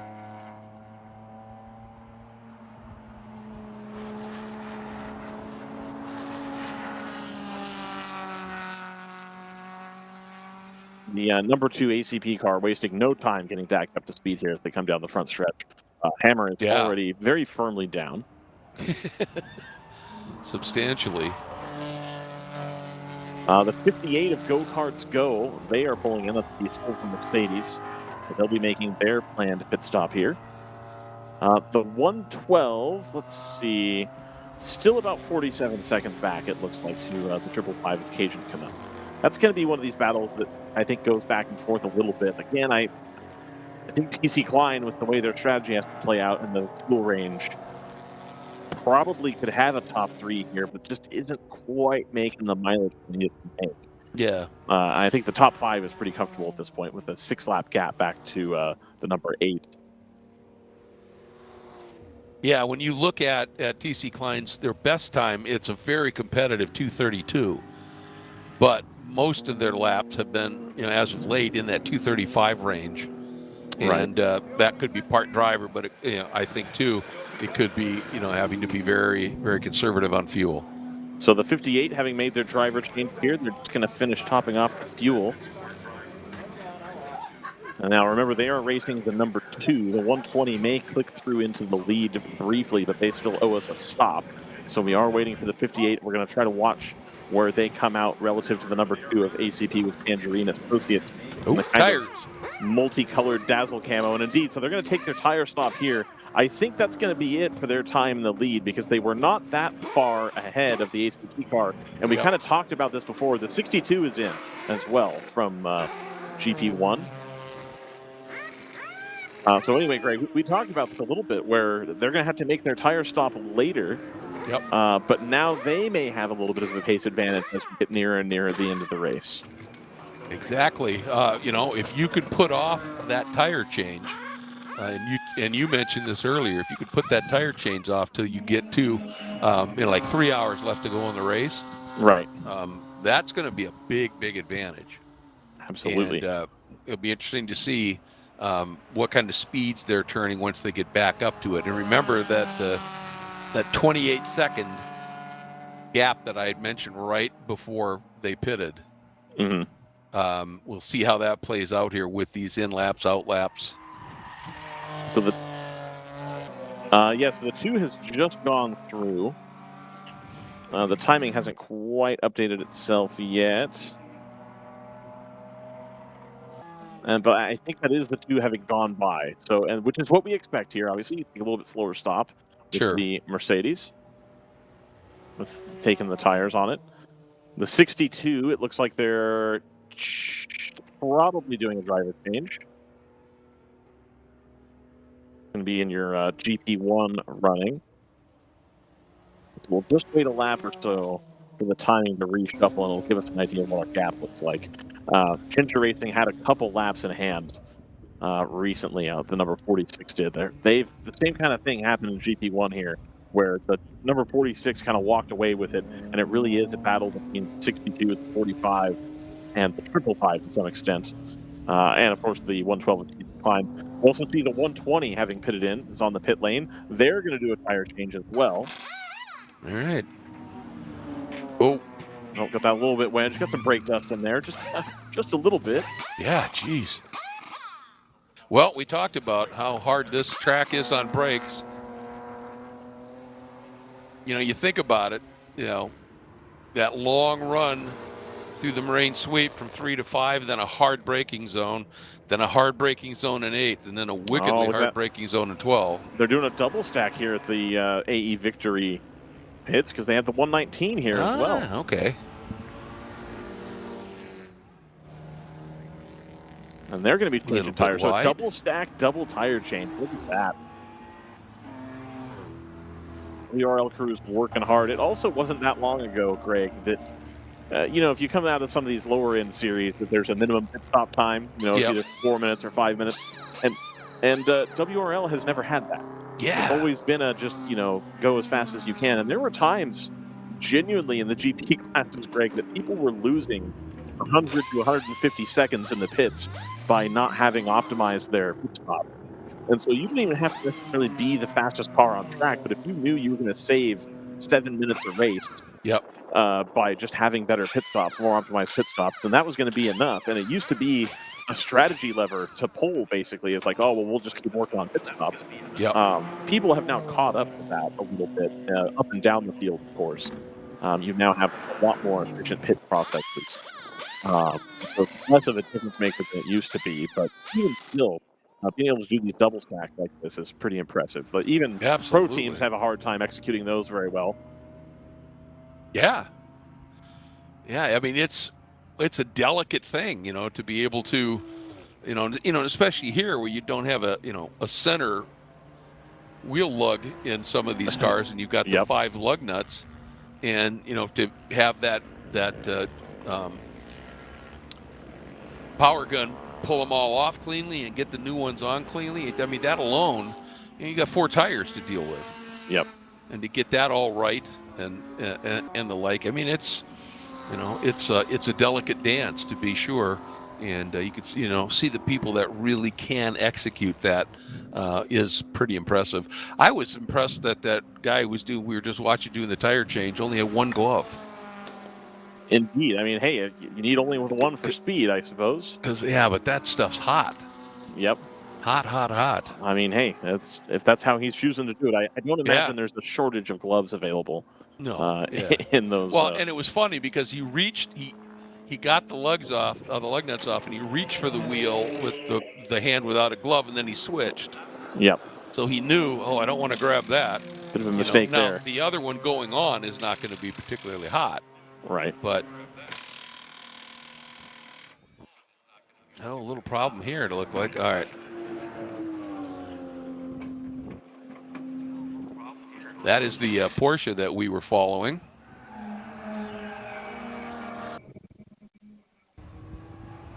There's our number 2, going by the Skip Barber GR86. And up the hill.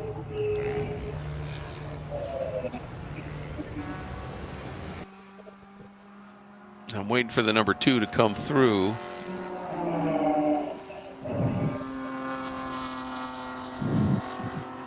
So it goes to the top of the class, but from what I see, the Roberts Motorsports prototype now is our overall leader by some 15 seconds.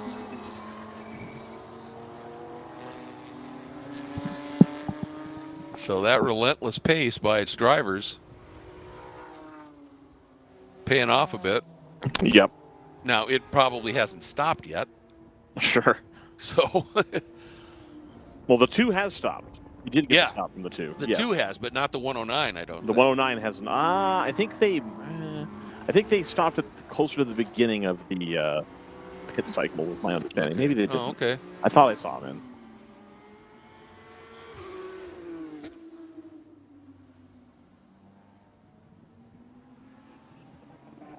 Because I noticed in that last stint, boy, this guy is really struggling with that turn. I've seen him do that at turn 8 a couple times too. I noticed in this last stint, if you will, for that GTU prototype, that the driver that's now on board is a little bit more circumspect. I see. Might not be quite as quick, but is being very careful on curbs and the like. Right. And look at that. And Go-Kart's Go-Kart said this was the time for me to get up on that curb if I have to and pass that car. And it is right now, they sit third in about. I just want to take a mention here on the pit stop cycle. The 120 taking some tires seems to have led to their undoing, and they've fallen off the podium. The 77 now maintains a 1 minute advantage over the 120. So that Kingpin Racing pass that was maybe going to come, and they ended up peeling off to go to the pits, no longer matters. Now, I don't know if or when Kingpin changed tires. I don't know if they've already done that or if they plan to do it soon. But in any case, they've now inherited third position after that pit cycle.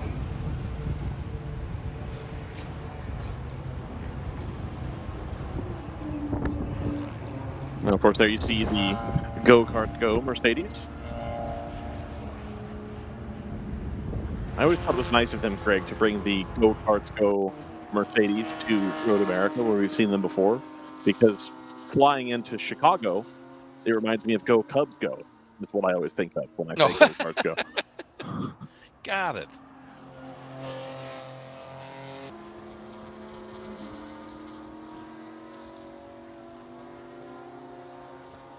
Boy, they are making hay here, aren't they? With those fresh tires. Indeed they are. Getting after it right now. And they're down to only 16 seconds behind the number 2. So I think the pace advantage here, they were a few tenths quicker last time around. Not hugely, but enough.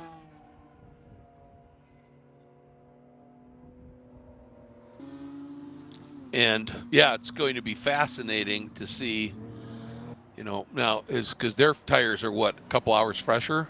Yep. At this stage? Yep. Probably about 3, 2 or 3, yeah. Yeah. You got to get them into the operating window, of course, which it seems like they're already there. And we do notice, and the team talked about it, we were talking to Laura and Sarah about it at Thunderhill, where there's a little bit of a drop-off on the tire after a couple hours, where, it loses about a second or so, after a little bit of time, and then it can kind of stay there. And so we may be entering that window here on the number 2, where the tires are not old, but they no longer have that new tire ultimate pace available to them. Yep.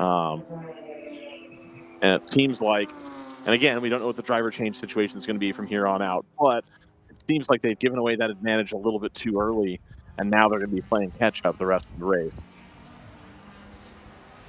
Yeah, I think that might be exactly the case. And, it's nice that they have a tire that when that drop-off happens, it isn't as it is with some other tires where you just kind of fall off a cliff. Right. You know what I mean? And the time drops in a huge chunk. And if you just lose a second or two, maybe, and you've got a good driver and they can manage it, you could still be very effective with that. Absolutely. Well, speaking of tires, Greg, I think we're going to take the opportunity here to go say hello to Uncle Continental. All right. And pay some bills here. I gotta get some gas in my car to get back to ORD tomorrow night. There you go. So we got to pay the bills. I got to get Continental their airtime. So we'll be right back here in a little while. Ryan and Craig here with DriversEye Live, covering the 4th weekend of WRL racing action. We hope to see JT back at some point, but until he returns, we'll just be the 2 of us hanging out here in beautiful central Wisconsin. We'll be right back. You can feel confident Continental is the smart choice in tires. Can they handle extremes? Yep. Tested from the Texas desert to near the Arctic Circle. Really? Really. Anything for the guy who finds that one pothole? Yeah, road hazard coverage has your back. For real? Absolutely. Were they made by like a bajillion engineers? Well, closer to 100. Continental. Welcome to the smart choice in tires.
Welcome back to Road America.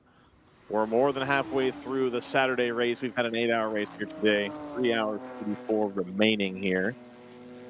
As we're looking at the entry to the kink here. One of the most daunting corners in North American racing, made a little bit less daunting, but still kind of a scary thing. We've seen a lot of cars recover themselves today, and one or two that didn't quite make it. But it's been all right so far. I'm Ryan West. We've got Greg Kramer with us. JT Tammy due to return at some point. Dustin Ollis on the ones and twos. We've got Nate on the drone. We've got Chris on the moving camera. We're just having a blast here today in central Wisconsin. As you can see, of course, the sky has gotten substantially more blue. It still is a little bit chilly. If you're from a western state, this feels quite cold. Kind of in the high 50s, low 60s with a smidge of wind, but direct sunlight. No chance of rain today. We call it crisp. Crisp. I would buy that. That's a reasonable take on there. I, of course, am wearing shorts and a rain jacket is kind of the weather that I like. Any weather that I can wear a sweatshirt or a jacket and shorts is about optimal for me, so I'll take it. But you're going to have a little bit more energy in the track now with the sun fully out and baking into that black pavement. A lot of this pavement relatively new here at Road America. They finished a paving program a couple years back to attract NASCAR, then promptly left for the Chicago Street Circuit, which was also really cool, and then they stopped doing that as well because NASCAR decided they don't like fun. So we're here. WRL having a great time. Road America, of course, one of the favorite events on the WRL calendar. I think for competitors, crew people, families, media people, broadcast producers. I think everybody enjoys coming to Road America and to central Wisconsin this time of year. It's a little bit before all of the green returns to the trees, but then you start peeking around. There's a couple trees here and there that are starting to get some leaves, but the grass looking quite lovely. I'll just give a little rundown here if you're just joining us. The number 2 of ACP with Tangerine Associates, they are currently in the lead of GTO. 107 laps is where they're at. Last lap time was at 2:23. They are ahead of the 58 with Go Karts Go Australia, one of the Mercedes-AMG GT4 cars. Now, the wrinkle with the strategy here is they're both on about the same fuel window. The problem is the number 2 of ACP with Tangerine took their new tires with about 5 hours to go, and the number 58 of Go Karts Go just took their tires about 25 minutes ago. So they're going to be on newer tires as we get into the end of the race here. And indeed, Go Karts Go is about half a second a lap faster, give or take right now. In third position, we have the 77 of Cargo Shorts Racing / Kingpin Racing / Rob Walker Racing / Pirates Pub. They are currently laying down some 2:28.2s, which puts them about a tenth faster than the 120 of AE Victory right behind them. That's about a minute gap. That's another gap here. The number 77 to the 120, both Supras. The 120 took tires on the last round of pit stops. I don't believe the 77 did, so that explains some of that gap. But indeed, the 77 had fought back and got that gap in less than 2 seconds right before the pit window opened up. So those two cars are relatively evenly matched. And indeed, if the 77 needs to stop for tires, they have the time to do so right now, but they are about 45 seconds adrift of the leaders. So that's firmly a battle for third place there. Fifth position, you have the 410 of ACP with Tangerine Associates. That's the sister car, the blue and green BMW M4 GT4. About 41 seconds behind AE3, so firmly in fifth position right now. At 2:22, they're moving faster than a lot of the other cars on track at the moment. So they're hoping to make up some time here. 2:46 of PCB, 87 of Stoic, both Supras in 6th and 7th position. 54 of Triple Light Racing being driven rather rapidly, and they had quite a little battle with the 109 of Robert Motorsports in the GTU class earlier. They've pitted recently, and they have a little bit more fuel window available to them than the rest of the GTO field right now. We're currently watching the 282 of TCB. This is the car that's run into trouble today, which has the fat head, as it were, I believe, of Sarah Montgomery on the car, mixed in with some of that racer tape from some contact they had earlier. They are down in 13th. They're the last car running. That's not currently in the paddock. You've got the number 119 of AE Victory, the 92 of Wheelhouse, that's the Mustang, the 11 of Kingpin, the sister car of the car in third, the 12 278 of Stack Racing with Rapscallion, the 282 of TCB, of course, we just saw there.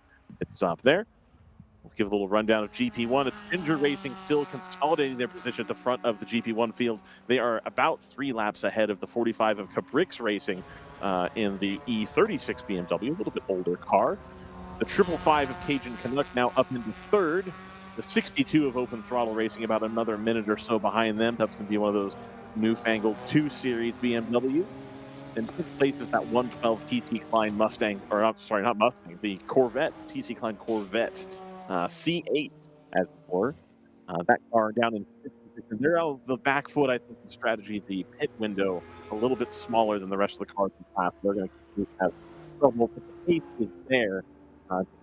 Cannot quite squeeze an hour of run time out of that car, which is going to face some problems. Sixth position is the Friends with Benefits BMW 2 Series. Seventh position, the 424 Blitzkrieg race fourth Open Throttle for as well. The El Diablo Motorsports with the 48 and this early, they have been in the pit since the first round of pit stops. Same as the 383 of Palomar, the 946 of Flying Curry back out, but they are 76 laps out of the GP2, similar to GP1, the number 21 of Northwood Motorsports and their E46 BMW is currently circulating the better part of 7 to 9 seconds a lap faster than the 216. They have a 3-lap advantage in hand with their rebuild. At 216, of course, they skip over race the Toyota TR86 Cup car. In third position, the number 55 of AOA Racing, that's a 90 BMW, the 68 of Open Throttle Racing, and the 4-cylinder Series BMW, the 455 of HC Autosport, and that white, red, and blue E46. The 65 of Open Throttle Racing, the 385, and the 83, all running into trouble today. That's your rundown, and of course, in GTU, you've got the 109 of Roberts Racing, only there, the 4048, 48, currently off. Not having a great day, are they, at their home lake? Great.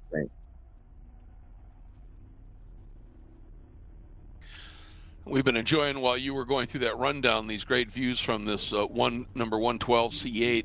And one thing we know for sure is this car has the speed to run in this class. Yes. And now it's just, working the program a little bit to be able to expand that fuel window, because that's where they're really struggling right now, as you pointed out. But there's no doubt about the speed of the car. It looks remarkably like a street car on the inside. Like, the majority of the interior has been untouched. I'm really curious how they were able to get the cage installed. Yeah. And I imagine they took the whole dashboard out, made what they needed very precisely, and then not very back in. The CAN bus on these newer cars today, like the local repair shop is my go job, is no joke. So I imagine that once wholesale go through and start pulling stuff out of there would be a mess wiring-wise. So always the better things like this way, but I think there's still some optimizations to be made. Yeah, for sure. But boy, it's certainly quick on a lap.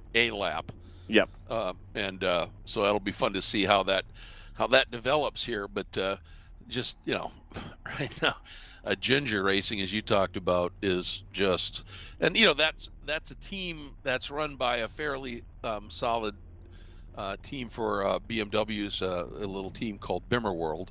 Yep. Who've had a tremendous amount of success in virtually every kind of racing. Sure. And doing a really nice job for sure. And you got to give them all the kudos here.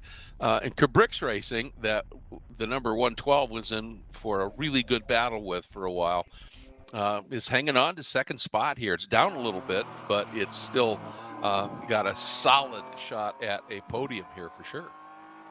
Indeed, they do. This is that number 45. And you can take a look there at where they are in the race, where they are in their class on the lower right. I was going to ask a question of you. I'm looking at like TCB Racing. What was the other one that I was looking at? AE Victory Racing. The AE Victory, they have a best lap time of a 2:22 flat. Mhm. and they are now running 227, mid 227s. Sure. And the number 410 ACP Tangerine entry has a best lap of 221.7, and they're running high 225s. What do you think? You know, is it the sun coming out? Is it just the tire sun. dag? I think it's tire dag. I think it's the sun coming out. I think there's some drivers in that as well. I think there's people who are able to bring the car for that last little bit. Maybe some local knowledge experience here. I think there's a lot of things to go into that. I think there's the BMW having a little bit more power than the Supra has. Yep. Return for being a heavier car. I also think that the BMW has had 2 windows of really great where it was still cold out and the grip was a little tough to come by. So the car can breathe a little bit better in the colder air and make a little bit more power. Of course, I know I'm not competing. It's just in general. I think they had that opportunity before the sun came out, and now the track on worn tires with the sun out, or even with new tires with the sun out, you're not going to get that same grip that you had before in the morning. And so I think that's going to be a big part of it, because indeed, everybody's fast lap is in that kind of a team lap time, where the car has come up to temperature, the tires have temperature, and that's about all you get as the race goes on. As is usual in a WRL race, cars do get a little bit slower as they get more tired.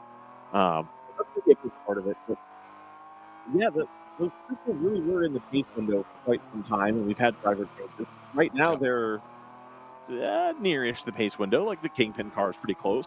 The PCB cars we've seen it be in the window. The A Victory cars have had some good laps. Fortunately, those BMWs, I think, were able to get a little bit more heat into the tires in the smooth conditions. We're able to capitalize on that first stint. And so now everybody's having to play catch up, and you've got the strategy game to play while you're playing catch up. So it's, it's difficult for sure. Yeah, absolutely. How fun is it watching this on board and actually seeing the driver have to reach over and shift? Oh, it's great. It's great stuff. And I know I'm the nostalgia guy that it was so much better back when, but the reaching for the gear change, the heel and towing, and all of that, to me, that's what made the racing so fascinating. Right. And I get it, that sequentials and then the paddle shifts and all that are much more efficient, and whatever you want to call them. But to me, when you had to, do what I call the ballet inside the car with the heel and toe and the shift and the threshold braking and all that, right? That's where the talent really came through. In my opinion. I agree, and I like the idea of giving, in any sport, genuinely, the players more levers to pull. Yes. Excuse the expression here with a gear lever. You don't really want it to be just everybody on.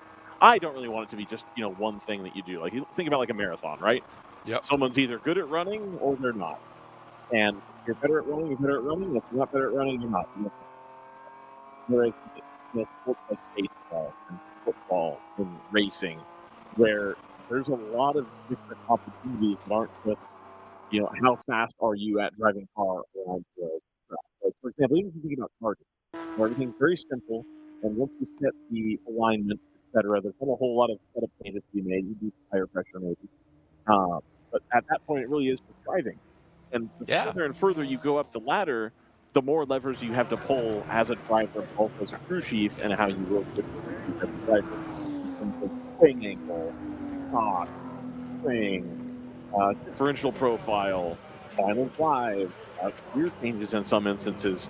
Yep. And just having more stuff available to you that you can do personally. How I warm the tires up versus the other guy. Yeah. What my racecraft is. Maybe I'm not the fastest driver on the team, but I am the driver you want the car will be fastest or will kind of be fast.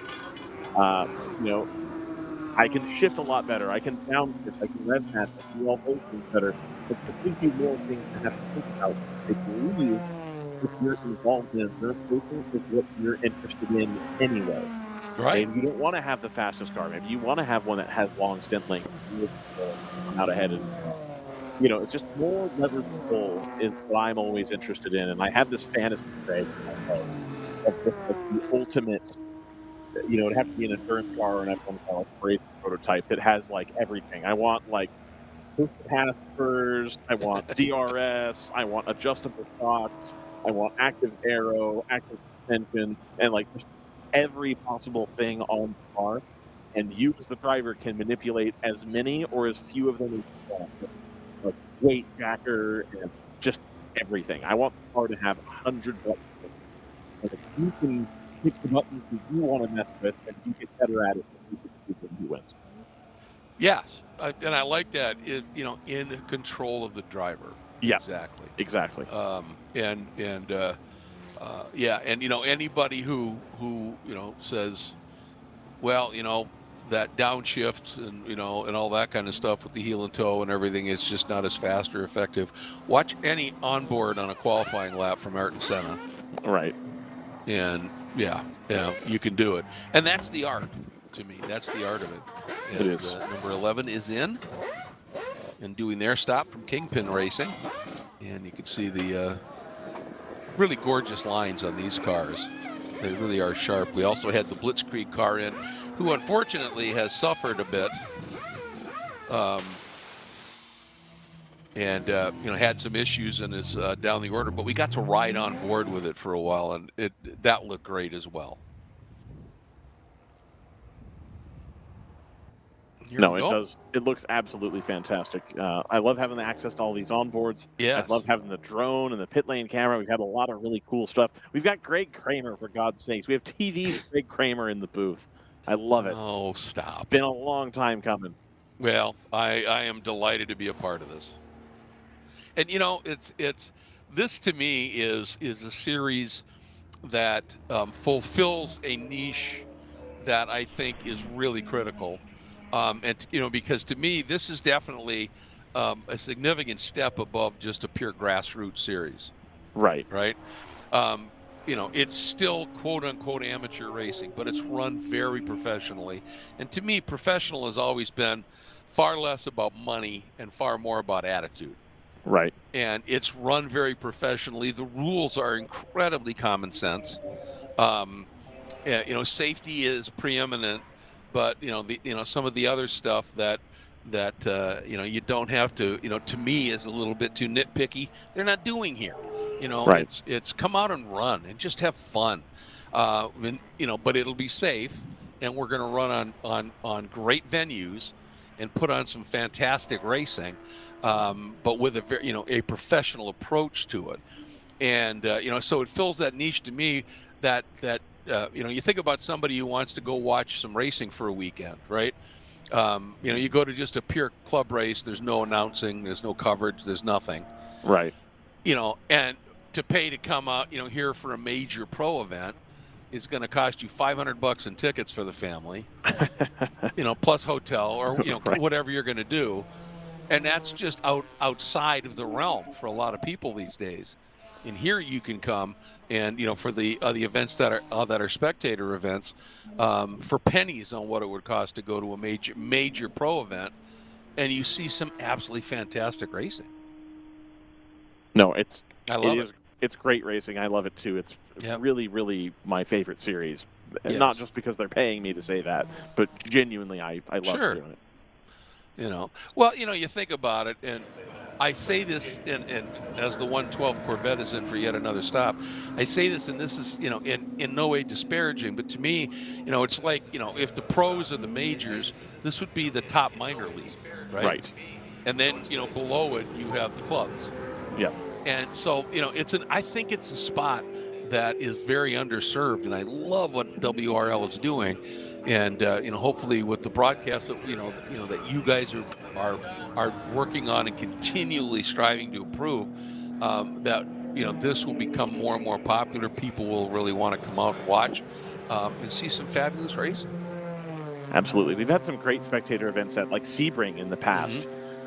Where we would do the Halloween. It was the trunk or treat, and we had the community come down and we did trick or treat in the paddock. It was great. We've had some really, really good spectator events. The Road Atlanta one is always good as well. It's a great series. We love being here, love being a part of it.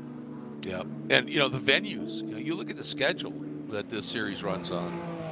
It's extraordinary.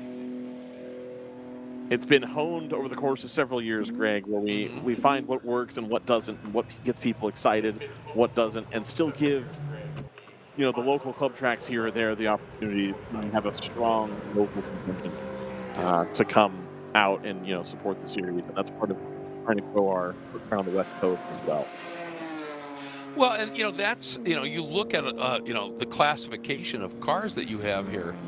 There are a lot of people that might be running local series where their car with maybe a very minor tweak would be perfect here. Yep. And so I love that where you get the people that are traveling and going for the national championship, but then you can have, like you said, the locals come out that are very quick, very talented, fill out the grid, and maybe show the national championship teams a thing or two about their track. Sure. That's all part of the excitement of it.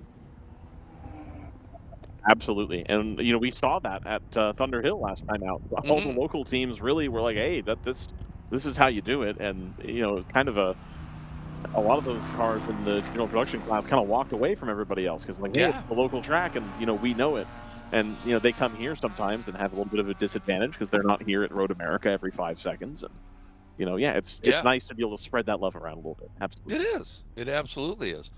And and the variety of tracks, you were talking about it earlier. You've got Daytona, for just the outright speed tracks, but then you've got Mid Ohio and you got Thunder Hill and Barber, all of these tracks that are a lot more technical.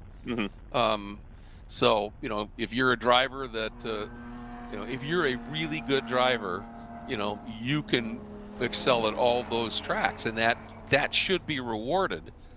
But every once in a while, you'll have somebody who maybe it's their car and it just doesn't work on a really technical track, but it works great on an open track like this.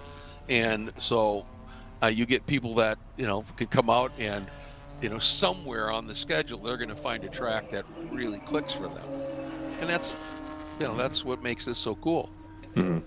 And then when you have that no contact rule, and accidents happen, and that could happen, but with this no contact rule and everything, what you end up with, to me, is at the end of the weekend you have had an absolute blast. You've raced the wheels off your car, and there's not a wrinkle in it. Yep. And you don't have to spend money fixing body panels. You could just refreshen it. Whoop. Oh, got a little bit of trouble there for one of the for open the throttle 68. Cars. Yeah. And away we go.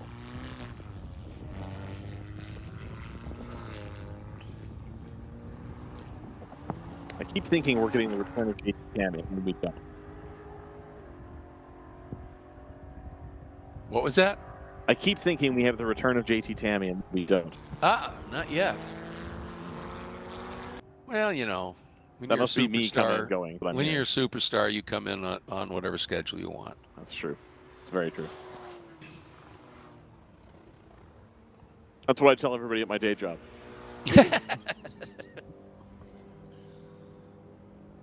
I'll tell you what, it's interesting here. The that number 2 ACP Tangerine BMW had been it had been down a little bit, but it is running laps right now consistently, 2 to 3 or more seconds faster than that Roberts Motorsports prototype. Right. And they so they are really hustling it. The Go Karts Go Australia car, sitting third, the number 58 Mercedes, is now only has been running quick laps too, 12 seconds behind the number 2 ACP Tangerine entry, and that is the battle for the lead in GTO. Oh, you might want to hit again. You may want to hit or maybe I want to hit refresh. I have that at only like a 7-second gap. Yeah, 4 seconds. Yeah, you may want to hit refresh on your timing page there, Craig. Go Karts Go about 4 seconds behind the ACP car. Well, that's even better. Yep. Wonder what happened here. Ah, yes. Yeah. All right. That's a big difference. Indeed. There we are. That makes it all the more exciting. Look at that. We got graphics. Nice. And there you can see that 226 And for each of them, that had to be traffic. Right. But otherwise, they're in virtual lockstep, aren't they?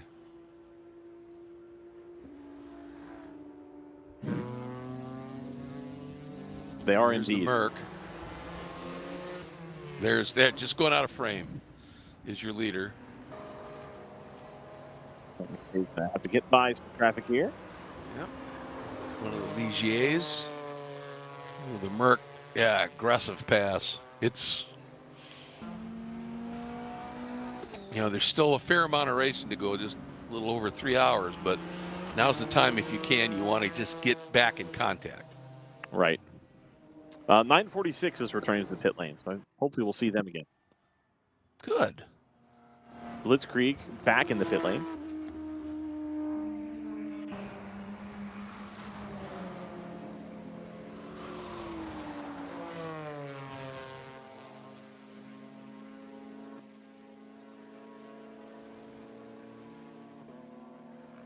So there is the Mercedes exiting the kink.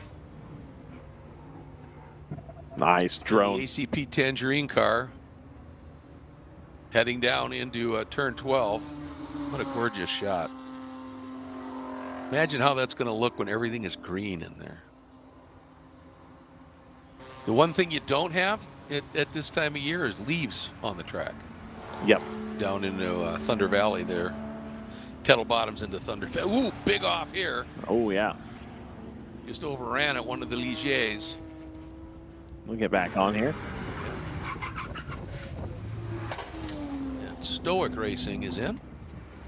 So that's the 87, the red car, under the ECP banner here.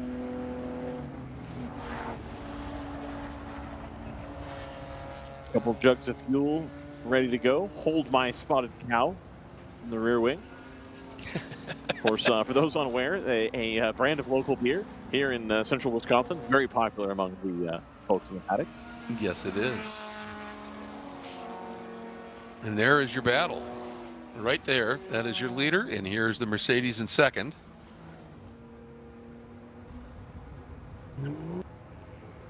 Yeah, you called it, down to 3.2 seconds now. Yep. Look.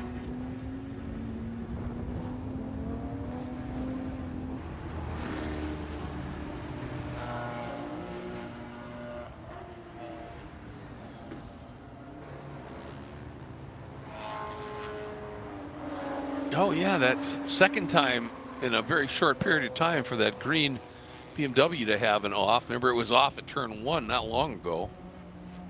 I wonder if they're having some serious handling issues have cropped up on that car.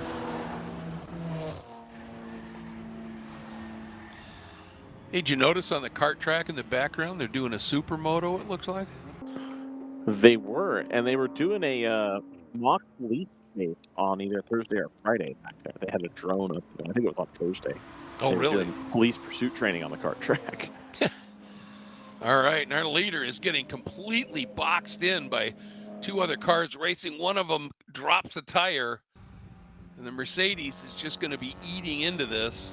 Now, of course, the Mercedes is going to have to get through on these two cars as well.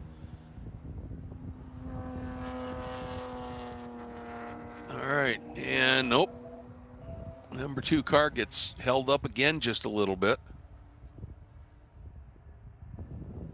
And, you wonder, why is that car that he's trying to pass racing him so hard? Because he's racing the other car in this mix. He has no obligation to just get out of the way, slow way down, and let you go. That's your responsibility to figure out a way by him. Right. They're racing.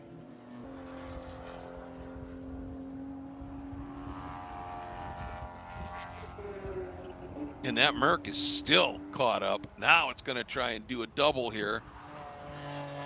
And that's a classic example of the adage, racing giveth, or traffic giveth, and traffic taketh away.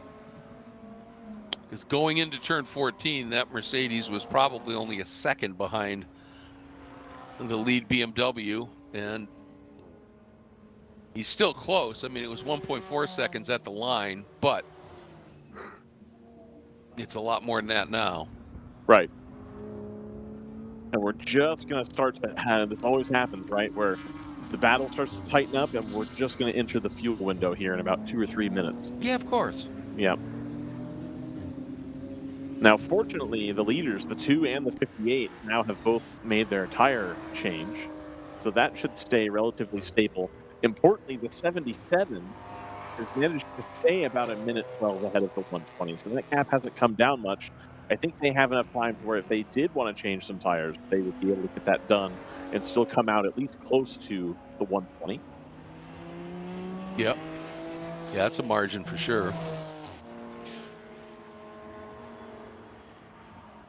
It'd be interesting. It'd be great to see that. I mean, we've got a great battle for the lead, but it'd be also great fun to have a nice battle for that final spot on the podium.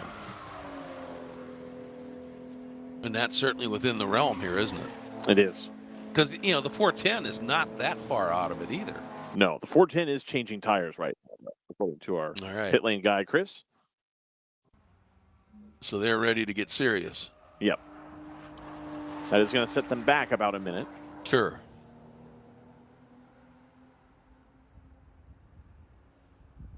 What a gorgeous shot that is. Oh, yeah.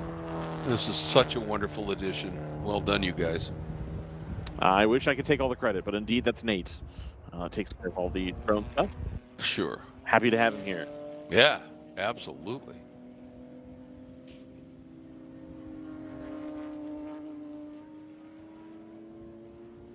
God, what an incredible afternoon for a race.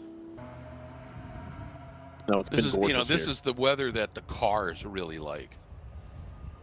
And as a driver, you're inside a car, front engine, heat wash, all of that. It's better than it used to be. Right. But just having a nice cool day is still very pleasant. Well, it's helped our cameras out tremendously as well, having come from the Southern California desert where I'm fighting the heat constantly. This has been really nice. Exactly. Well, yeah, that's the downside, right? Homestead in July. Yeah. Homestead in July. Enough said.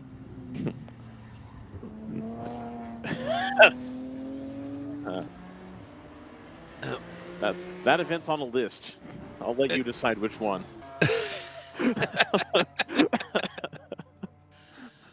Got it. I did enjoy going to the Marlins game with Jordan. Oh, excellent. Yeah. Yeah.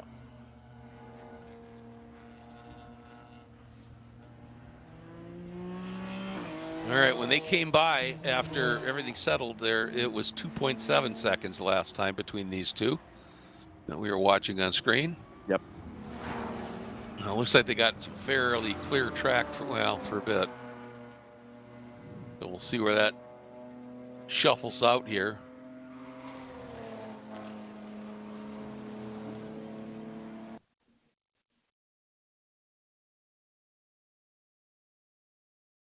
That 410, the second ACP Tangerine car, right now, that last lap, they just went almost 4 seconds quicker than the 120 AE Victory Racing entry.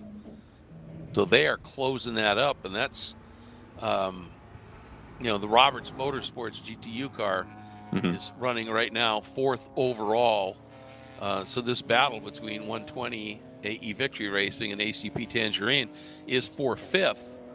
Final spot in the top 5 of the GTO category. I think the number 2 has taken the pit lane here. All right. And indeed, the 58 comes by, but the 2 does not. There you go.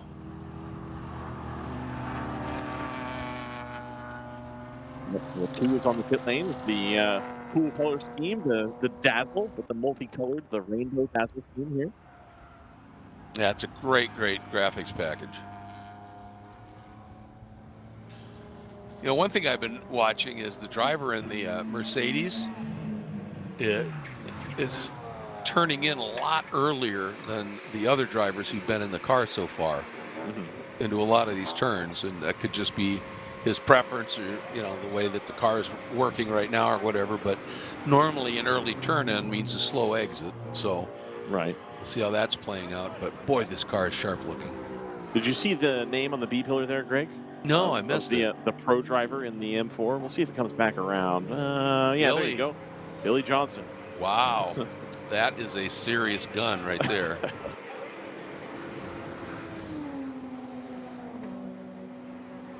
And then, of course, Ken Goldman, Aha, Casey did you Jones. see that? Gave us a wave. Yep, indeed. I wonder if that is Billy now on board. I would imagine that Billy qualified the car, would be my assumption. I think this So is... he had to start. Yeah, I think this is likely Ken Goldberg. Oh, okay. We are going to do some tires here. So this is their second set of tires. Yeah. They're serious. They're ripping today. through tires on this car this weekend. Are they going to do just the left sides, or are they going to do all four? Let's see. Looks like they're just going to do left sides. Okay. Not a bad plan. No. Still get the advantage of having a little bit fresher tire on there to the end. Well, and so many of the crucial corners here are right-handers. Right. And, you know, that's so they pace the left side quite a bit. So you just do the lefts and you get into one, you get into three, you know, you get into the carousel and the kink in Canada and 14. You're going to have that little bit of extra grip on the loaded tire. Now, it can make the car feel a little weird for a lap or two until you adapt to it. Yeah. Especially in the braking zone. Big Eye Racing guy, he knows all about taking 2 tires versus 4. Sometimes it's way better. Who is that? Dustin, the producer. Oh, yes. I've only been in one race where we just did one-side tires. And the first time I whistled up into a braking zone. Ooh. And the car just started to dance. Because the one side had that little bit of extra grip, and I wasn't prepared for it. Right. And it was like, whoa, okay, back that braking zone up just a little bit for a little while. Absolutely. Until you figure this out. I think there was a quirk with the oval physics for some time, which I believe has been patched out, where going for 2 tires was faster than doing 4 tires. Really? Dustin says it's still possible, but it doesn't happen frequently. Yeah. Well, because you still even you know, with and with an unloaded tire, you're still leaning on that, you know, to help give you some of that lateral grip. You know, sure, the outside's more loaded by far, but that inside tire, if that gives you a little extra bite, that's going to be good. Driver change here for the 410.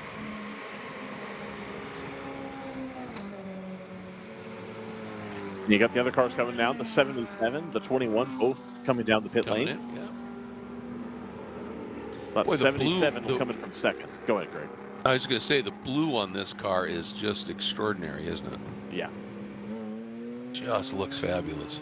Catesby Jones and company with Team ACP really killing the game with liveries. They change the livery just about every year. Yeah. And they're always bangers. Yeah. No, this is, no question. What is the delay here? Problem with the driver's radio, maybe. Potentially, yeah. As they're working on plugging something in. We've heard it joked about by actually Sonic Hawk also, who came up and spoke with us earlier. Joked about TV cars.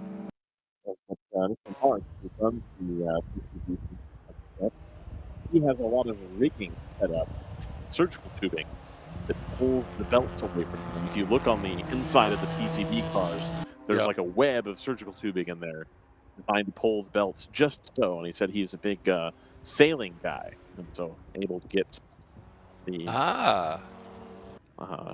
rubber tubing the way it needs to be to hold pressure in all the right spots, so that you have a little bit quicker driver changes. And that matters. Yep. Yes, it does. Know? When you don't have that minimum stop time, that's when it really matters. Right. You know, because that really puts the crew into play and it puts ingenuity into play. Absolutely. Well, you remember for a time, Greg, that Audi stubbornly refused to do closed cockpit cars because of how much easier it made the driver changes, in spite of it hurting the car literally in every other way. Yeah, exactly. It was well worth it to have the car be open cockpit and have that much faster driver changes. Yep. And and that was, of course, when they had, the rules were you couldn't, there were certain things you couldn't do while you were refueling. Right. And so, anything you could do to speed up that driver change was big. But you're right. Now, the one thing that I truly miss about those open cockpit cars, and I get it, I mean, it's far safer with It's a huge safety thing. Yeah. Yeah, it is. But with the open cockpit cars, I remember watching Alan McNish in the R10 at Sebring heading into turn 7, the hairpin, when the sun was low in the sky. Right. Oh, and he would have to hold his hand up. Yeah. To block the sun. And the only way you could do that was with a paddle shift car. So there's that. But you could see him hold that hand up while he was doing the downshifting. Just that kind of thing. And you could see, obviously, with the open cockpit cars, I remember many times seeing, somebody lay a surprise pass on somebody and watching. You could see the helmet do a double take. Right. It was almost like, oh, no, you didn't. It just offered some really great visuals, but wasn't worth the safety concern. Indeed. But I will tell you, watching Alan McNish hustle an Audi R10 around this place, glorious. A treat, I'm sure. Glorious. Yeah, special stuff.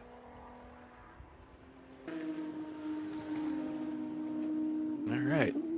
Busy pit lane, the 246, TCB Racing entry. Showing some endurance grit on the car.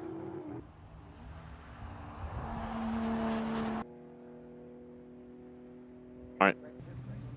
All right. Here is our current leader, the Mercedes.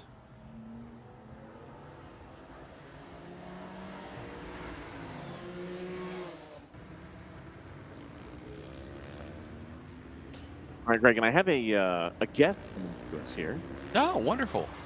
Dave Spitzer with TC Klein wanted to talk to us about the 112 because we've been opining about it so much, and I'm sure saying a bunch of nonsense. And as we've got the onboard pulled up here, right. Dave, welcome. Thanks for coming to chat with me. I appreciate you. It's a great pleasure. Happy to be in WRL. It's my first race moving up after a whole bunch of time in SCCA. So perfect. On my way to the big time. Awesome. Hey, well, we're happy to have you here. Tell us a little bit about the C8. I saw this car roll out of the trailer on either Thursday or Friday, whichever day it was. They'll blur together with this one. And I thought, somebody's brought that out for HPD. That's going to be like a cool car to run in the practice, and then they'll roll their green BMW off. And that'll be it. Right. But you're telling me that, and again, indeed, it's racing here. What makes you decide that this is the solution for GT1? Well, there's a whole bunch of ways to answer that. I guess first things first, yes, it's a real race car. And the vision is, first of all, the Corvette on the street is just a spectacular piece, right? Yeah. So why shouldn't it be out here racing? Yes, it races at Le Mans. Yes, it races in GT3. But why can't it be competitive in WRL? It turns out there's a really interesting vision that emerged among a couple of my teammates, which is it can be a really low-cost platform. Right. So it's the Stingray. It's the base model car. It's not a Z06. It's not a ZR1. It's a base model car. It's traded in. It's got clapped out brakes. The interior's dirty. The tires are junk. Yep. That dealer, and by the way, I've got a really good friend named Alan Johnson who's super connected in the Corvette community who's looking to sell these used cars. So we bought a used car and turned it into a race car. Now for GP1, of course, you have to dial out a whole bunch of power. Yep. Fine. But it's such a fantastic platform, and I'll let you ask the questions, but my goodness, what an amazing platform to drive out here. No, I actually was looking at this at work a couple days ago, that you can now get these C8 base, no package, like just whatever. You got it. With a price that starts at a 4. Right. Which is starting to get into the window where even I, not a Corvette person traditionally, were like, something that starts with a high 3, like that's a pretty compelling option. It looks like it's retained much of the road car stuff on the inside, which I assume is a CAN bus nightmare to try to get rid of. Would that be accurate? It is accurate that there is a nightmare potential. If there's people out there that are watching that want to do this, that want to race the Corvette, get in touch with Adrenaline Surge, get in touch with me and my teammates. We've got the recipe. Okay. Sean Bailey, who started the car, knows the electronics really well, works for General Motors. Alex McDonald, who's in the car right now, did a lot of the development driving, set the lap record at VIR, drove the car over at Nürburgring. Like, he's a development driver. Tony Roma, who's getting in to finish the race, global executive chief engineer for Corvette, like the #1 guy on Corvette. Right, so there's relationships there. Now, we're very, very careful. There's no conflict of interest. This is guys having fun with a car. But here's the point.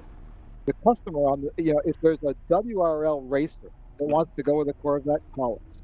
And then if you're on the street, this is the ultimate proof for how awesome your car is, because we didn't have to change very much at all. I was just telling the guys, I did the second outing today and finally got to where I could feel the diff. The diff in the car is unreal. It just eats. You go to throttle and it's so good. That's awesome. And so that's really what it's all about. It's about sharing how fantastic the Corvette is.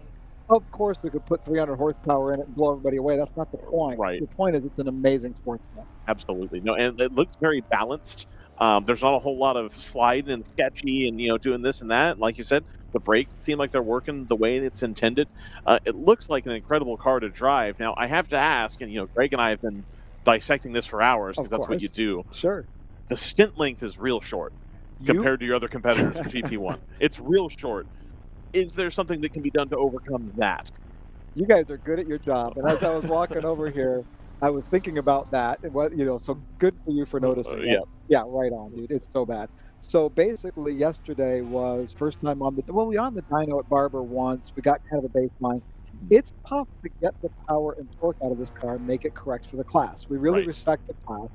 We do not want to come out here like a bunch of jerks and have everybody mad at us. We want to be good citizens. And so that was the focus yesterday. And then a whole bunch of other things with getting the cameras up and going and getting, dealing with driver radios and blah, blah. So we get in the race and we're thinking we're over an hour on fuel. Yeah, not even close. And so we'll be working tonight because we've done so much in the calibration to pull the power out. We can now go back. There's a few things we can do on fuel. So I think by tomorrow we should be up over an hour. We just kind of ran out of time, to be honest. Got it. Yeah. What specifically, just as a car nerd and as a service manager, what is it that you're changing? Because in my head and like in my old, port injection simple tuning, if you've pulled all the power out of it, you should be using less fuel straight up. But I imagine on something that's direct injection Corvette like this, it's not that simple. It's not that simple, yeah. And I will share a little bit because that's important, and your fans love it. Our fans of WRL love this stuff. But Tony's really the guru on the cal. Fundamentally, what we're doing is we're working with the electronic throttle control, just limiting throttle. And so, but you're correct that if you're making less power, it's pounds of fuel per horsepower hour, right? That's PSFC. There are some other things that we can do. There's some protections in the car, like to protect the catalyst. That'll put some extra fuel in. Well, there ain't no cats, right? We took everything off downstream of the header. So there's some things that we can do, and he'll go in there and tickle the keys a little bit. And we think, I don't know, we'll see tomorrow, but we're going to work on that. So this is a package, that, as you said at the beginning, that is available. If somebody sees this and goes, that's pretty killer, I want that, you can make this available to other teams? Absolutely, yeah. TC Klein is an amazing guy. He's been around forever. For those that know sports car racing, TC's been here forever. Did a fantastic job. We know the guy that did the roll cage. We know the guy that did the exhaust. Sean can tell you all about the electronics. We can answer it. We've actually, Adrenaline Surge, you can see that on the dash of the car. And we're going to start to come along with some new livery for our next race. That's a new secret coming along. But anyway, we are now a dealer for Virus Engineering. They do the Aero. The Aero, yeah. And that PR1X wing is just crazy good rear wing.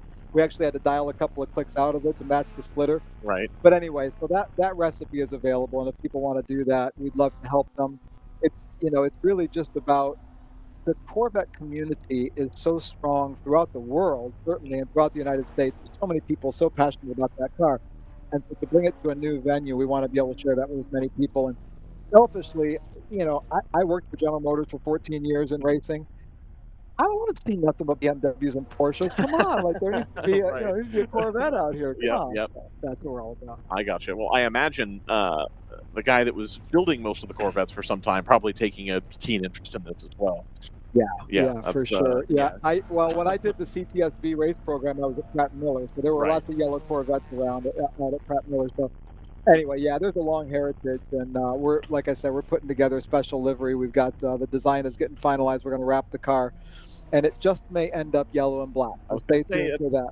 Are we going to have a yellow Corvette at Daytona in WRL, like at Daytona, I wish, because that's my home race, and I would love to be able to race in front of friends and family, but TC's in charge right now. That's not on the schedule, so we're going to kind of pick and choose a little bit. But you know, after the success of this outing, I think all of us are going to be jonesing to get as much as we can. Absolutely, no, and not just yellow, ahead, velocity yellow.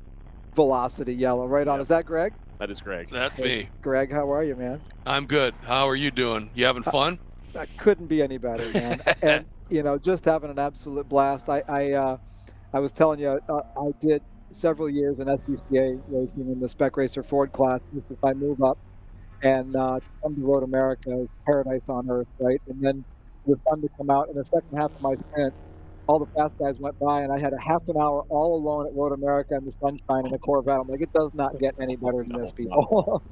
Oh, that's beautiful. Hey, the one thing that I wanted to ask about, it seems like you guys are, in this, you know, I'm just, you know, in terms of how you deal with it, with your refueling on the left side of the car, getting those 3 jugs over there, it seems like it's really time consuming. Is there anything in the rules that would allow you to change that to the right side, or get it higher up at least, to help the you know, the gravity flow, etc.? Well, part of racing a beautiful, sexy roller skate like that, there ain't no higher up than that. But yeah. But no, you know, part of it, Greg, was sticking to the production stuff as much as possible, right? So, yep. You know, TC basically, I was with him in the shop. We kind of pulled apart the refueling nozzle and all those pieces, and found out a way to adapt it for racing that was minimal. And this is our first race out. So there's some things we'll look at. I think what we'll look at is maybe on the jug. You know, let's be racers together, right? We were looking yesterday. I took a picture. If you extend the jug, we can maybe get a little higher on that, you know, outside the car, and put the fuel in a higher gravitational position. But so you're right to ask all those questions, and we'll look at it. But it's not too bad as far as the time for the driver change. But yeah, every little bit's going to matter. And this series is so competitive, right? We want to win. You know, first time out, we got to be realistic, but we're going to be looking at everything for sure. Oh, I would imagine. And, you know, it was pretty clear in qualifying that the pace is there, you know, already. So, you know, whatever tweaks you need to do to, you know, to get the stint pace up where you want it, and stint length, et cetera, is going to be fantastic. I just wanted to also say one thing about Ryan and I had talked about Coda a little bit earlier in the race. Yep. And one of my favorite memories from the World Challenge days when the Cadillacs were running was the one time that it ran at Coda when the V8 supercars were there. And one of my favorite memories was when the V8 supercars were out. So I wasn't announcing, so I would spend time down in the pits, right, wandering around talking to people. And at one point, I think there was a problem with the microphone because I couldn't do any announcing, and I was down there, and you know, this is the V8 supercar series, right? Right. Aussie V8s, famous as it gets. Exactly. And the crews would be working on their cars, and the 2 World Challenge Cadillacs would go by, and everybody would drop their wrenches and just walk out, and here were these V8 supercar guys, you know, coming back going, oh, mate, that's what a V8 should sound like. You know, that was just an extraordinary era. Both of them, really. Yeah. You know? No, it was phenomenal, and you'll love this, Greg. Thank you for saying that, and that was such a wonderful chapter in life, you know, bringing that CTSV World Challenge program to life, and running with Pratt Miller with, you know, all my friends and all those drivers, and Tony and I, you know, Tony Roma, who's my teammate, he'll be getting in here in a little bit to finish up today. He and I were talking yesterday. We did a selfie and sent it off to Johnny O'Connell and Ron Fellows, who were together out in Nevada. So, yeah, it's the family is still strong, and all those memories. So, you know, of course, in the beginning, I had Max Angelelli and Andy Pilgrim. Andy came out of it, you know, and then Ron was our number 12, you know, the third car, a couple times up at Motorsports, and then Johnny got into that program and was a big part of it. So there was a lot of crossover, a lot of shared GM love. Let's put it that way. Oh, it was, and it was truly just an absolutely fabulous era. You know, no question about that. But you know, it's neat to see that now you're getting behind the wheel and you know, making the steps here, and you know, I think very smart to start with that Spec Racer Ford and learn how to drive momentum. And, Yeah. And now stepping into something a little bit quicker, and I think it's fantastic. So congrats, man. Well, thank you. Yeah, my goal is to get to the Rolex 24. The first thing for me was to prove that I could do this and be quick, and I think I'm on that path. And then I knew sitting in that beautiful open cockpit prototype, 135 horsepower and single class, it's not what you need, right? There's more to it. And so I'm here to put a roof on my head. I'm here to prove that I can race in multi-class, and that's a lot of what it's all about. I got to make you smile though, Greg. I was just staying with Tony, sitting there on our lawn chairs. Yeah. Everything that makes you quick in a Spec Racer 4 makes you quick in this. You bet. It's the most obvious thing in the world, which is go to throttle early, right? Yeah. And I was like pounding him on the shoulders going, dude, the diff in that Corvette is so amazing, because if you get it set up right and go to throttle, it just eats, and you're making lap time and you're having a blast. So that's what I want the people out there to know. The Corvette's just an amazing car, top to bottom, left to right. Just there's look nothing. at the steering input on the onboard game. They're running curve, they're doing everything. There's not a ton of twitchiness. It's just very precise. There's not a whole lot of having to catch anything. A little bit there, but like.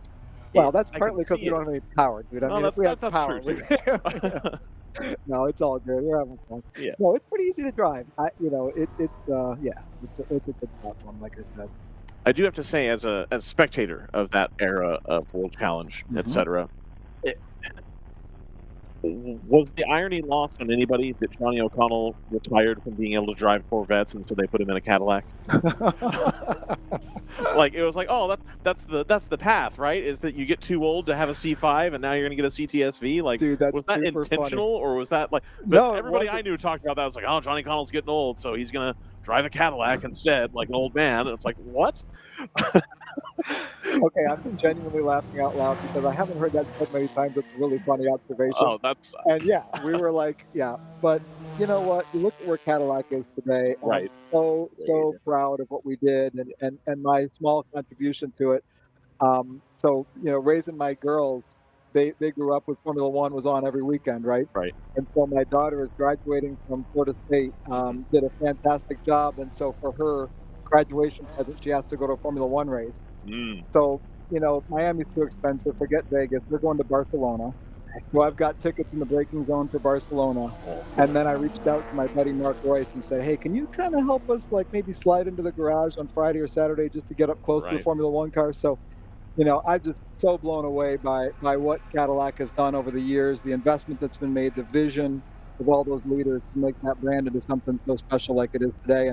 And Tony, who's driving out here this weekend, was a huge part of engineering those cars. Sean, Alex, all these guys have all, done the V series. So it's come a long way, and it's been a lot of fun to watch that journey. I mean, realistically, and I think, Greg, you and I are going to go to probably the same place. Realistically, I think it was you guys that helped with that transition. Absolutely. I think without the CTSV race program and then subsequently the ATS, obviously, right after, I don't think that the Cadillac brand gets to where it is today. It's not where it used to be. I remember when that first gen CTSV came out, like the first one in the 2000s. And my buddy's mom bought one. And she always had like Mazda 66s and just German sports cars and the whole line. And so she went to the Cadillac dealer and they looking for something more comfortable, looking for an SUV, and ended up walking out with that. And she's like, nah, this is way cooler than all those. Like, I love that. And so to see that program really, I think, took Cadillac in a big way forward. And to now see, the DPI program and the Formula One and the GTP and all that, it's really done a great job. And it genuinely did start with you guys building that program the way it was. And so I think all of the credit to you folks that did that Pirelli World Challenge program, because I get the feeling that if that didn't go as well as it did, a lot of that probably goes away. But when you have Pratt & Miller involved and you got GM Corporate backing you on it, I don't think there's any other way for it to go. Yeah, it's amazing, actually. If we go all the way back to John Smith was the general manager at Cadillac and was really the vision behind the scene they called Arts and Science. That was the Renaissance. And then I was a big part of the Le Mans program back in 2000, 2001, 2002. So did the LMP1, which was tough. Audi came along and they were willing to spend 10x over what GM would. But we fought with honor. And then the World Challenge program, and I got to tell you a quick story. So you want to laugh if we've got time on the air? Of course. So Tony's a good friend, and came down to Daytona, and he's sitting on my couch, we're drinking a beer, and I said, "Why are you here?" And he told me about something called the V Performance Lab, where they take ATSVs and PTSVs around the country to show them off. So next day, I'm out at Daytona driving an ATSV, absolutely fell in love with the car and went and ordered one. And so I just put over 100,000 miles on a twin turbo V6. It was my daily driver. I take my kids to school, and my kids learned a lot about G-force on the way to school in the morning. Let's do it that way. So I'm not only someone who loves Cadillac and contributed to it, but I'm a driver. It's awesome. Yeah. No. Well, and you know, just to your point, Ryan, just to put a period on it, you know, when I was announcing World Challenge when the Cadillac program came in, Right. and I heard that announcement, and I said, "Really?" You know, these are luxury barges. You know how is, I mean, that was kind of the rap, right? And then you guys came in, and man, you know, it just turned everybody on its ear, and it was absolutely phenomenal. And you know, to me, it just totally, you know, reinvigorated the brand. Yeah. You know, and it let people know that no, we're about a lot more than just luxury. We are about performance luxury, and that was great. And then Johnny O'Connell gave me a ride in one of those show cars that you were talking about at Sonoma, and you know what we did going around the track. I mean, I know Johnny O'Connell. I know what he's about, and it was a blast. But when he accelerated out of pit lane. Right. And my head slammed back into the seat. You're like, wait a minute. And I just looked over at him and I went, "Are you serious?" You know? So yeah, great stuff. Great stuff. Yeah, no, it's kind of you guys to chalk it up somewhat to the race program. Obviously, it matches up with a killer product on the street. Yep. And, you know, just the visionary of the leadership. You know, it's a tough thing to make those big calls, right? And to steer that ship and then to stay with it, right? So Cadillac, to their credit, and the current leadership, you know, Mary and Mark and all the folks that are in charge, Ken Morris, there's a lot of people that are visionary and that understand. And now they go to the Rolex 24 and they feel it coming out of the pores of all those fans, right? There's so many people that want to wear a Cadillac racing shirt. And I go to the grocery store and I see some 18-year-old kid wearing a Cadillac racing shirt. And I'm just smiling inside, you know, I'm like, yep, all is right with the world. Perfect. Well, thank you for coming by to chat about the Corvette. I am looking forward to seeing this car a lot more. Like, that's very, very cool. Not GM officially, but GM people associated. GM grassroots. Yes, GM absolutely. people that love the car, period. Yeah. People are willing to get out there and take a swing at something that is, you know, we have this discussion on the air a lot of times where it's harder and harder to get a road car turned into a race car. Right. And it's like even BMW in the 2 Series race cars, you're not that many button clicks and changes away from converting that back to a road car. And BMW have built it that way specifically for you. But a lot of these other cars, it's not even a consideration. Right. And so to try to make those changes, and so for a group of you guys to be like, nah, this is the car. We need to make sure this is open to people is awesome. Yeah, and it's the way it's supposed to be, right? TC Klein took a hold of a street car and called up a bunch of friends and made it happen in his garage. That's what it's supposed to be about. And it still is. It's not anymore in Grand Am, right? In IMSA, whatever. Sorry, IMSA. Yeah. You know, when I was there, I watched the transition away from people building cars for the Rolex GP or for the or for the Rolex series or for the Continental Tire series at that time, whatever. It's gone away from that. Now they're all factory cars. It's gone here. And so WRL fills a very important niche in the world of racing, and it's great that can still work. There's a lot of people that really need to connect that way. So awesome. Good well, stuff. Thank you for coming by to chat with us. I really appreciate you. It's a great pleasure. Of course. Yeah, not Thanks a problem. for the time. Yeah. All right.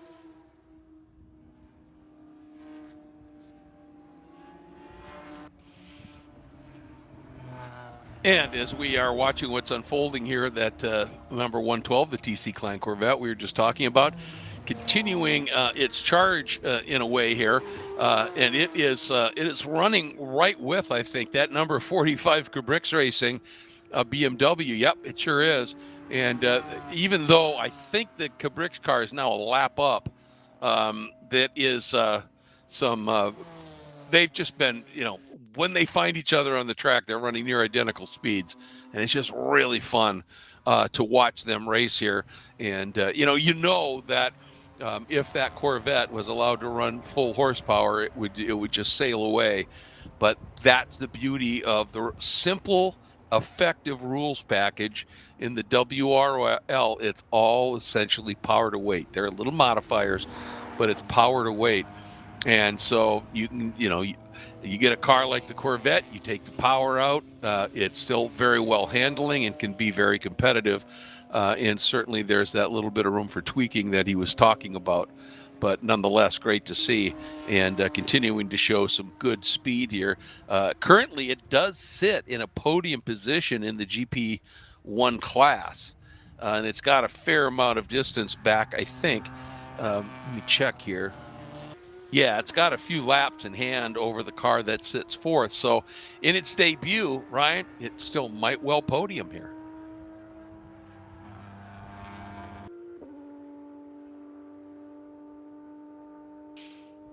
Getting a little caught here is one of the GTO machines coming up. Working through those guys. Up front, it's still the Go-Karts Go Australia entry by only about 11 seconds clear of that Roberts Motorsports, the little prototype. But it, just hasn't had the speed that it had a bit earlier today. The ACP Tangerine number 2, which is second in GTO, third overall right now, running about a second off of what the Go-Karts Go Australia car is. And we're getting a report we got a car going very slowly, down at turn 3, trying to stay out of the way of everybody, trying to make a run here. And there is a cutout down here. Looks like he thinks he can continue a little bit. Looks like he's picking up a little bit of speed anyway. Let's hope he's able to continue. You hate to have those problems here as we get into the final 2.5 hours of a 8-hour race.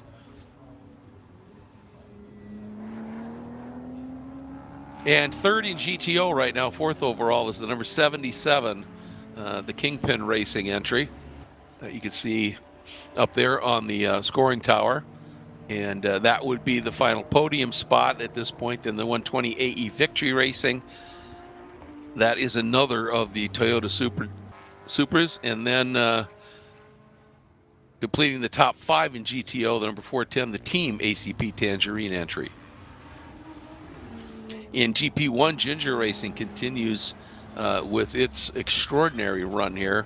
It won both races last year. Got a yellow here, we're getting a report.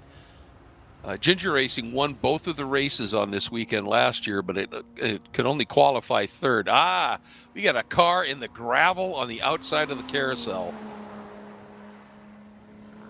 That's the Roberts Racing entry. We're getting a report. It looks like it. Yeah. Yeah, I think so. Oh, boy. And this could well be a caution. This could be a caution. Importantly, Greg, it's going to be a caution in the middle of a stint. Like right in the middle of a fuel stint. Yeah, that's going to mess up everybody's figures, isn't it? It is. And it's going to put everybody off cycle to the end. Because we've been pretty much... Oh, boy. Oh, there, yeah. Is that the exit at Canada?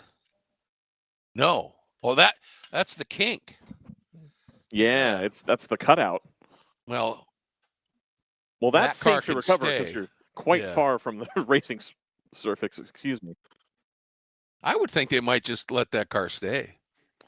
WRL tends not to unless you're within the last hour. Yeah, they really want to recover cars for people.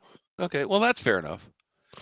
Get them back. Maybe it's something very minor, and they can get back out and run another hour and a half or so. Right.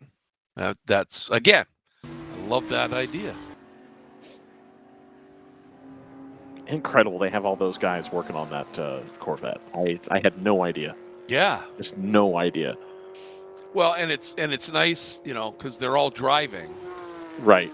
But they all have these areas of expertise, so it's a hell of a team. I wonder if these are the same guys that were. Did you hear the story, Greg, about the Lemons Pratt and Miller car? No.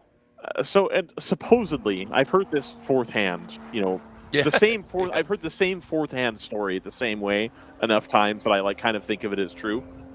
I don't know for sure. Yeah.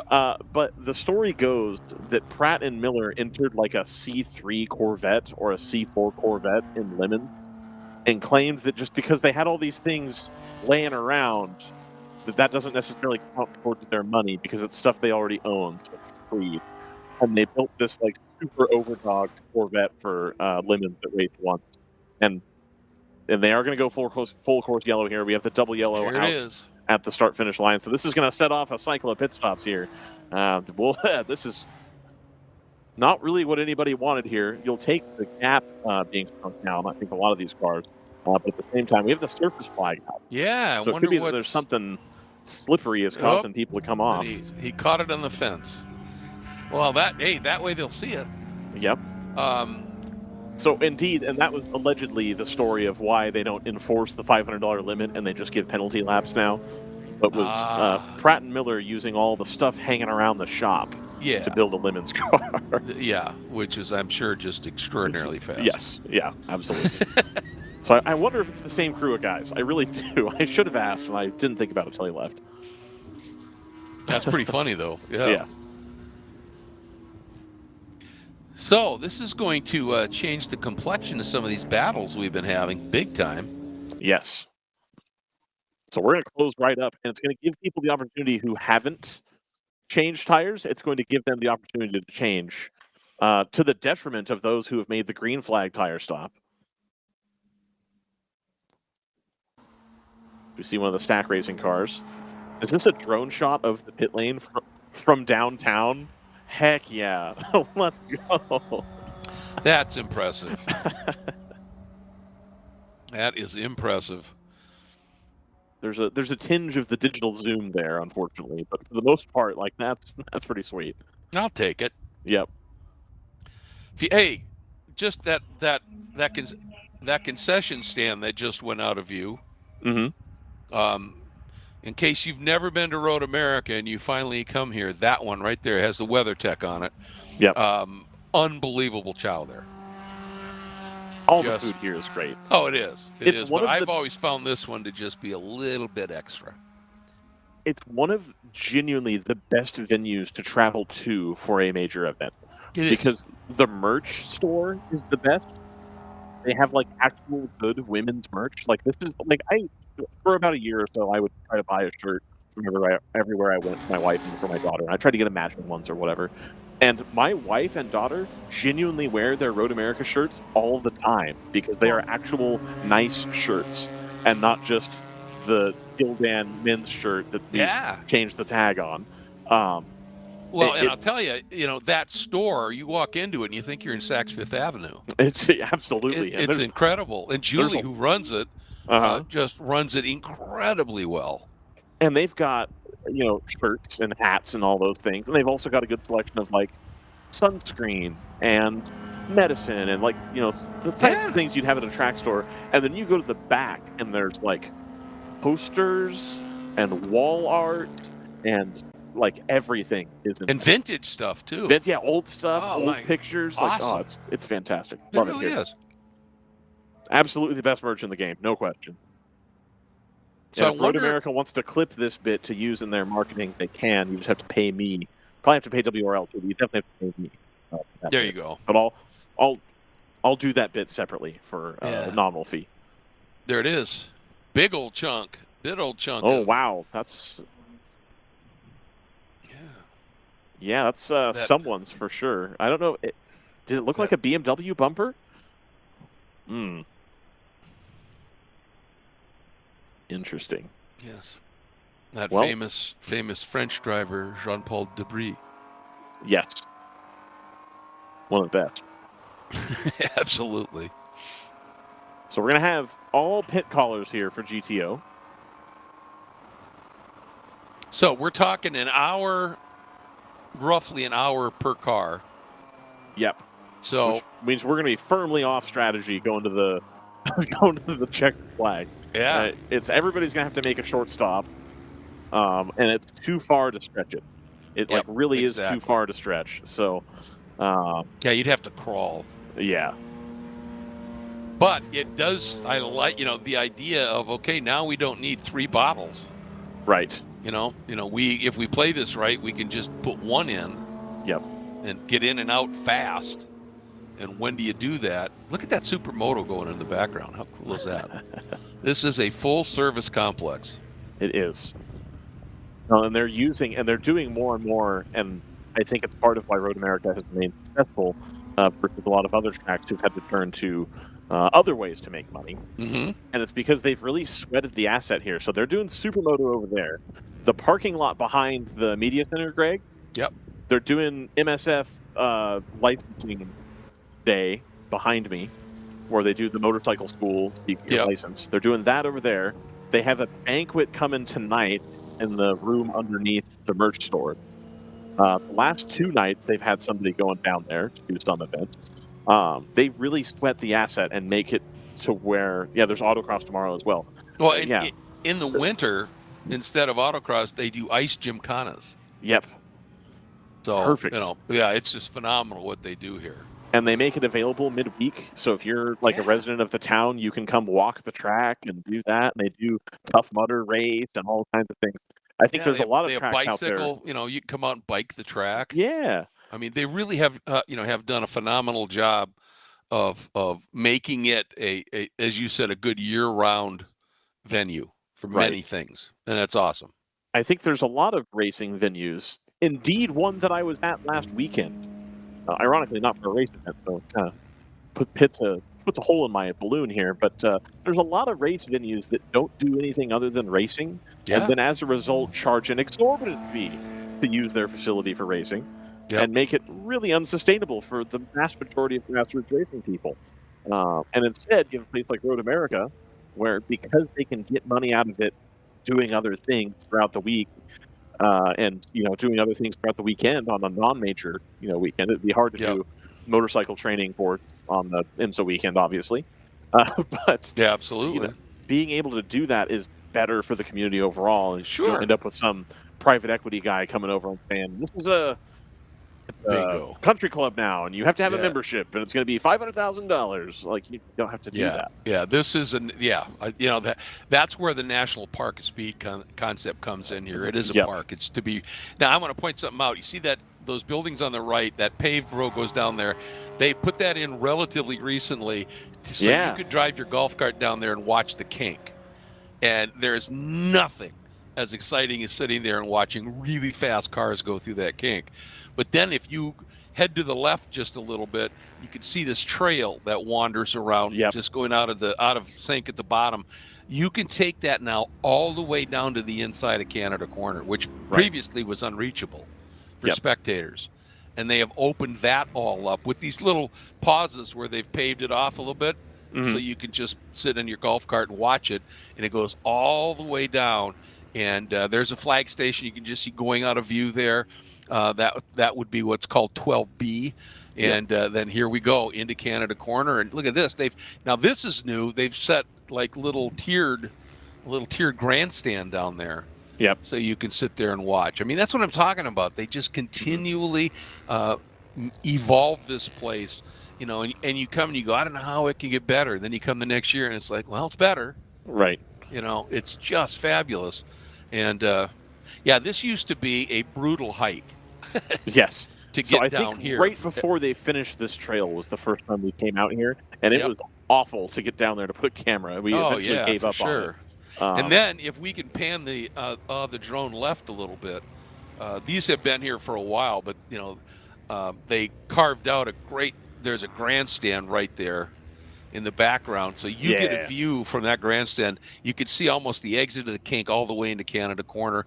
And for the really fast cars, this is literally the fastest piece of track, because the speed you build as you come around the carousel, and then it's just hard acceleration all the way down here. This is often coming into Canada Corner is the fastest part of the racetrack, and man, it's spectacular to watch. Great facility place. For sure. Yeah, it's and now absolutely you can wonderful. See they've continued the path to the right there, so you can go right back out over by turn 5, and you can see that building. That's what they call the Road America Center, where all the corner workers meetings are and that kind of thing. So they have made what have long been fairly inaccessible areas here absolutely accessible. Well, one of the bits we've missed. Glorious place. and now the drone is too far from the area to really see it well, is the beach cabana. Have you seen that over there, Craig?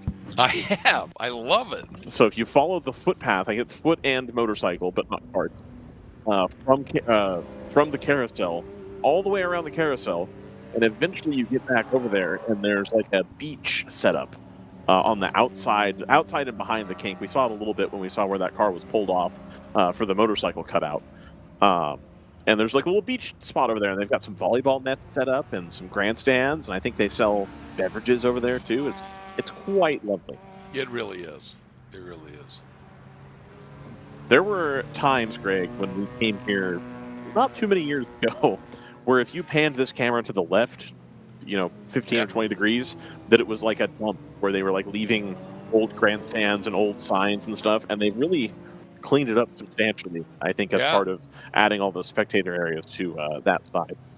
So it's track continuing to get better as opposed to resting on your laurels and quarreling with the people that live around the track and having your track workers run into the back of people's cars with a telehandler during the red flag and then not paying for the person's car, you know which track I'm talking about. Anyway. I do. So as opposed to some like that, they're really working hard to make it a better place, and I love that. Yes. Oh, continually they do that. All right, here we go. We're going to come back to green here, I believe. Yep, lights are off on the safety car. I'm looking to see where our Mercedes is in this queue. It's a bit buried, it is. There it is. There we are. Right there. Yep, with the green windshield banner. Nice and easy to see. And here we go. They're going to head up the front stretch here. We're going to get the green flag. And the Stoic 87 leads everybody to the start-finish line. A little bit of a gap here, and then the 62 and the 65 open throttle all starting together. That number 2 car is buried a little bit deep there, but importantly, and I'm going to wait, that Kingpin car, as a result of the yellow flag, has caught right up to the back of the number 2 of ACP with Tangerine Associates. They're on the same lap, and they've had that 2 minutes or so that they were behind evaporate in a hurry. And so now Sadakal Kalsa, who was up here speaking with us this morning, the driver in that car. Well, we had them 3 abreast as they were approaching turn 3. I was going, are you really going to try that math? But they made it work. But the interesting thing to me here, again, on that restart, we had 2 cars just say, see ya. Yep. And the rest of the field just was crawling up the hill. I'm really curious as to what's going on there. You can go as soon as the green is called, is part of it. Yeah. And then because you don't restack the order behind the safety car, you end up with 1 or 2 cars that are at the front and then a gaggle of lower class cars. So it goes green, but you're in a GTO car and you have nowhere to go because all of the GP cars have split to try to pass each other, and you got to be patient here. Right. But I'm just, how did these 2 cars that got that massive jump, they weren't anywhere near in sight of the flag stand when they just checked out. I'm sure it's a radio call, would be so my it had to be assumption. Yeah. All right. Just looks unseemly, I get you. Every couple of years or so, when we come to Road America, it is really weird, and we end up consulting with the series, and the series says, look it, you're good. So. Yeah. Well, and that is such a long run up that hill and blind, so, this is going to be interesting. All right, nice clean move there. That's one of the Mustangs. Yep. And then you got the 120 there. Just going down the right side of what I believe is the 11th, of the sister part of the 77, which is in the back of this patch, right here with the light blue roof and nose. And that car is racing for 3rd right now. But the 120 is almost an entire lap down, so the yellow flag did not help them. Yeah. Number 77 is coming around to put a lap on them, unfortunately. And the unfortunate... I'm sorry, go ahead. I don't know if the 77 has taken tires yet, though. I'm really not sure. Oh, yeah, good point. And I was just going to say, it's so unfortunate that blue liveried Mustang had those problems early in the race because you know, that car is really fast. Absolutely. And it's just a shame. I think Ford has been hard at work on those cars, is my understanding, and Wheelhouse Motorsports, et cetera. They've worked really hard to get those cars developed for WRL specifically, having made a big splash with that Mustang program that they were going to have all these cars available. And I think just now getting around to where they have time to come back and re-optimize things. And now, were those not the Mustang GT, or, you know, like the older Mustang GT4 cars? No, yes, these are the new GT4 car, basically. They are, okay. The one that came out, 2 or 3 years ago, whatever it was. Okay. Initially, there was speculation that they had built that same car that's in the Cup Series, the Mustang Challenge. Yep. So that was originally, in the original press release, they specified that car was set up for WRL, and people found that they didn't want to drive the H pattern in the endurance race, and so instead they used the GT4 car. Oh, okay. It's a lost art. Yep. Former WRL champion was in the Trimtex sponsored Porsche last year. Cole Lofsgaard is currently the points leader in the Mustang this season. Oh, really? Went out and had a double win on debut at Sebring, I believe. That's a? I'm sorry, I just jump in here. That's a battle for position. That just going out of frame there. Yeah. That's the number 2 and the number 77, I think. Yeah, behind this group. No, that is the 77 and the 2. 120. Yeah, the 2's right there behind. Yeah, and the so 77 should having be gone right through. There. Oh, it's gone through. Yeah. That's a lead. That's the Mustang up ahead. So yeah, that's a pass for position there. That'll put the 77 up into second place. All right. Things getting interesting as we head into our final couple hours. All right.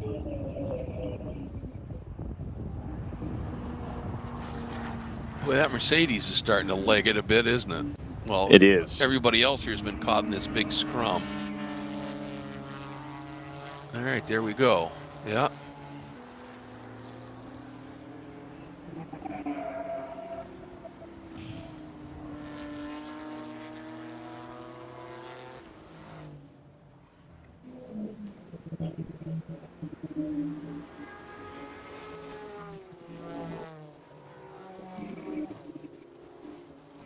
And again, this is where I think we're starting to see the Merc and those new tires pay some serious dividends. Is they just uncorked a 221.8. That is by far quicker that's than anything we've seen in the last couple hours anyway. That is quick. And this a little bit early pit stop, I think, has allowed people to get their closing driver in about 15 to 20 minutes earlier than they might have otherwise. Yep, that's a great point. So especially coming out of a yellow, you really want one of your quicker drivers in the car because you're going to have this melee as you go back to green here, which we're still seeing.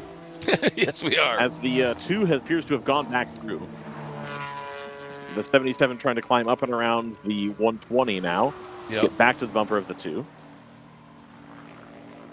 Yeah, that Mercedes is checked out, not in traffic, not worried.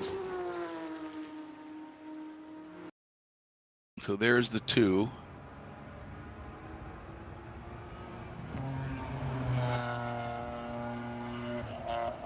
You just see him come through, heading down towards Canada Corner. Yeah. And that 120 that's now splitting those two, that is a lap down. Yep.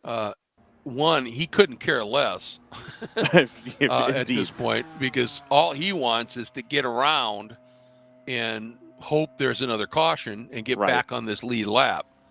So he's going to just drive as hard as he possibly can. A lot of work for the ladies in the 120 to do to catch up to that 58. That 58's a ways up there now. It is. Yeah, look at it. Now, the other advantage they're about to have is even if the 77 gets by the 120 here coming down into turn 1, the number 2 has found the 410 on track.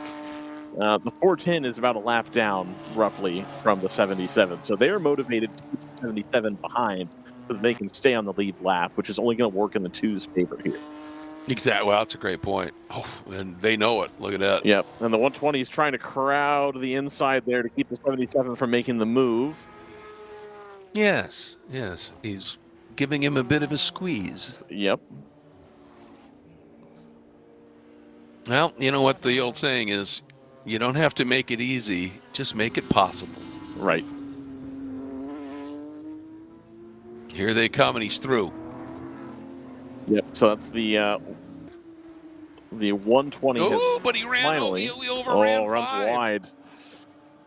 Oh, what a shame. So there we go. So now all of that work again to do. There's not a call.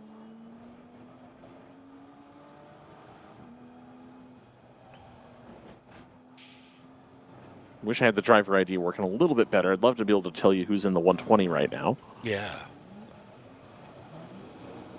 Ooh, got the 120 a little wide of the apex there.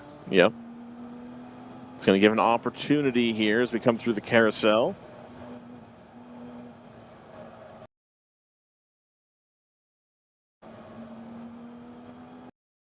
Oh, and just lose it. There's just a little bit of cell coverage spot back there that's a little tough. It's gotten better over the years, but it takes a moment and then it comes back. We'll go to the drone camera here.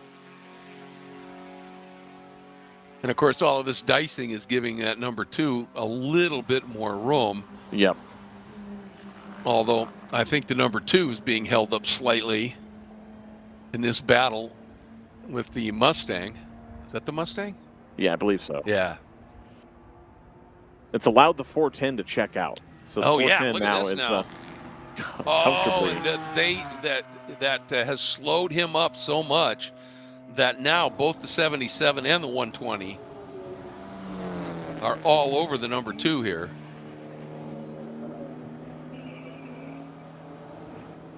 All right, now the number 2 is swinging out and can't. That Mustang has some grunt. Now we've got a big draft train here. Here Yep, comes I was going to say, I think they're all going to be comfortable staying behind. Yeah. Giving a wave here out the car. Ooh, big braking here. Got to get it woed up, and they're going to get it to the apex. Nice job. Run a little wide on the exit, but now has the number 2 in his sights. Yeah, this is fabulous. So this is the battle on track for second place right now. The 77 of Kingpin Racing, right behind the number 2 of ACP with Tangerine Associates.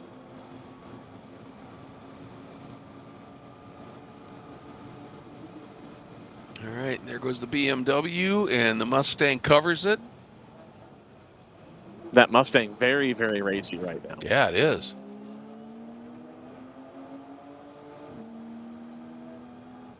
And I assume that's the 92 wheelhouse? I believe so, yeah. Yeah. Well, he's sure making this battle for second in class good. Indeed. What could have been today for the wheelhouse cars, I think everybody's going to be looking forward to tomorrow here. I say this every weekend, but I think the 8-hour people run into some little troubles here and there that keep them out of contention. And then Sunday, as long as your car is still ready to go, ends up being your second chance to have some success here. Sure. And that's the beautiful thing about a doubleheader, isn't it? Yep. It's if you have a bad race in that first one, you got an opportunity at least. Right. For some retribution, as it were. As opposed to a 16-hour race where if you have a 30-minute problem, you're probably out of it for the remainder of the 16 hours. Exactly. Yep. Yep.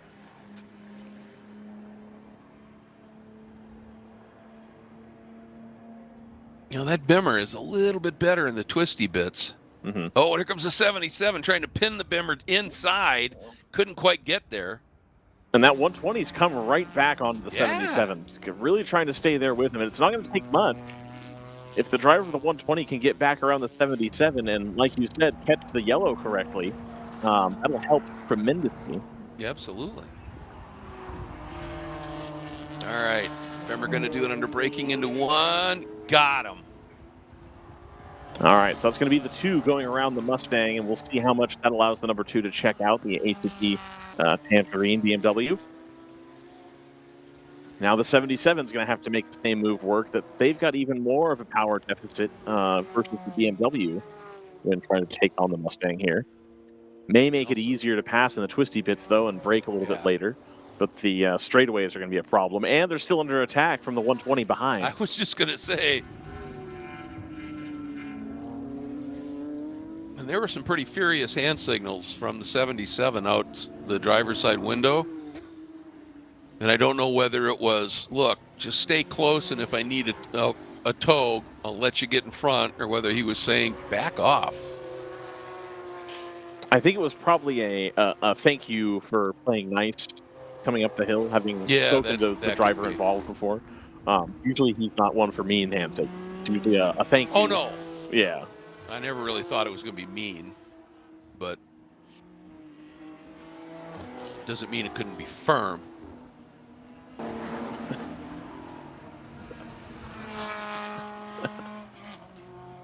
And there is that prototype that had been well in the running for an overall till it got buried in the gravel at the exit of the carousel. Well, depending on what the kind of pace that 109 has, that's going to throw another wrench into the works here for this battle for second. Right.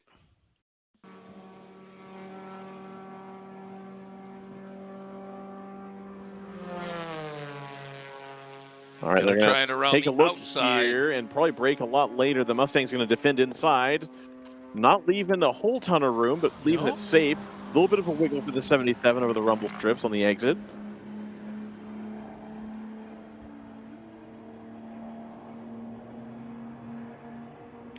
And you know what? I mean, I think that move was absolutely righteous. The 77, by the time they got to the exit point, had not established alongside. Right. And had breathed out of it, so there's no reason for the Mustang to not use the rest of the track and accelerate out. Yep. But it's, every one of those moments here is letting the number 2 get farther and farther away. And as you said, that little prototype is coming on quickly here. Absolutely.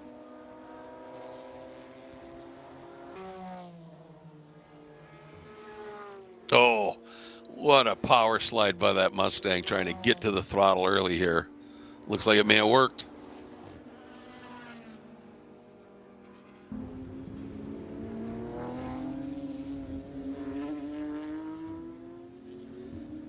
So that's the 2 and the Mustang. Yep, so they kept the 77 behind here.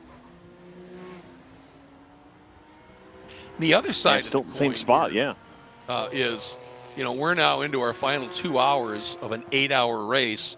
How are the brakes on these cars, Getting tired. Yeah. Usually you can do one whole 8-hour race on the brakes in a WRL car.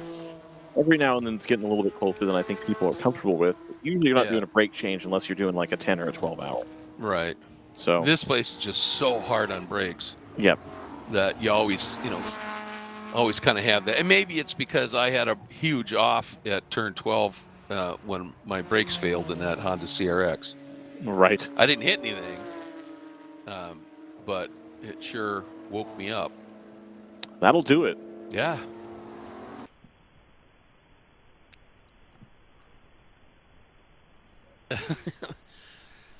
Well, neither of them are in play for a podium at this stage, but they have been having a great little battle here, haven't they?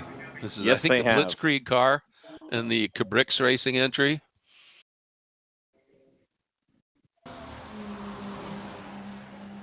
I shouldn't say that. I mean, the Cabrix car, the 45, is definitely in a position for a podium. And the Blitzkrieg car is well back, but that doesn't mean you still can't have some fun. Oh, maybe he got him this time. He got a great run coming out. Yep. Mustang had too much. So draft. Yes, let's take a look at the instant replay here. And you can see he had that up alongside, and then there's that Mustang power just pulls away enough. Right, just enough. So then it's all just draft as long as you can and see if you can out deep them going into a 1. And maybe you can, not quite enough.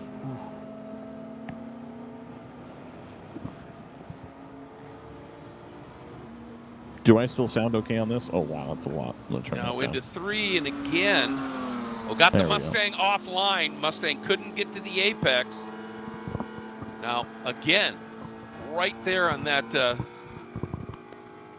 See, now that's the difference between one, a good exit, and the other car doesn't get a great exit, plus a little bit of a side draft.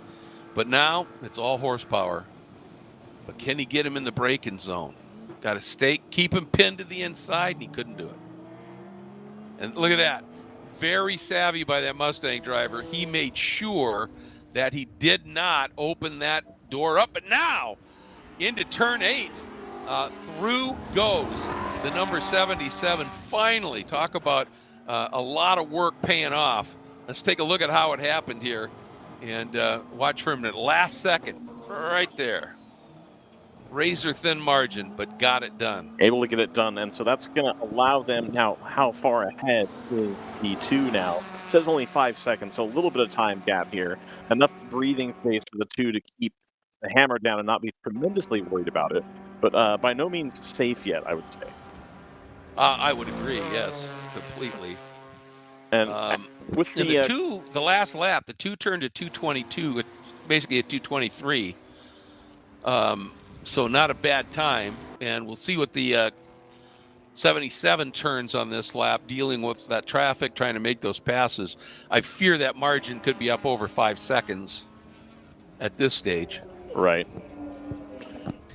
But I'll tell you, I am excited for when they get that Mustang dialed in and able to just run a full race, because it shows some potential. Absolutely. Greg, if you don't mind for a minute, I am going to switch over and do a quick interview with leaders in GP2 right now. Absolutely. And then I'll also have a GP1 contender right after that. But I'm going to have to take the headset off. So I won't be able to hear you because I've hacked together a solution. So if you give me just a second here, we'll do this. All right.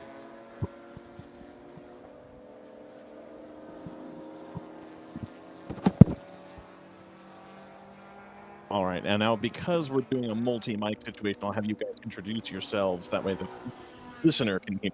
And you are? Yep, I'm Derek Wagner. TJ Herrera, both from North Loop. So we got Derek and TJ from North Loop. Guys, I'm going to level with you. It doesn't really seem fair. Being this far in the lead in GP2, and you're going to get to a point where with probably 10 to go, you just pull on in, start celebrating. It's been just a thorough. I understand you've made some changes to the car, but it surely can't go this well, right? It has been one of those days so far. We've had no real issues. We did have to swap the form and do both rear wheel bearings yesterday. So we got the issues out of the way and made some smooth sailing. Yeah, the improvements to the car made it a little bit quicker, even though it's only got like 204 horsepower. Right on. So, yeah, we'll bring it in a couple laps for labor for adult beverage. No lot between, but yeah, it'll keep 5 minutes off the run time. Off the run. You guys going the tire on the car.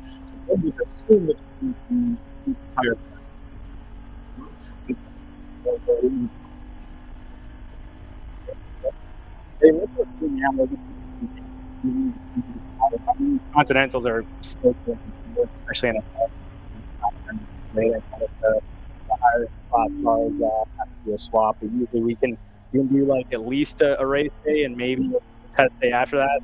Be able to do 2 full races on them. I don't know if we'll be able to pull that off. So we'll take it we'll save a little money.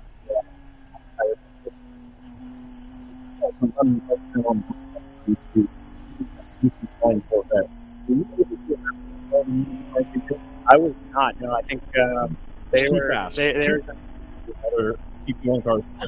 I think they were just ahead of me enough the whole time, but they didn't get the lap. So, but no, it's a beautiful car. I suspect it's very nice audio as well. No, it's great introduction. You see the variety of the car, a whole bunch of nice to see some other stuff too, even if it's not in our class.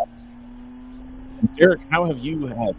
You're a newer addition, and this seems like as great a weekend as any to continue your journey into sports here. Yes, I began racing with the team last year. We did Utah. First race Saturday and race on Sunday, both events. So hope to get first and fifth. Well, I'm going to let Greg carry this a little bit because my bit rate is bad. So All right, I'm sure sorry about that, and obviously that's just part of the challenges of covering a race on a 4-mile long track. So that's going to pop up every once in a while. But we continue to ride here with the North Loop Motorsport car, and again, these are local drivers and a local team that obviously relatively local that obviously spends a fair amount of time here, but that does not account for the complete level of domination that they're having here. Yes, they're familiar with the track, but they clearly have prepped a superb car and are driving the wheels off it and doing an absolutely brilliant job. And once again, I go back and look at scoring. They are sitting in between the second place and third place car in GP1 in this GP2 car. So they have just done an absolutely superb job and really putting on a bit of a clinic here. The Skip Barber Racing School car is laps back at this point, and the rest of the field behind that. So they're really doing an absolutely fabulous job, and they deserve this success is, I'm sure, very hard earned, with a lot of effort going into this program. And but it's just great to see. I love this when you see a somewhat of a local group come in and just go, all right, we're going to show you how it's done. And out of Maple Plain, Minnesota, the Sims by Racers and Orr Autosport entry, and just giving it one heck of a ride right now, and pretty much dominating this GP2 class, and well earned. And if somebody's going to try and get after him here and figure this out, they're going to have to figure out a way to make up about 2 seconds a lap by tomorrow morning. So it's going to be pretty tough duty at this stage. There's no question about that. Yeah, I mean, you can even look at the fastest lap times in GP2, and they're pretty much at a 2:35 flat, which is is wild. Pretty remarkable, yeah, absolutely. And the other part of it is they haven't put a wheel wrong on the track, and their pit stops have just been like clockwork. Mm-hmm. So you wonder there. You see that little national champion thing there. That kind of tells you what they're capable of, right? Just doing an incredible job out there. Absolutely, it does, Greg. And I'm just going to try to squeeze Derek's last bit in here before the bit rate gods crush us again. So, Derek, it's been an incredible weekend so far. You're looking forward to tomorrow too, right? Oh yeah, happy to bring it home and get another win. Excellent. Anything else you want to shout out? I understand that you have a business. Yeah.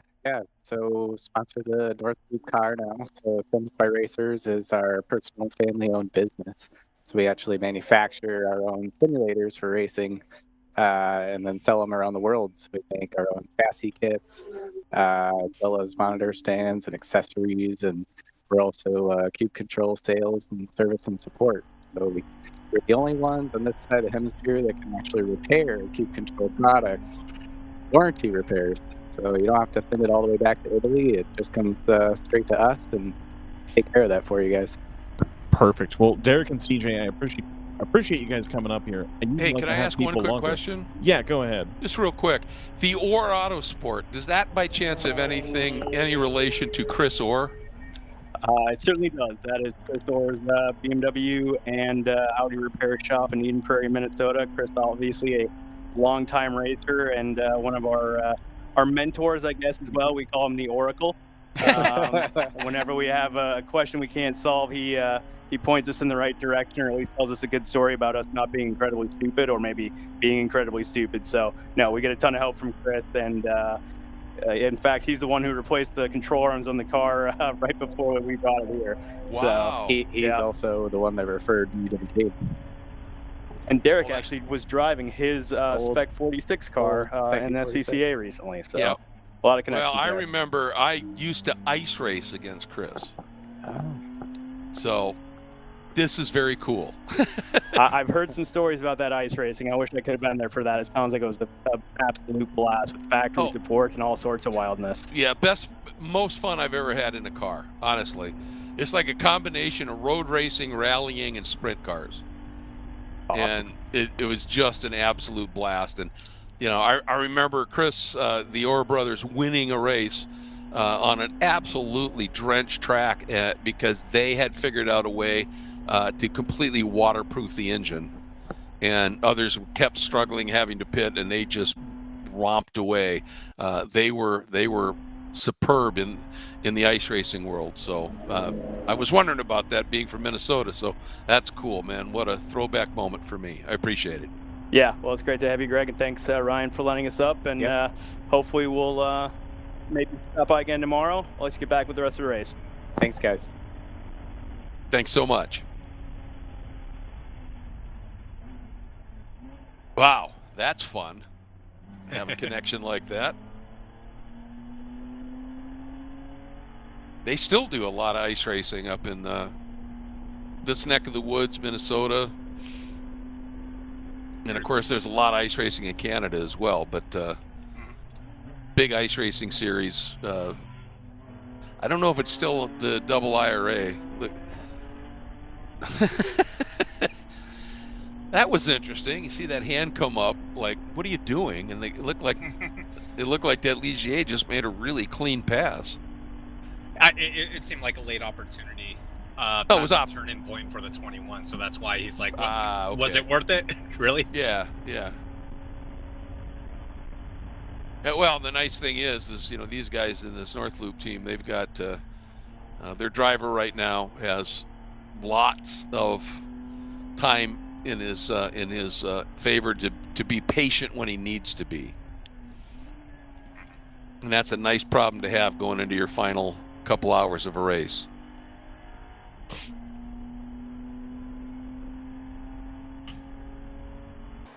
And then the other team that is having a rather dominant event here, or at least was the 46 Ginger Racing machine. But now I'm looking back at that, and they got a couple laps back to that 45 Kubricks Racing entry. So Ginger Racing doing an absolutely superb job out there right now. And they've just qualified on pole. And again, they won it both of the races last year after qualifying third. And so they got the pole. And so I'm sure they would love to go for their third straight win, and it looks like they're well on their way. And once the number 2 was able to clear some of that traffic, they have now been able to open up about a 15-second gap to the 77.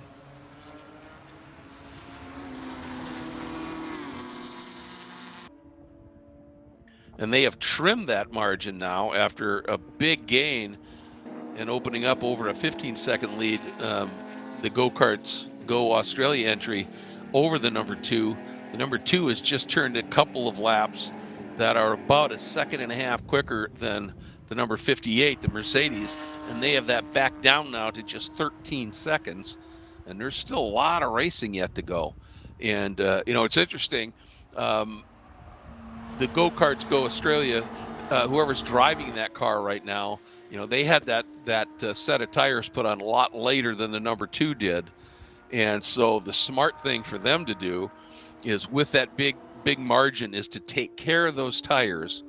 And if that means you give up 4, 5, 6 seconds, that's great, because, you know, we know that the tires on the number 2 are a couple of hours older. And so if they get to that, maybe your figure is 10 seconds or 8 seconds.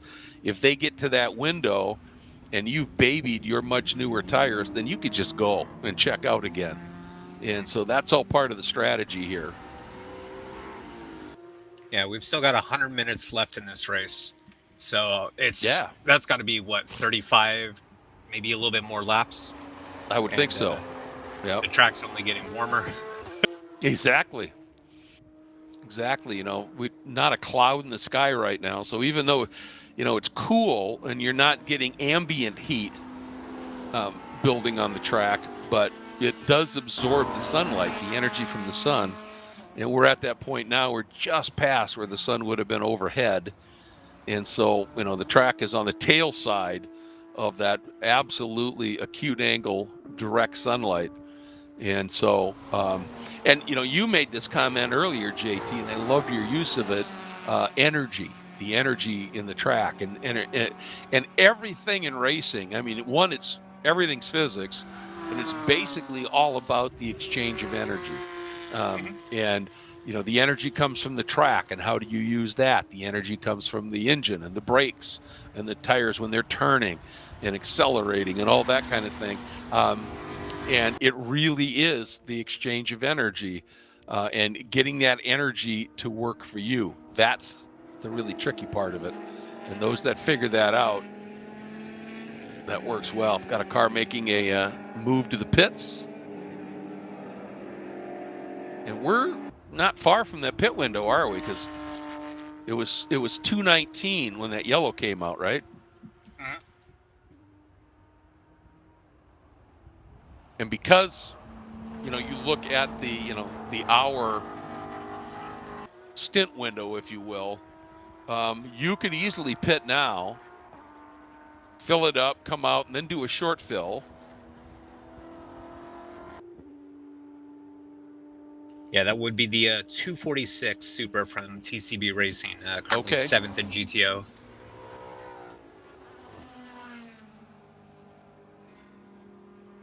And remember, this is a flex event, as the World Racing League calls it. So they have 3 championships. They have the national championship, and every event, when you look at the World Racing League schedule, every event is a national championship event. And then you've got some that are labeled National/East.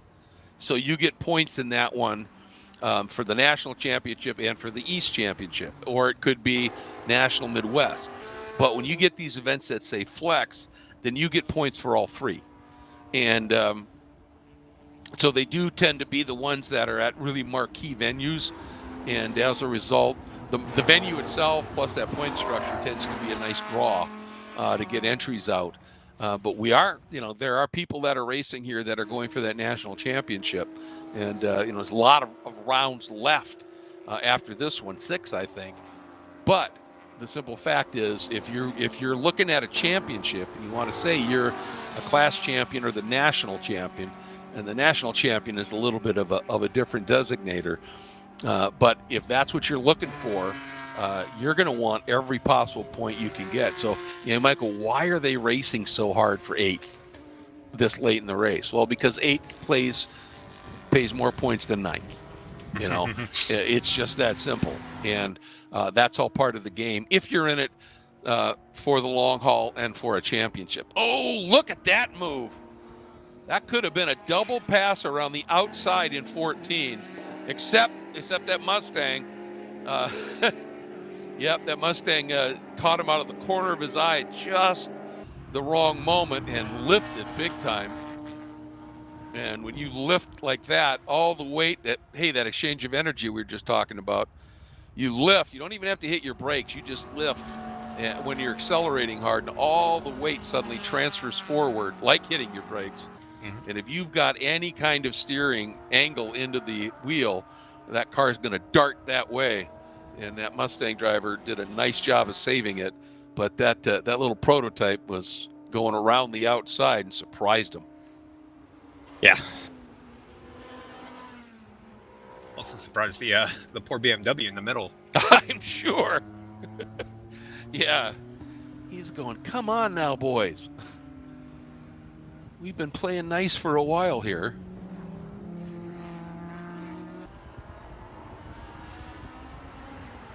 I'll tell you that Roberts Motorsports prototype, obviously they're going to win GTU here, but I think they've got to be really frustrated, because if were it not for that off into the gravel on the outside of the carousel, they were, looking really good for a potential overall win here, at least a great overall finish, which they might still get.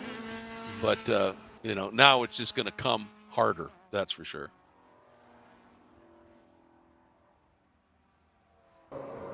Yeah, I feel like as long as we're staying green, it benefits that MP01 a bit more.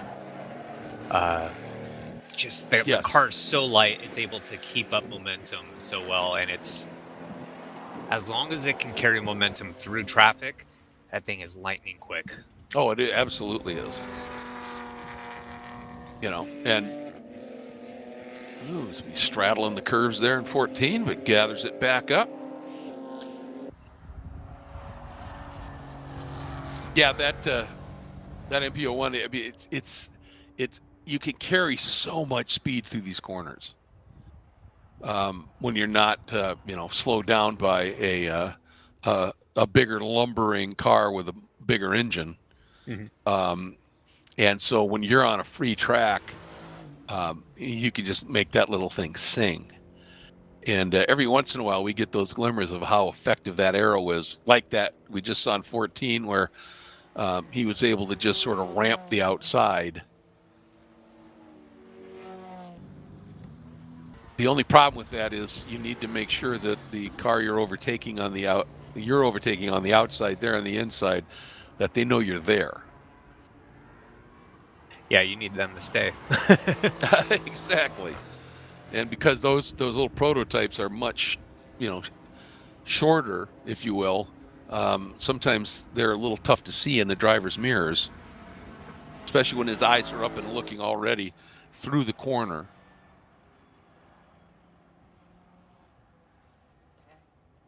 For those of you who might be a little bit new to racing, or might be watching, one of the things that we talk about is, sometimes we'll go, well, that was a bit overly optimistic as somebody makes a dive move into a corner.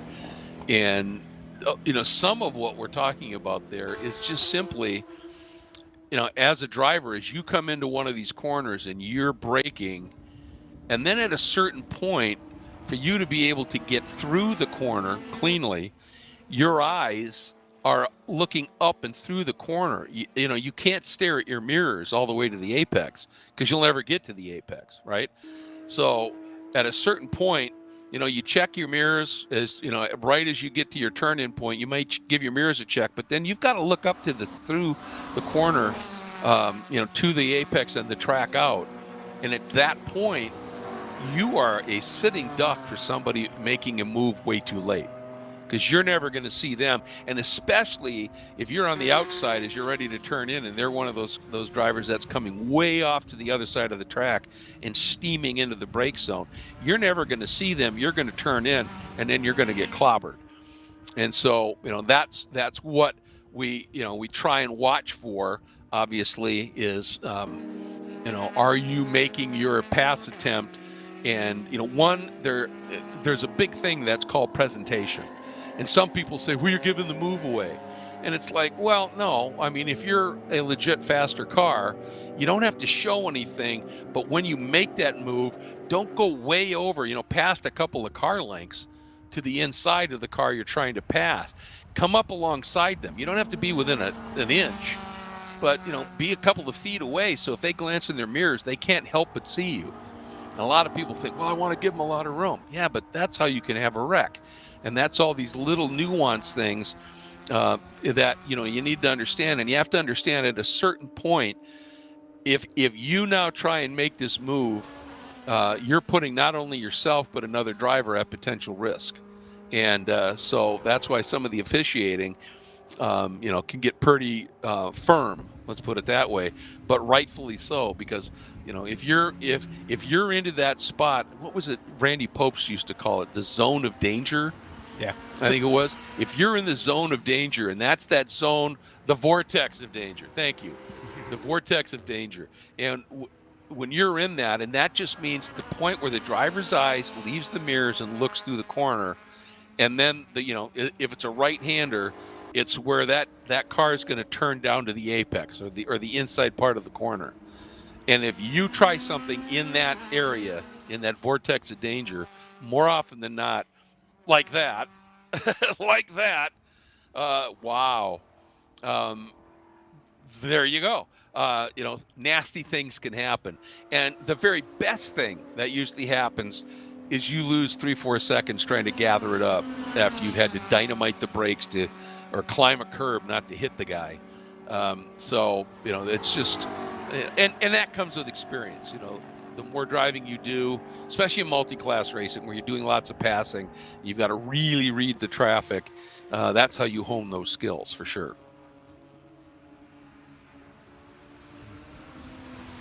Yeah, there's nothing worse when you're trying to overtake someone and they have no idea where you are. Yeah. Oh, exactly. You can't disappear. Yep, exactly. And conversely, the car in front sometimes is, as another, kind of saying goes, you can't just hit the disappear button. You're on the track, and I mean, you're going to occupy a certain, point of the track. And so that's where, yes, the old, another of the classic adages is, and this is in the rule book in this series, is the overtaking driver is responsible for executing a safe pass. So if you have one of those dive bomb moves that is definitely not a quote unquote safe pass, you're going to run afoul of the officials. And I love to have that in there and just make it clear. Now that doesn't mean that the guy in front can just slam the door no matter where you are on the track. If you firmly establish your position, you've presented, you've done everything right in terms of executing a safe pass, and then the guy that you're passing just suddenly turns into your door, that's not on you. But that's why officials will go back and look at incidents, etc. So, and in the end, yes, some of it is to just ensure fair and clean racing. The biggest thing in that kind of discussion is safety. And this is a consequence track, and you try that in the wrong spot, like the kink or whatever, it can be catastrophic. So you just want to really have, and the biggest thing for me is track awareness. Constantly just scan your mirrors, know where traffic is around you. All right, they're fast. I'm not going to turn in quite yet. I'll let them through. Just all of those things. And some of the best satisfaction is when you get done with the race. You may not win it, but you really feel like you were on top of everything that was unfolding. I didn't have the pace today, but it was relatively mistake-free, Well, Greg, I'm going to try to squeeze in our second interview here in the run. And we're just going to talk like 25 seconds at a time and hope that works with the internet. That's so good. I also made another change. So we have Matteo Siderman here with us, Lamborghini Super Trofeos, Matteo Siderman. Matteo, down in fourth right now in the 62. Yes, sir. Was able to get a decent start here, but then have fallen back a little bit. Tell me about your day. Yeah, so we started off pretty solid, and the first two stints went a little bit better than we expected. We started off on our qualifying tires, kind of planning to have today be our practice day since we missed a little bit of Friday practice with the rain, and all of our drivers didn't really get the time that we needed in the car. But we started off with a bang, and we put in Matt, and he held position really well. But then when we got the third driver, Zach Potman, we ended up having some electrical problems, and then in the middle of that electrical problem issue, we found ourselves in the pit right before yellow flag. We lost a couple laps. But, I mean, we've got TK in the car now, so really anything can happen. He's only won the last, I think, 5 times he's been here. And, I'm really excited to see what he can do in the car. We're 9 laps back from TC Klein, but, I mean, you have a guy like TK in the car, anything's possible. That's Tommy Kendall for you there, Greg. Oh, my. Wow. Indeed. I can't think of very many people who are better to drive a car at Road America than Tommy Kendall. We were just talking about the Viper program earlier, actually. Mm-hmm. Yeah, he's had a fair amount of success around here, no question. I always thought, TK was one of those guys that if he hadn't been so tall, I think he could have been a multi-time IndyCar champ. I mean, he was that good in what he could do out there on the track, and it's great to be able to announce a lot of his racing over a lot of years. So say hi to him for me. 100%, Greg. And hey, great to meet you over the mic here. My name's Mateo. I don't know if we've been formally introduced yet. Yeah, absolutely. No, that's that's TV's Greg Kramer and Mateo Siderman. I mean, yeah. Had you been doing what you're doing right now 10, 15 years ago, you would have met Greg. Yeah, amazing. Yeah, I mean, 2004, right? Yes. 2000, yeah, something like that. Yeah. No, so how goes the Lamborghini Super Trofeo season for you? Not too shabby at the moment. We are sitting P4 in the championship in the Pro-Am class. We're 15 points behind the leader, and it's Danny Formal. So, I mean, we expected it to be like this. Yep. But surprisingly, we are the fastest car in almost every practice session between both drivers. So it's been really, really cool to see Martin, my teammate, kind of progress into the car since he's coming from GT3s. It's really cool to see how he drives compared to how TK drives, compared to how Matt or Zach drives, and trying to, work with all these drivers and get them onto the pace that we've found in the cars is it's really a treat because you get to learn how they process the road, how they process the car, and kind of seeing the differences in each helps me try and assess each a little differently and a little better. So with Martin, we've actually gotten him down to within a second of my Laguna Seca times, which is lovely. Good. Yeah, And heck and if we're able to just keep it clean, qualify well, I think we'll be in for a hell of a Laguna weekend. Perfect. And then that'll punch your ticket to be able to, I mean, at some point, if you're doing well and staying fourth, that'll punch your ticket to go to the World Finals thing, right? Okay, so the World Finals is it is completely optional, but if you are contending for the championship, 100% you gotta go. Because the last 2 rounds will be the deciding rounds, and then the 2 rounds after the last 2 of the 12 rounds of the North American Championship will be at the World Finals. Got it. Okay. And the World Finals is where kind of you go compete against Europe, you go compete against Asia, and it's a big mesh of. They don't look at the derogation from the previous classifying where it's like the bronze drivers don't really matter in North America or Europe or Asia. It's like wherever you kind of sign up for, and then the series says yes or no. But when you go to Europe right? Now, when you go to Europe and you get into the World Finals, it's completely based on FI standards. So if you're bronze, AM. If you're silver or above, pro. And so we'll be in the Pro-Am class for World Finals for sure because Martin is, I think, 40-something, maybe 49. Oh, okay. So he's old enough to be under. Yeah, exactly. And then you're a silver. Yes. Okay, gotcha. You're already a silver. I know. You should talk to your agent about how you ruined that somehow. Yeah, I mean, I think that it's a blessing and a curse because 1, I can't be a fast bronze anymore. Right. But 2, it makes me, it pushes the envelope of, hey, if you want to be in these same situations as you could have been, you have to be this much faster. Right. This much more kind of perfect everywhere. And Yeah, you got to be a super silver. Exactly. Yeah, there you Super go. silver, Super Greg. silver. Yep. See, that's the terminology we need. It is. It really is. I've tried so hard to detach myself from the driver ratings drama because it's such a mess. Like it comes back around always. Turn it down. Indeed. So what are the other question I had for you? Usually, if you're a driver coach, it's somebody who is committing at least to a partial season, if not a full season, of like, I want to get better, I want to do this. What are some of the challenges you have in people like Zach and Matt, who are in many ways extremely talented drivers, but are not necessarily racing drivers, and they're coming in and doing racing in spurts here and there, but then stepping out of it for a while, stepping back into it. How do you approach coaching? Is it different? Is it the same? So it's different completely because with someone like Martin, we're able to go test together. We're able to go, develop the car together and find out what we like and what we don't. But with Zach and Matt, or with Johnny, it's you show up and you get 1 day of practice and then you get racing for 2 days. So it's more based on what you do to prepare at home, and it's unfortunate because Matt really dislikes the sim. Sure. But Zach loved it, and Okay. you know, because he was able to, you know, work with me on the sim, we were able to make this kind of all feel normal once he got out there for his first time on track, which was in the rain. And I Right. think he did a 39 in the rain, which is That's- lovely. That's pretty good. Yeah. Right? Yeah. Yeah, he was doing some solid. I think every other lap was like a 37 from him when it was his turn in Oh, the in the car car. today, Okay. which is lovely. Yeah. Yeah, that's all we really need. We just need consistency, and we need everything to feel like we've been doing it for 1,000 hours already. Mhm. And with the sim, we get that opportunity.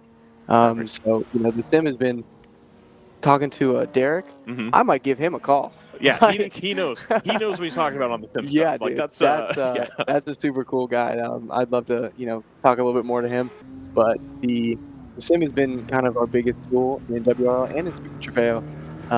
Just, you know, making everything feel normal before you get in the car, so that once you do get there, you know what to watch out for. Right. You like it's not an exact replica of the car, and it's not an exact replica of the feel, but your eyes get used to it, your mind gets used to it, Right. and your hands get used to it, right? So as long as, you know, the turn-in is relatively in the same area, as long as the braking is relatively in the same area, and as long as you're focusing on the right things on the sim, not kind of getting that cheap time from the video game. Right. Oh, I can exploit Oh, the tire exactly. pad and do all Exactly. that. Yeah, exactly. Yep. Which I do like to mess with a little bit and show them what the differences are between why this AI is going way faster than us. Right. But for the most part, the sim is, I think, the main reason for any of the success that I've found on track or any of the drivers Okay. that I work with on track. And yeah, it's been a real game changer. Well, you come from a line of WRL entrants. I mean, a line is 1.5 people.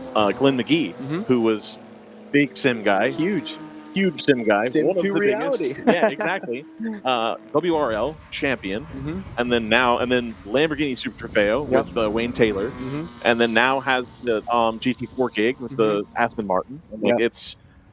I think you can marry the two together and make a decent run at the career. Cole 100%. Lofsgaard's doing a similar thing, JD, right, where he's now starting to stare down the barrel of the professional career that he always said he didn't want. So it's he's Cole's real fast. He's super fast. Yeah, I've been seeing him in the Mustang Challenge, and it's been really impressive. It's just ridiculous. And the commentators are like, who is this? He's just going to show up on the first weekend and destroy everyone. It's not going to be close.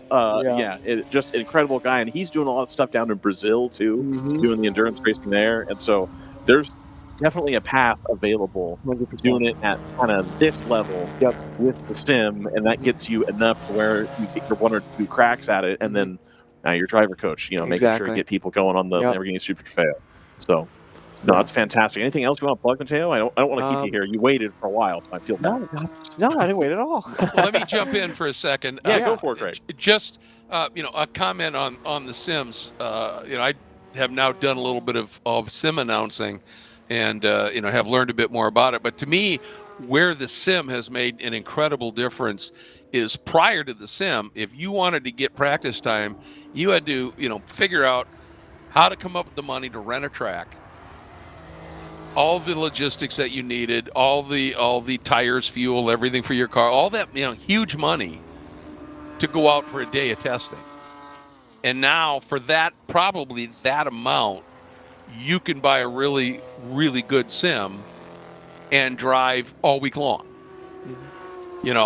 And so while it may not be exactly what the car's doing, it is a massive opportunity to improve your racecraft, your driving skills, all of that, without having that massive financial outlay. And of course now, you can also, have your coach who might live on the other side of the country, but can sit there, see your data, be able to do follow-arounds, all of that stuff without having to pay the money to rent a track. I think that's been, one of the things to me is just a massive breakthrough. Yeah, 100%. It's a game changer being able to spend, $7, maybe $8 grand on a really good simulator, and then, be able to sim any track that you're preparing for the next, 5-10 years before the software becomes obsolete. Right. Right. But it's seriously, I think, the only reason that people like me are able to jump in kind of fresh to the whole world of racing and put up a fighting chance. Right. The first race with with Mike in Open Throttle was 2023 in November. It was the double. It was the 8 and 7 hour Champ Car race at Sebring. Okay. And like I hadn't done really any racing other than track days and like maybe some some sim stuff, but otherwise it was like prepare on the sim for this race, go to the race, see how you do. And I mean, we did great just because we practiced all day and all night on the sim. As a kid growing up in the 2010s, 2015s, whatever, video games were awesome. I love Yeah, it video was super games. cool. And I this is spent just the coolest video game. I spent so much time playing Gran Turismo 4. You have no idea. It was like that was like every single day, 100%. Yeah. Yeah. No, and it really is giving people, I think, that opportunity, and I think Nissan can take a lot of credit for that. That even 100%. really going out on a limb to get Lucas Ordonez into the car, and like, yeah, it works. And so they had that program for a long time, of course. And Glenn McGee got, that was his kind of breakthrough on the TV show and whatnot. But yeah, it's been, I think, a really cool opportunity for everybody at all skill levels. You can hone the craft, you can get into it, and you can get fun too. And so that's where a lot of DriverSeye Live met each other, obviously. Like JT, for example, met Brendan through sim racing. Were you doing the NASCAR Thunder, JT, or was it later? I believe it was later. Later? Okay, gotcha. A bunch of them were doing like NASCAR Thunder online, uploading their saves and then racing each other that way or whatever. It was a whole thing. So, yeah, no, it's awesome. We see the 46 pit stop here. They got the hood open there, of course. But yeah, we will wait and see how that's going to turn out for them. They're doing something inside the car. I hope all There was a bag of ice, I think, for the cool suit. Oh, for the cool suit. Okay, gotcha. Got it. Looks like just a check. I mean, I guess if you got the cool suit advantage that you today. have. Yeah, they're up by a fair amount of laps. And this should be their last stop in theory as well. So, Yeah. And they're going to depart here with an hour and 12 remaining. Mateo, thank you for coming to hang out with me. Thank you, Ryan. And Greg, it was great to meet you. JT, it was great talking to you again. And Likewise. can't wait to talk to you guys again tomorrow, maybe. But I'll send Matt, TK, maybe even Zach all at the same. No, with the system. I can work two at a time. I can work two Okay. at a time. Two at a time is workable. Okay, great. Yeah, I'll send them all up here for tomorrow, and yeah, let's do get it all back to again. racing. Perfect. Awesome. Thank you, Mateo, for coming Thank up. I you. appreciate you. All right. All right, great stuff, Ryan. And just love to hear the enthusiasm from these young drivers that are starting to really show what they're capable of here, and that makes it so exciting to see and to watch here. Watching the battle for the overall lead right now, the Go-Karts Go Australia entry still controlling things a little bit, but that number 2 ACP Tangerine entry, has it ducked into the pits perhaps? Yes, it just now came down pit There lane. we go. All right, because it was within like 11 seconds, and then suddenly it wasn't going anywhere. And so now we're getting into that. They are doing it with an hour 12 left, and you're talking about it's 12. It's an hour generally per a stint in a GTO car. So they must be planning at some point a short fill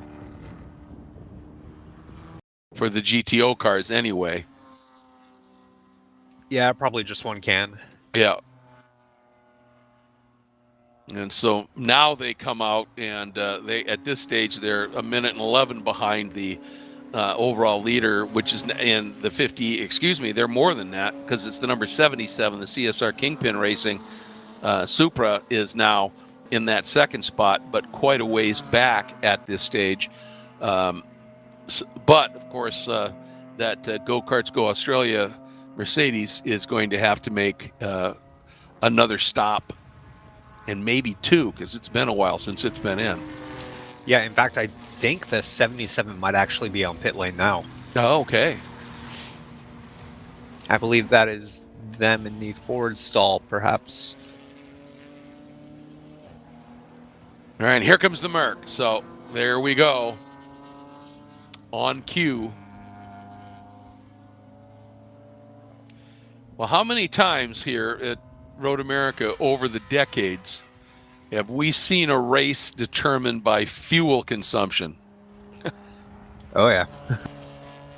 You know?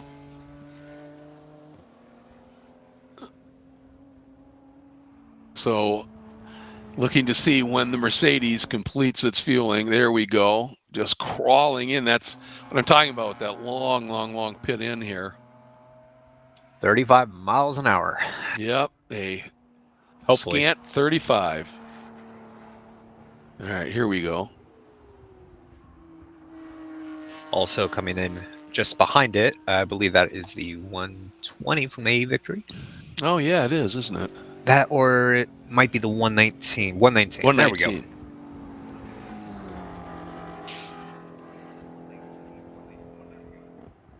Doing a quick driver change.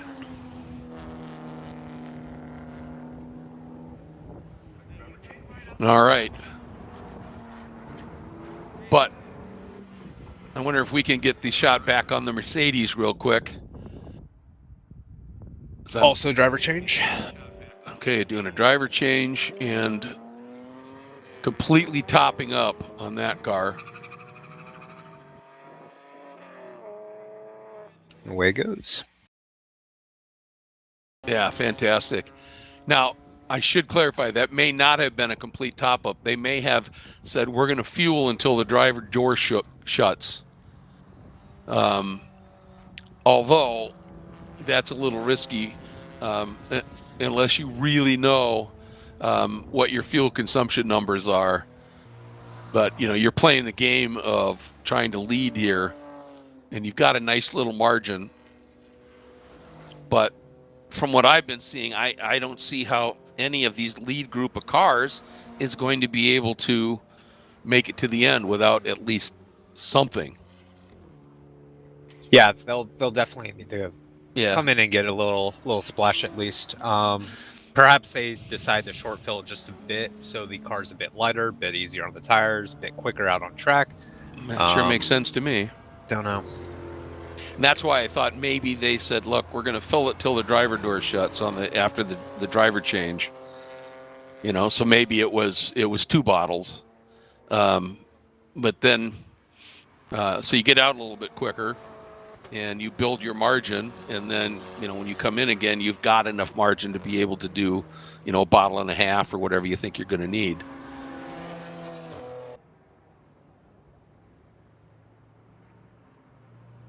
And for our GP1 and GP2 teams that are leading anyway, not a lot of concerns for them because they are up by a couple of laps. They've just executed both from behind the wheel and from the pit stall just brilliantly today.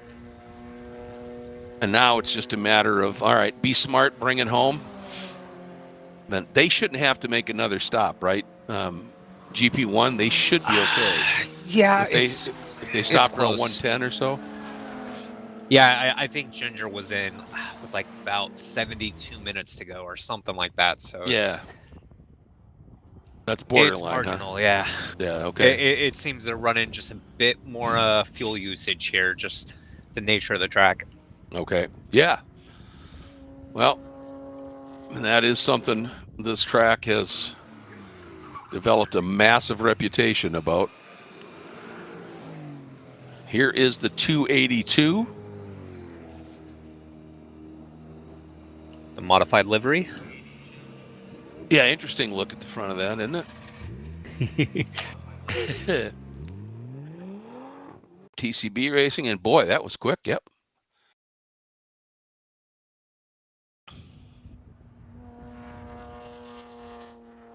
You know, that's the one thing about endurance racing. You don't necessarily worry about how the car looks at the end of the race. You worry that it's running at the end of the race. Mm-hmm.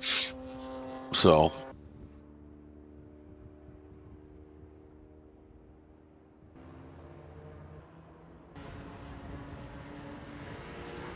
there is the Mercedes climbing the hill.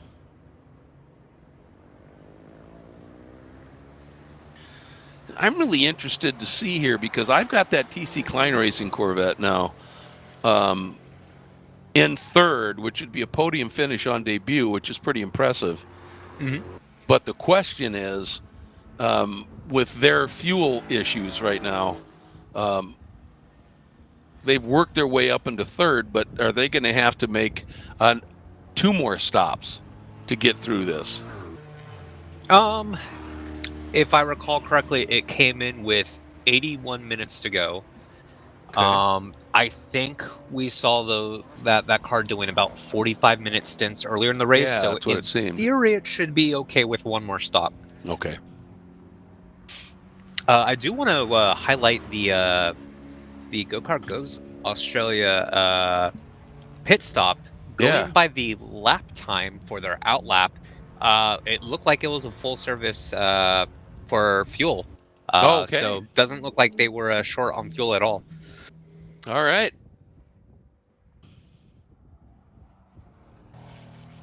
Yeah, you're right. That was that 330.8. So yeah, that works, doesn't it? Yeah, I mean, it's possible they might have been one can short. I usually see like mid 235s to 245s for the quicker stops. Okay. And if I recall correctly, at least in GT, one can was roughly about 12 seconds of time. Yep. Okay. So it's possible they may have just done one can less. Yeah, well, when we got back to it, what I was watching was the can that they had up wasn't empty when he withdrew from the coupling and the vent guy pulled away and the car left. So that's why I was wondering if they may have just been doing it. All right, we're gonna fuel till the driver door shuts after the change, then you go, and then we'll figure it out. So who knows? Either way, it's an interesting strategy. I'm a little disappointed that this Kingpin CSR versus ACP battle didn't come together. And I think part of that was being separated by that lap traffic there, not being able to get that squared away. I think they lost enough time dealing with that they lose sight of the two, and then it's tough to get back to where you want to be. Absolutely. And some of that was that really fast Mustang. Right. That was complicating things just a little bit. So the gap now from first and second is about 22 seconds. And then it's another 38 seconds back to the 77. So as you said, that challenge looks to be done here. Yep.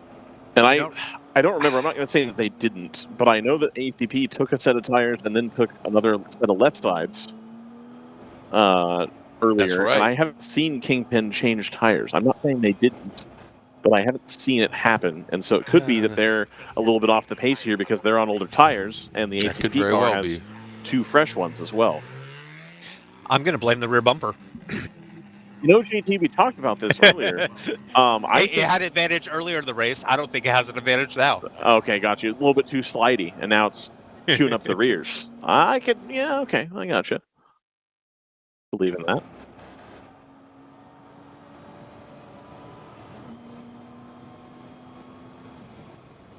Now, this is a fun camera combination of just having it straight out the windshield and then showing the driver on the inset. And boy, is he whistling up on some traffic in a hurry here.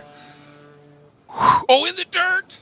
Wow! Oh my goodness. Indeed. Well, looks like he... All right, here we go. And made it work. Yep. Made it work. That's a lot of faith in 200 treadwear tires that have some tread on them, that's for sure. Yeah, exactly. I don't think on Michelin's like that happens the same way. I really don't. Jeez. Is that Sotocol in the car? It is Sotocol in the car. And so here they come.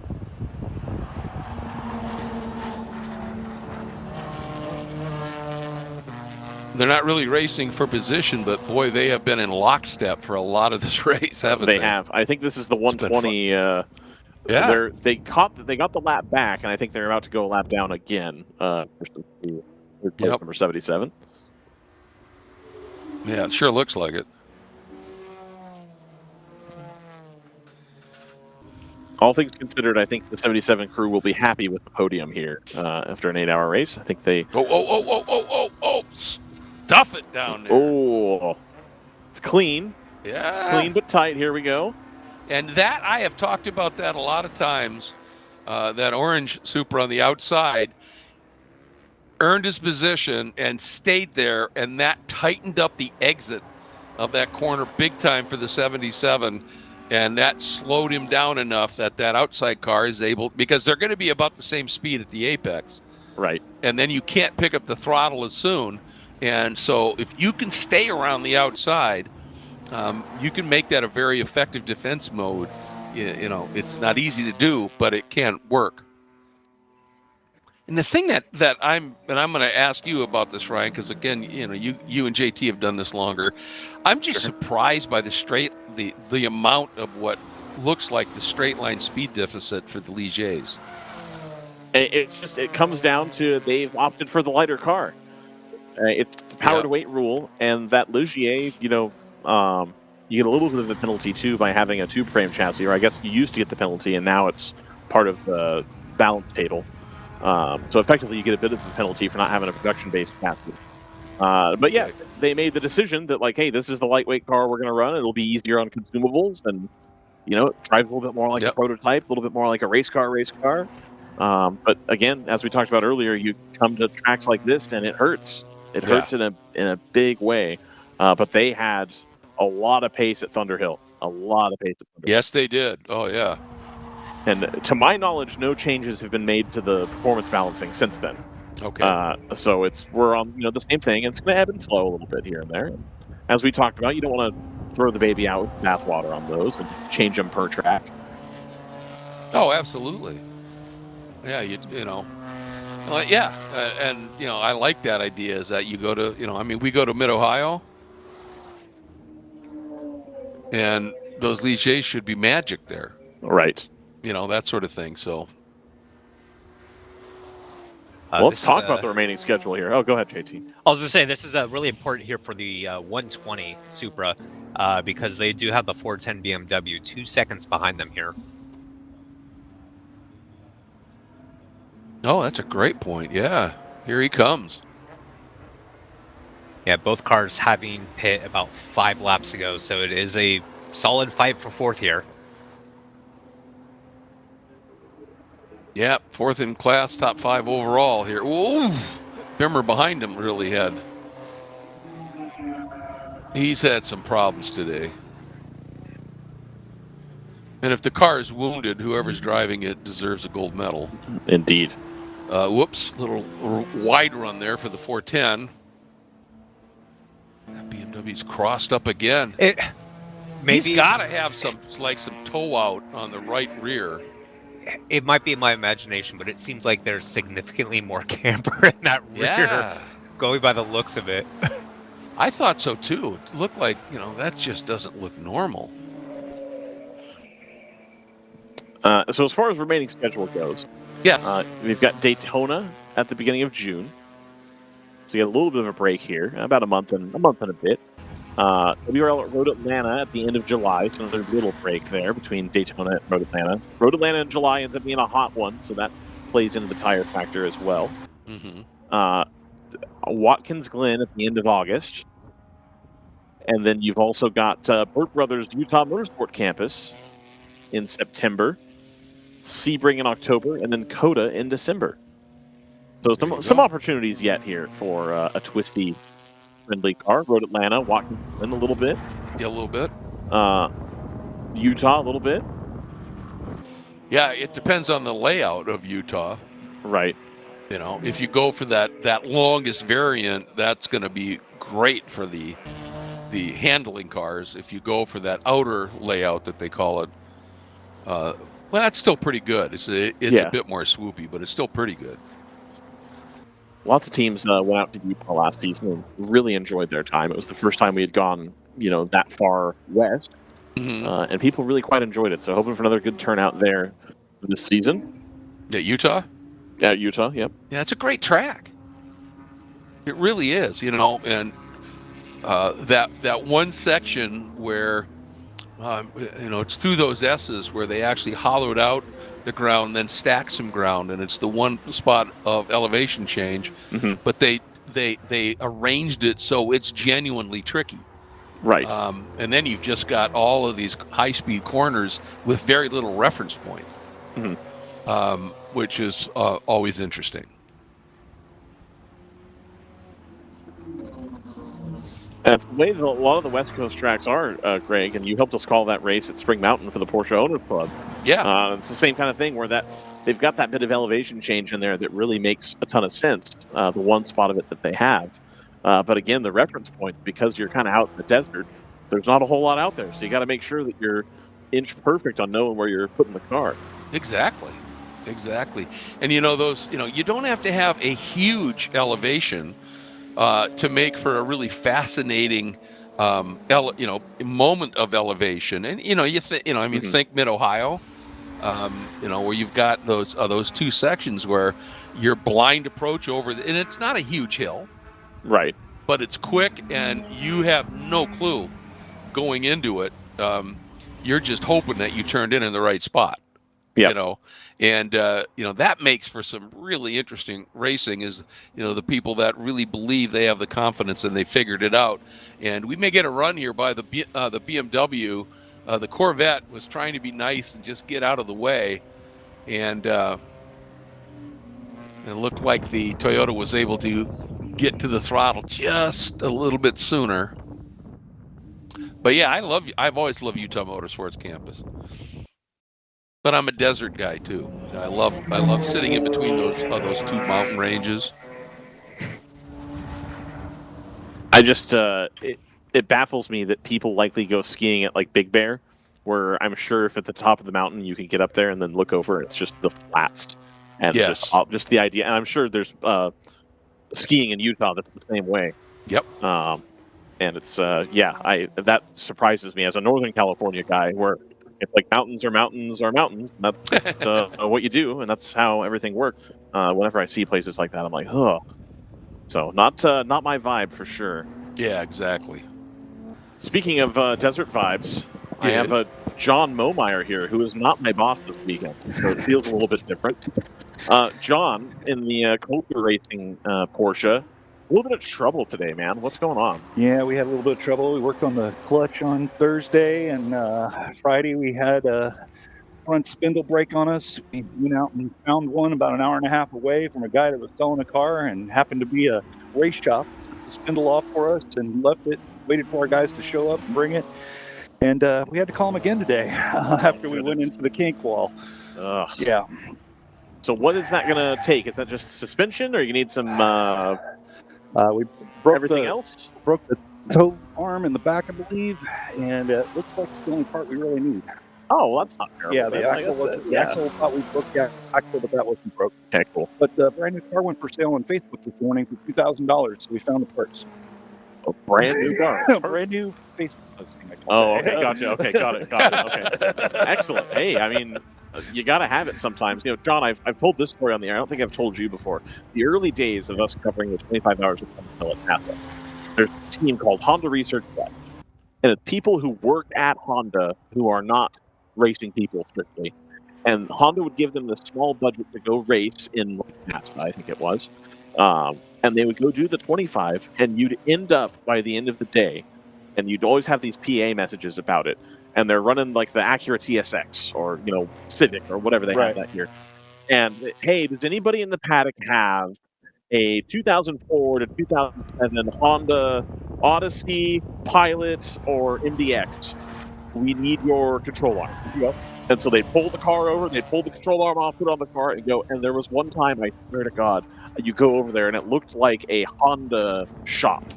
And you had like 5 cars laid out behind their paddock space in various states of being disassembled, pulling ignition coils and suspension pieces and sensors and intakes and this and that. And keep the car going by like borrowing parts from people's cars that were just hanging out, or crew people or whatever, and they'd return all the parts at the end, which was nice, obviously. I know our guys down at your neighbors, I think on pit lane down there, the 21, they realized that they were missing their one of their braces on the chassis. And they're like, oh, we probably would like to have that. And they were able to find a guy locally here to let him borrow the brace for the weekend. And, Right. You know, the car's been running great, obviously.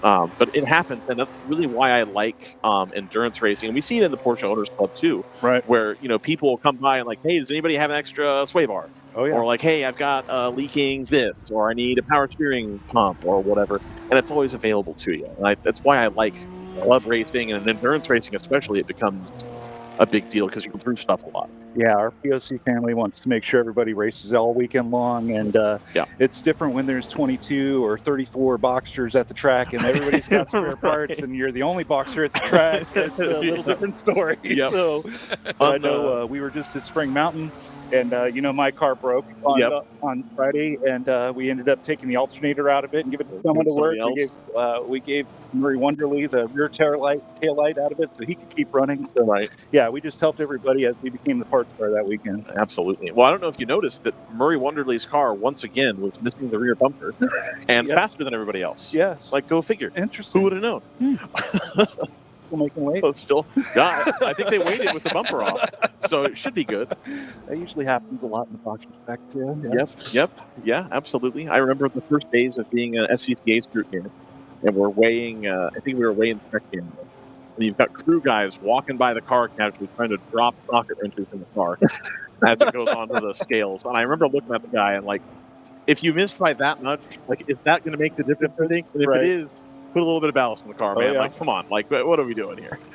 Yeah, that's absolutely. But hey, they're up into third right now. Third place right now. All right. Lots of, and then Aaron Vogel, I understand, who runs AE Victory, was a long-time POC as well. She was talking to me about that last time we chatted. Yeah, she raced with us for years. Her and her dad both for years as she progressed on and actually got our Motorsports Safety Foundation first level 2. She came out and actually did that instruction for us. Oh, cool. We graduated like 30 people into Motorsports Safety level 2 that day. So she's always been a great friend of us. Perfect. So you're looking forward to tomorrow then? I am looking forward to tomorrow. We went in. We actually drove a bit at the old track down in the town today. Yeah. Stopped, had a few spotted cows, and now we're back at the track waiting for the trade stand. Perfect. There's a lot worse places to have that happen. We've been talking about that too. That central Wisconsin, this time of year, we're like a little early because the trees will usually be full of green as well. But the grass is nice. The weather's been pretty good. It's just a lovely part of the country. And I said, I lived in Minneapolis for some time, and I love it here. I'm a California guy. I don't think I'll ever leave. But I really, really love it here. Well, I'm from Phoenix, so it's not 85 degrees right now. I'm cold. Hey, John. Yes, sir. Yeah, Greg Creamer here. So two things. One, apologies at Spring Mountain.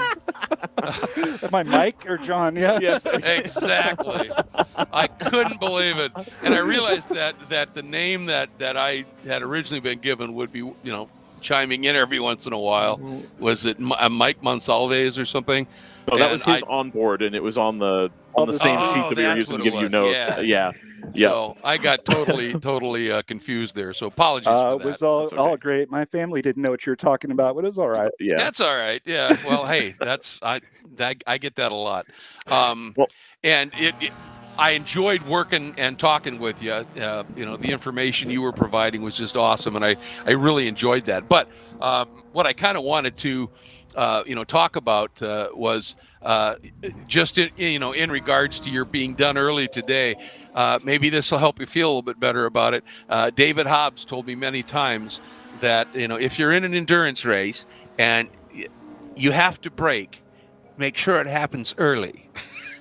Because then you can go have a nice dinner and a bottle of wine. Oh. So it sounds like you just replaced it with spotted cow. Right. Yes, exactly. Exactly. But there's still another race tomorrow, so we got to keep on track for that. Yep, can't go too hard. Have you been to Siebkens yet? That's where we stopped.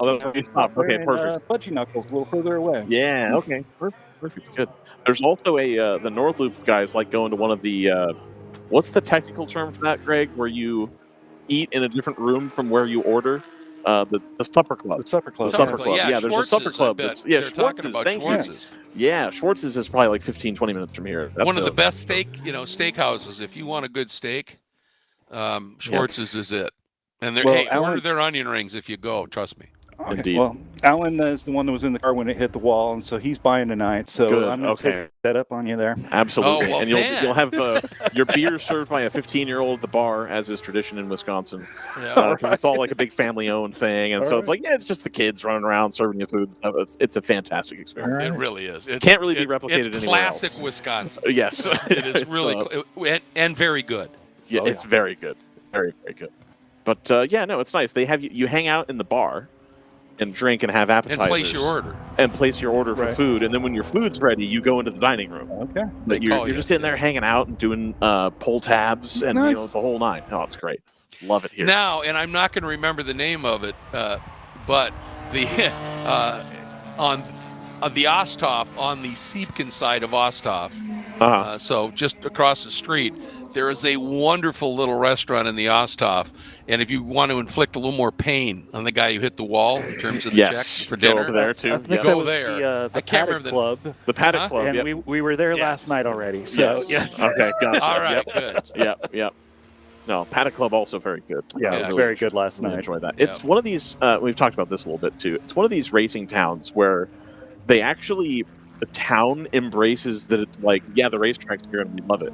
And you go to a lot of these tracks around the country, and the racetrack is like an afterthought. You have to like kind of explain to people why you're there, and they ask like, "Oh, I didn't know there was a NASCAR track here." Like, no, the track that's 10 minutes from your house, the road. Oh yeah, that whatever. But everybody in this town, in Elkhart Lake, and even down in Plymouth too, the kind of a more major town near here, everybody gets and is excited to have people come in, and they're talking to you about your day and how the race was, and when and if you're coming back. And it seems like everybody's really with it here. The same way that Chuck Walla is, even though the town is just the people who work at the track. Yeah, I think we need a few of them to move to Laguna Seca. I think so too.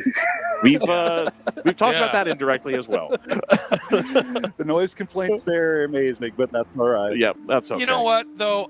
In my book, anybody who moves there after the track was built, any complaint that is filed, a judge should say, thrown out. Yep. No, thank you. All you had to do was do a little due diligence. There's a racetrack nearby. It's going to be noisy. Do you want to live here or not? End of story. Not to mention the incredible rental rate you're going to get on your house for about 7 days out of the year. Oh yeah. That's the other thing too. You look at some of those Monterey Car Week Airbnbs that are just obscene. Oh, the price it's like 5 times. Yeah, at least. And it's like even the moneyed people are like, "Whoa, that's a lot of money for a house to rent." Like what? Yeah, but you know what? They do that around here, and of course now it's even more prevalent with Airbnb or VRBO. But there are people that they actually have these companies where local people will list with them. Right. And so you get a hold of them. And I remember coming here for the Brick many years ago, and there were a bunch of us that were going to corner work. And we said, why camp or stay in a hotel? We found this house, had a pool, and it was absolutely affordable and wonderful, especially at the end of a hot day in July. You can find these gems around here that aren't priced, so the other people that work for Fortune 500 companies can't afford it even. Yep. So there's a house that one of the teams I'm staying with has 2 houses, and they've graciously allowed me to rent one of their rooms. But they, one of the houses they rented is like right in the middle of town here, Greg. And you walk in, and there's a signed Vassar Sullivan Lexus poster, like in the entryway, and you're like, "Oh, okay, cool." And you walk in, and then there's a 3rd place Road America IMSA trophy, and then another signed Vassar Sullivan poster. And then you go look at like the address on the mail, and it's to ES Racing LLC is the owner of the thing, and apparently it's just Vassar Sullivan's house that they rent out on Airbnb. Really? And I presume that's a cheaper way to crew your house, your crew. Yeah. When you come to Road America, is just buy a house in Elkhart Lake, and then your Lexus team has somewhere to stay when you come, which is certainly one of the strategies I've seen. Yeah, well, life is good. But there's now photos of me holding a 3rd place Road America IMSA trophy on someone's track. Make that my Facebook profile picture. JT, of course, knows that I have a bad track record of talking about trophies and getting in trouble, but from Coda a few years ago. JT knows where we're at on that. Just in case anyway, John, anybody's curious anything else you have to add? Anybody's curious about coming to Road America and looking for a place other than a hotel to stay, Christie's Inn, CHRISTISN.com. She has this company that, all these homeowners that's what, okay. talk to, and you can find pretty much whatever flavor kind of home you want. So it's a great way to do it. Send an Elkhart Lake family on vacation away from their home for one weekend. You're paying for them to leave and go somewhere else. You get to go to New York City or something. Anyway, John, anything else you want to talk about? Or you're just looking forward to tomorrow? Oh, I'm looking forward to tomorrow. This is my first WRL race. Everybody here has been really helpful, and it's been a great group of guys. Coming here to Road America was a bucket list for me to check off. I hope I get a few more laps on it.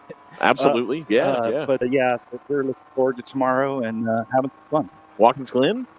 Possibly. All I think right. we signed up for the Dakota race at the end. Oh, Trying okay. to figure out what the team might be right now. Okay. I see. Okay. I got you. Well, Phil Town has that car that's been here. Oh, really? And Phil Town has run that car in WRL. The same one who runs the POC? I believe so. Okay. All right. Yep. I think somebody else told me that today, too. Yeah. So that's potential there as well. Oh, Absolutely. Yeah. It's fun to come here, and the other POC drivers that are actually here with Rob Walker, and then Mateo is Mateo's here. Yep, it's just like, wow, what a crowd. This is amazing. No, it was cool doing POC for the first time. It's like, oh, I know you. I know you. I know you. Oh, okay, cool. Great. Right. It's all the California people. Yeah, we just combined our Laguna Seca event with PCA, and hopefully next year we're going to be able to do that more. So Rob Walker's really looking forward to that. He can run in multiple classes, and most of our guys love that too. To be able to race all weekend long with 3 races is fun. It's fun.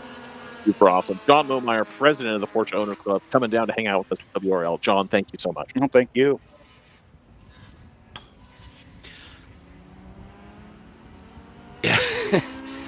I was tempted to say when you were talking about, you could send somebody from, a family from Elkhart on vacation. And with it being as cool as it is here, I was tempted to say, like to Phoenix. Which, of course, is where John is from. So we are rapidly closing in on our final half hour, guys, of this 8-hour event. And I'll tell you what, I think the Go Karts Go Australia team has really played this very, very well. Now, of course, we're going to have we suspect, some fairly last-minute dashes for fuel here, just quick stops. But they've just been brilliant in their execution, especially since they did that tire change, and have just consistently been, half second a lap faster almost every lap than the number 2 ACP Tangerine entry. They've just really executed this race beautifully. Yeah, definitely. I mean, it's still been very close, but they just have that slight edge. Yeah, they just seem to have covered things. Just every aspect of this, from the driving to the pit stops. Just the execution has been great, and that's how you make a difference. In a long distance endurance race, that's all part and parcel of it. And a couple of BMWs having a fun little argument here. I think it's the 80. No, I got the wrong number there.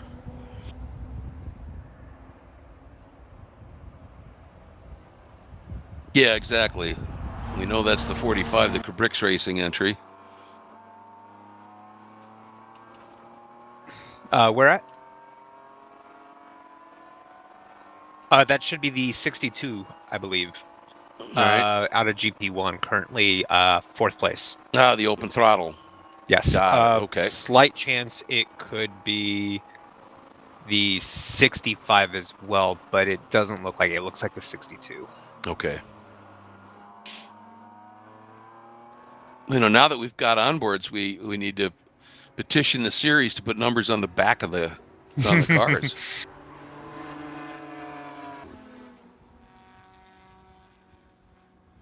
Yeah, they just didn't happen to.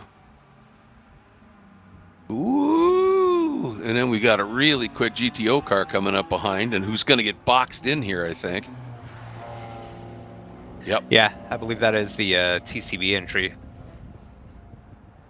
Okay, and so that car, that was a smart move. This late in the race, you don't want to get hung out on the outside of the carousel, and then have somebody drift over and tap you.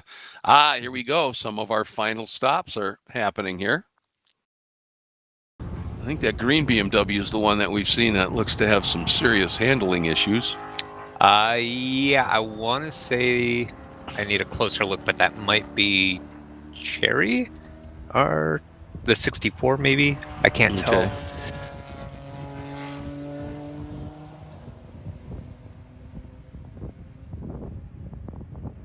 Oh, yeah.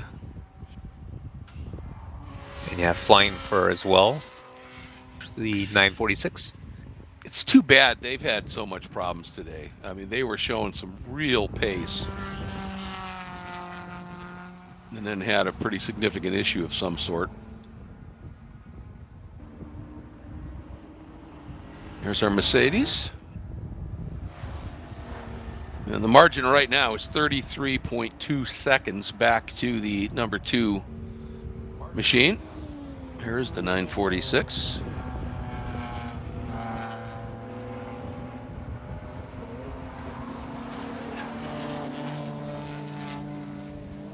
Trying to remember, did they have an off or did they have some sort of mechanical issue?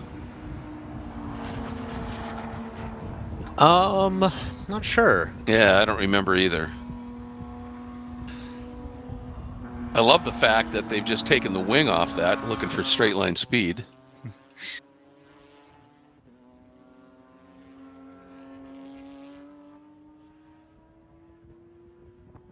There he is. Coming right at us. And out of 14 comes the leader, climbing the hill.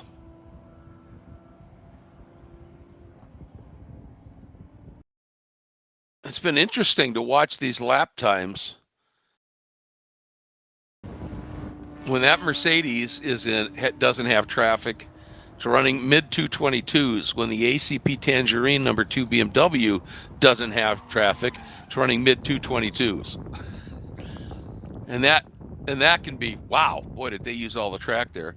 But as the whoever's driving the number 2 car, that's about as frustrating as it gets because you're pedaling and you're really turning some good lap times. Oh, that is so dangerous.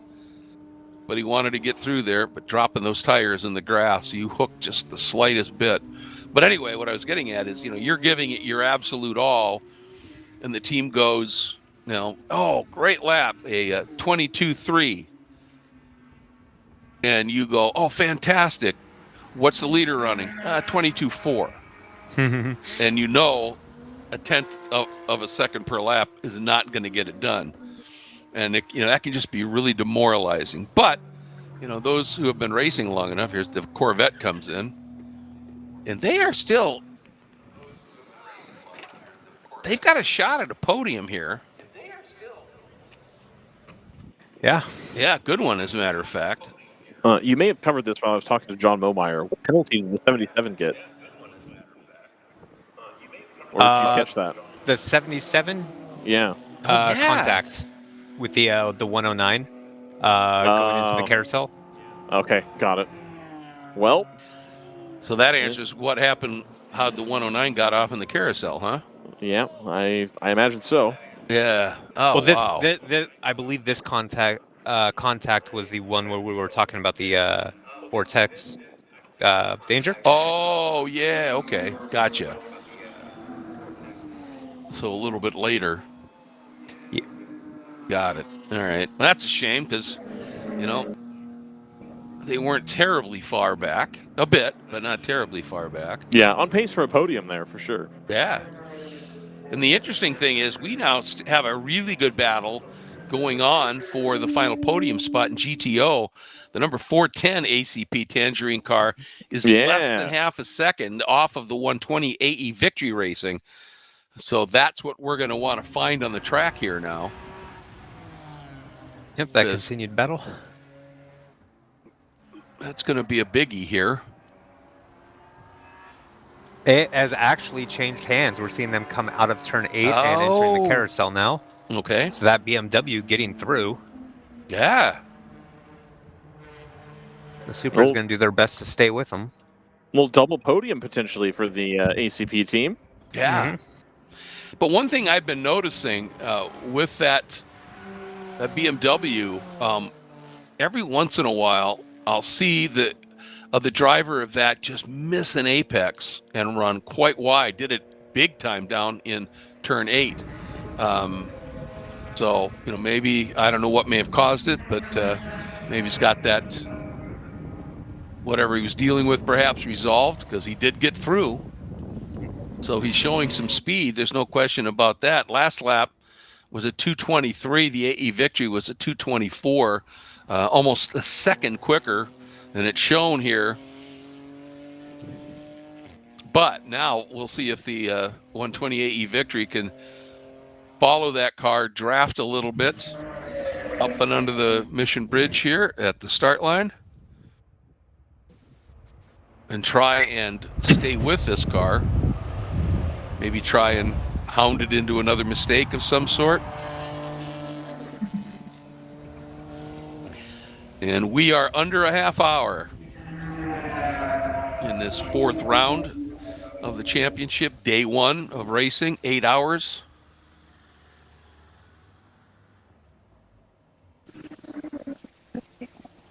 Coverage of this World Racing League event here at Road America and on DriversEye Live.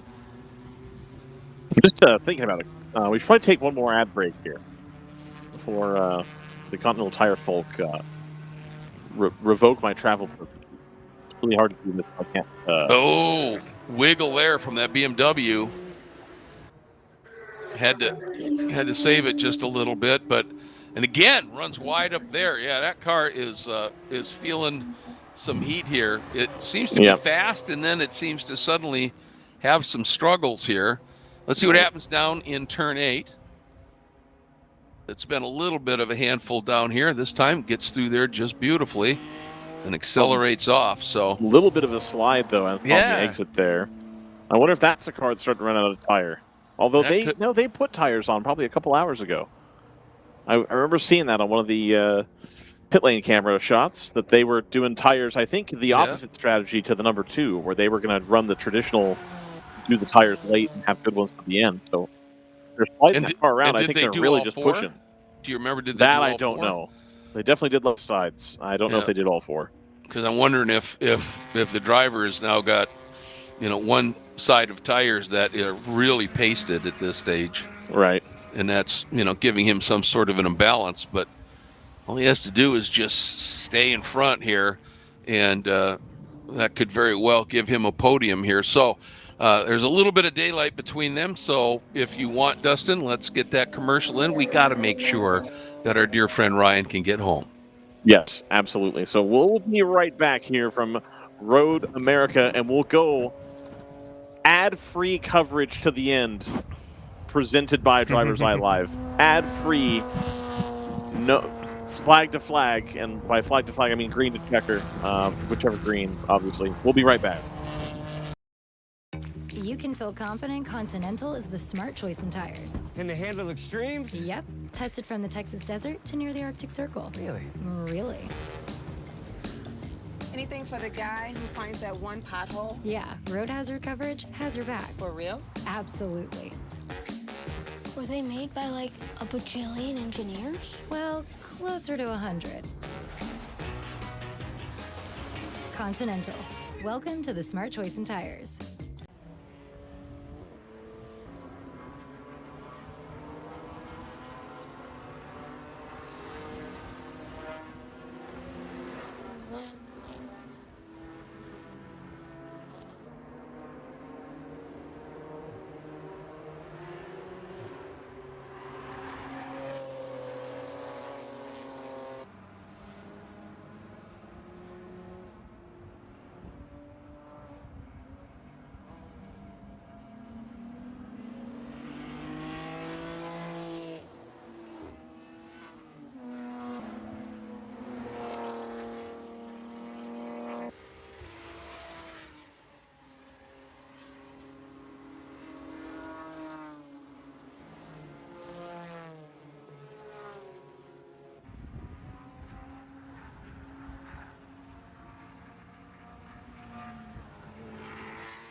Welcome back as we now are going to take you to the checkered flag ad-free.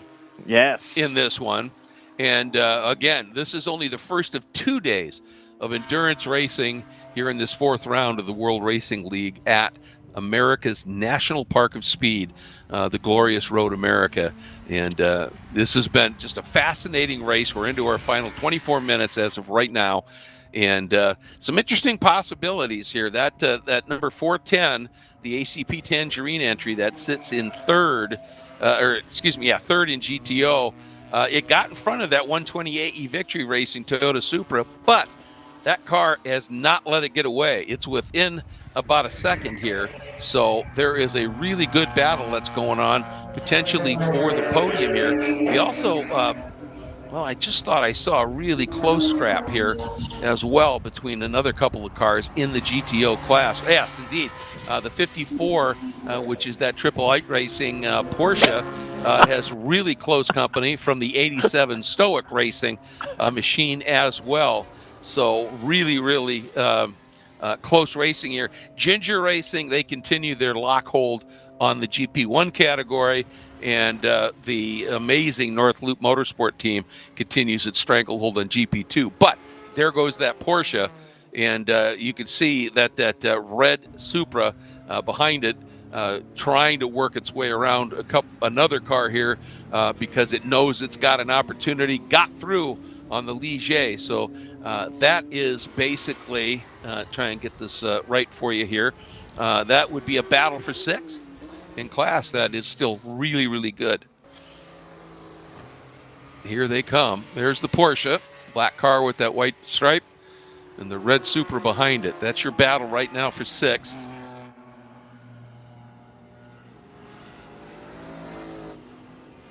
I think that's Craig Lowndes on board the 54 here. Okay. Oh, do you not know that that's what the bid is? No. Oh, and he was doing it. He didn't even understand why it was great. Oh, no, it's Triple Eight, like Triple Eight Motorsport Engineering. The like the Australian team. Yeah, yeah. I got. Oh, okay, got it. So that's why I'm asking, is it Craig Lowndes in the car? Okay. All right, I missed that one. Yeah, all right. No, that's fantastic. Porsche's going the long way around a car down there into Canada Corner. I think they both got through. There's your overall race leader, the Mercedes. Then this car is back a little bit, and here we go. And the Porsche still hangs on in front of the entry. Ooh, look there. Stoic Racing got the nose underneath. Forced the Porsche that long way around using all of that grasscrete. They are side by each climbing the hill. And look at that. Driver change with 21 to go. Well, I wonder if whoever was in the car was up against that 3-hour time limit. So got it. Stoic Racing has picked up that 6th spot from the Porsche.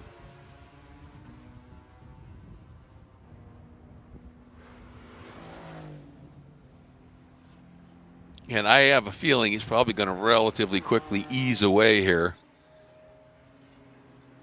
But that Porsche's put up a really good fight.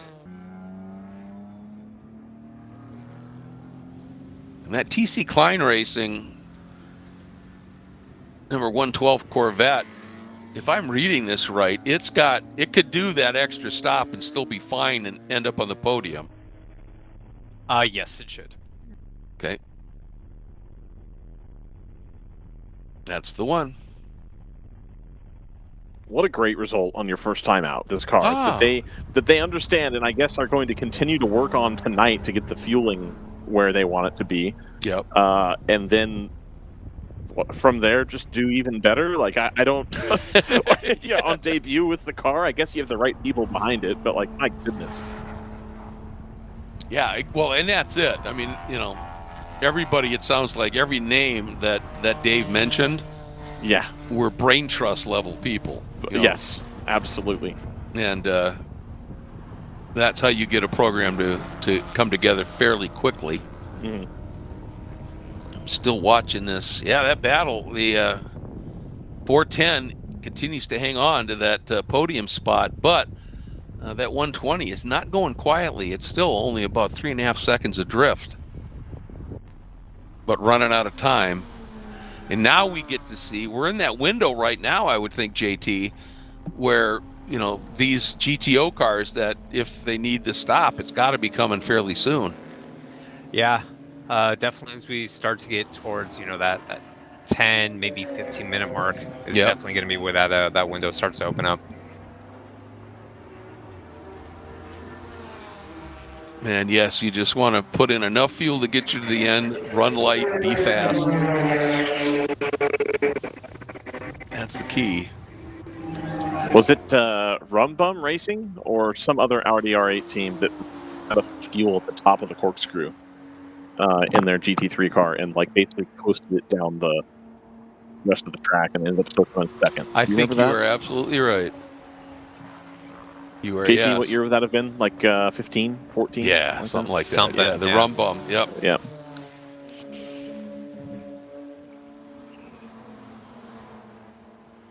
I missed that era simply, in large reason because I love the livery on those Rum Bum cars. Those are good-looking cars.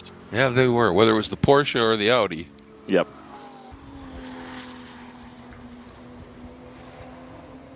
And Joe Vardy. Joe Vardy. He could strategize that team.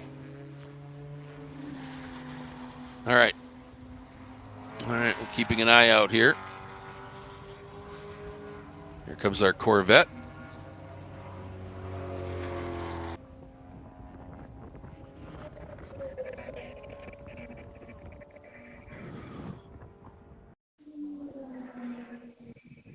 There they are.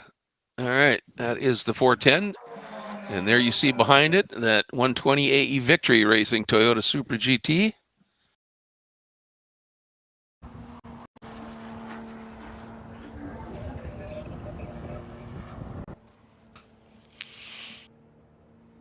That AE Victory, are they based in Yorba Linda, California?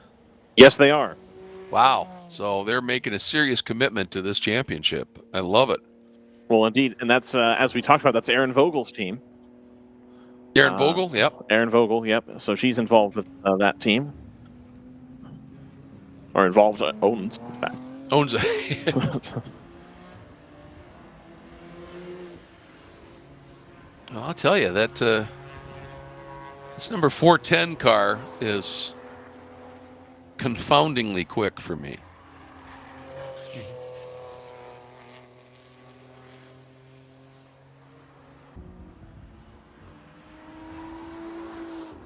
Coming up on 16 to go.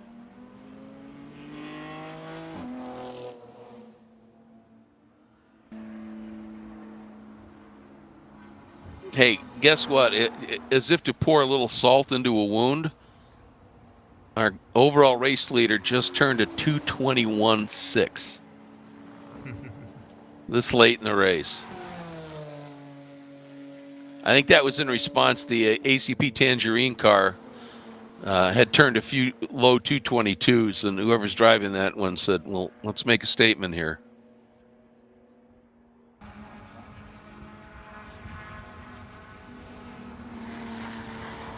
Yeah, it looks like the last two laps were pretty quick. The previous one at 222 flat.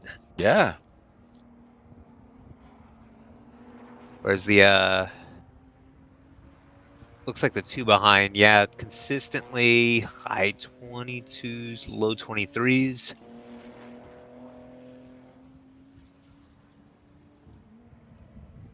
Okay, here we go. Looks like it. I was just about to say, are we going to get two ACP Tangerine machines on the podium? But we've got this pit stop. But that AE Victory 120 may well need a stop too. So, and you were spot on, JT. You said 15 minutes would be the point where we can expect to see some cars in. Mm-hmm. And that long crawl down this pit lane.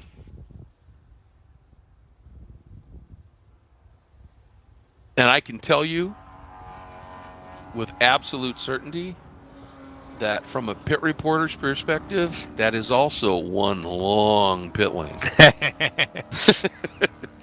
God, yeah. Especially when you're working solo in the pits. There's our race leader. Here comes, that's how quick that stop was for the 410.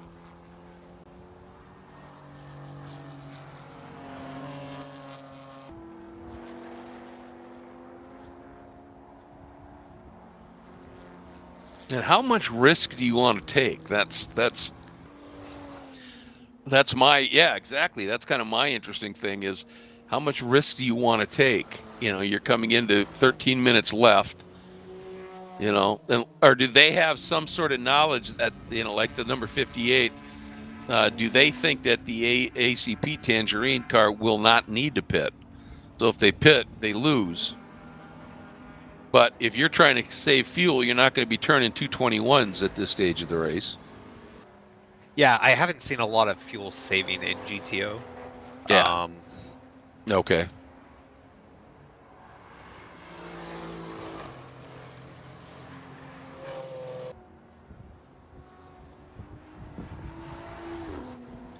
It looks like, going by the last pit stop cycle, the 410 had come in 2 laps before the sister car.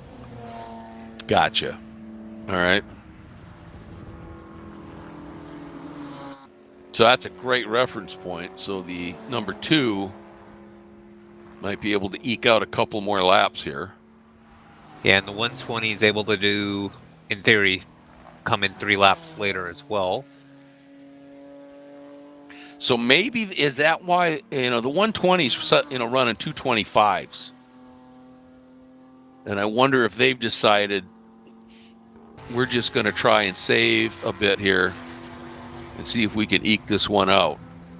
Because they just haven't had the pace of the 2 ACP Tangerine BMWs.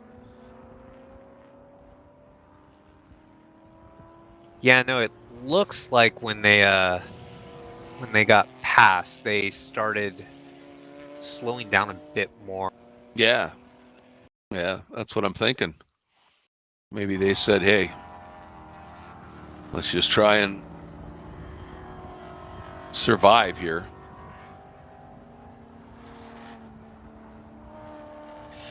And I know we've talked about it before during this broadcast a few times, but if you just recently joined us, the 2 Mustangs that were racing here, they've had some issues during the day, but when they have been running, they have been extremely fast. And when they get those issues sorted out on those cars, I look forward to seeing them joining the absolute front end of this field. Yeah. All right, 11 minutes to go. Who did? All right. So the ACP Tangerine number 2 looks like it may have pitted. Yep, there it is.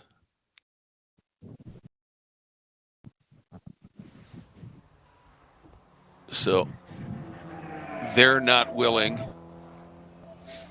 to run the risk of trying to eke out 10 more minutes. They've run the numbers. And there it is, a bottle. Now it's a half bottle. They're going for a full bottle. And go.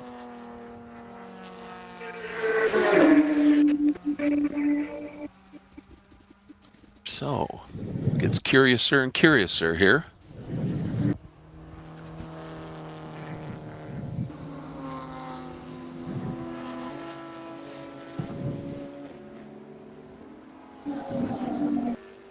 All right. Heading down to Canada Corner is the overall and GTO leading Mercedes. And there it is, just popping out into Thunder Valley and into turn 13, Billy Mitchell turn.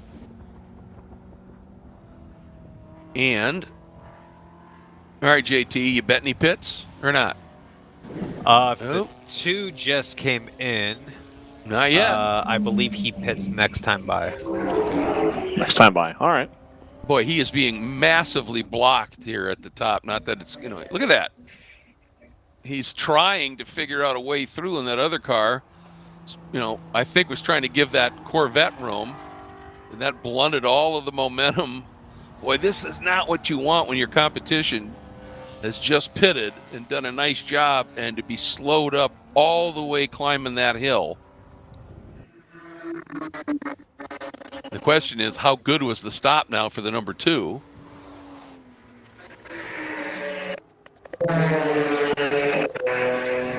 In theory, we should also be seeing the 120 come in as well.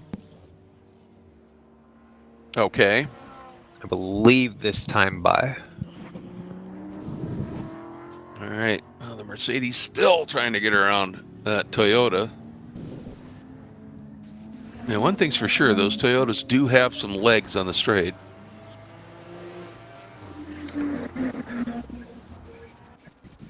I still big think story right now. I'm sorry, go ahead, Ryan. I still think a little bit better shape than a BMW on the straightaways. I know they've worked on that since the 2000s when I originally got that bit, but yeah, I think that Supra a little bit better going through the air. Big sedan, basically. Yeah, just with that. Really doesn't matter what type of GT BMW. They all have a fairly sizable frontal area, don't they? Yeah, yes, they do. I think they've done a lot of work on the M4 to get the shape at the rear so that it holds the air a little bit better and do a little bit better job. But yeah, still a big car. Yeah, it is. 120 stays out. 120 stays out. I'm wondering if they're going to roll the dice. What was their last lap time? Yeah, another high 225.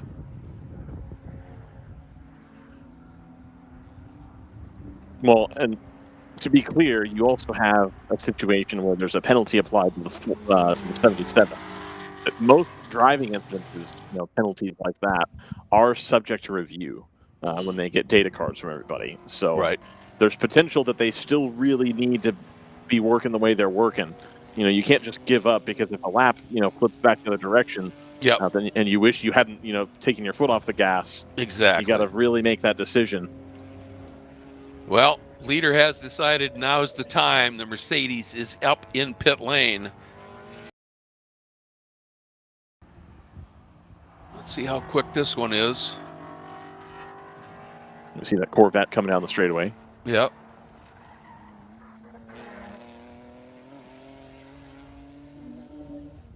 And the getting back to what you were talking about, that 77, which had been running quicker than the 120 car, last few laps have been 229s, 228s. Last one at 27.8. So I wonder if they're going, well, we can't overcome this penalty and this deficit. There's no point in thrashing the car to do it. There it is. One in and away. Well, nice clean stop there for the Mercedes of Go Karts Go Australia. Yeah, the Pellegrini crew. That was a great stop. The only thing I'm curious about was how long it was held up climbing that hill to start this, the in lap, and where things are going to shake out.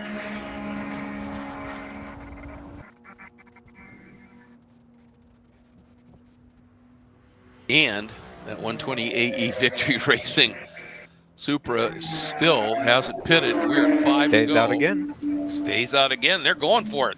Yep, climbing that. Yeah, I think they're going for broke here. Why not? Absolutely, why not? All right. Wow. That stop for the number 2 must have been problematic because suddenly they're 74 seconds behind.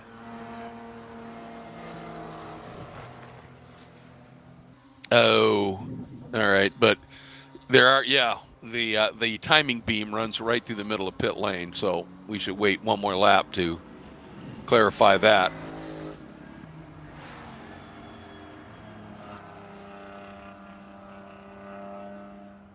But you hate to see a roll of the dice go awry, and I don't want to jinx them, but man, I want to see that 120 finish on this.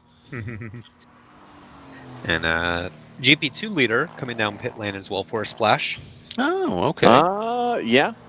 Although we did discuss earlier the potential that they're ahead enough that maybe they'll keep some run time off the car. It wouldn't surprise me if that car just pulls up and does some checks. I think I already used this bit a while back, but just like Oryx Racing, when Chris Dyson insists that they probably need to check that car again so they can win the championship at Laguna.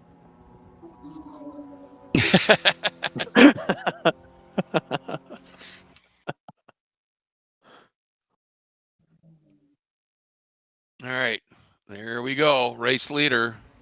It should be 2 laps to go, I'm guessing, huh, guys? Yeah, just about. Based on the time left on the clock. Yeah.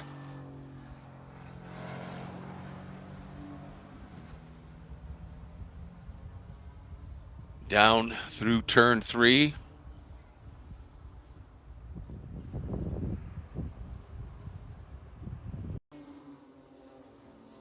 Yeah, just these shots, I just want to say real quick to anybody who's watching who hasn't been to Road America and is thinking about it, you come in June for the IndyCar event or the IMSA event a little bit later on, when this place is in full bloom, it's just stunning. I'm not sure you're going to find a whole lot better racing than we have this weekend, but just take a little time to come and enjoy Road America at some point. Yeah. It's that gorgeous. You can enjoy Road America from the comfort of your couch at home tomorrow at 8:30. We're doing it again 30 minutes earlier. That's right, because don't say it. It's because we love it. Because we love it. Because we'd like to get a little bit earlier start home. There you go. And back to the airport. JT, well played, sir, because that margin is actually 33 seconds, which is right about where it was when the pit stops began. So, in terms of the difference between the Go-Karts Go Australia Mercedes and the ACP Tangerine BMW, so. Yeah, it looks like I'd say the BMW about 2 seconds quicker on pit lane there. Okay.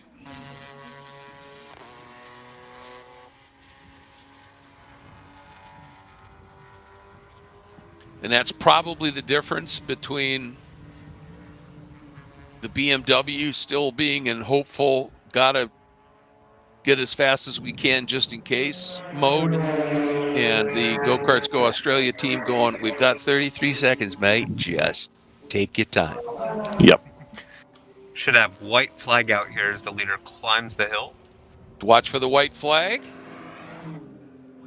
And there it flies. Yep, last lap. 33-second plus margin last time by. But they have definitely slowed their pace now. At a 2:26 on that lap, and absolutely no need to take any risks here. You don't want to get too slow, because then you can get out of your rhythm, and that's when you can make a silly mistake. You want to keep pedaling, but you don't have to. You could stay off curbs and that sort of thing. Interesting. I'm wondering if the 77 was given its lap back. Oh, well, I mentioned that it was a possibility. Yes, you did. I may or may not have seen Eitler Hoffman in heated discussion when I went over to ask a question. Oh no, so. what's a pit entry? That's AE Victory. Yeah, but there's a car at the bottom of the hill? Oh, is that what I'm saying? They couldn't get it. Oh, there is a car. Ran out of gas trying to get into the pits. Unbelievable. 5th in GP1. It's not going to cost them anything other than a little bit embarrassment. So, watching for our Mercedes. Here it comes, heading into the kink for the final time today. He's going to do 7 more hours of it tomorrow, but absolutely incredible run. Brian, JT, this team for today at least have executed driver and crew beautifully. Absolutely to perfection here. Yep. I don't think you could ask for a better race at the front here. Number 58 Go-Karts Go Australia. The Russell family, of course, behind that entry coming over here, having a great time at Road America. Always happy to see them in the paddock, and of course, this time they get the win here at Road America. America's National Park of Speed. They'll take home at least a little bit of hardware. We've got one more day. I think we'll be hoping for the repeat here as we see the checkered flag wave. The number 58 Mercedes-Benz AMG GT4 car is your winner in GTO.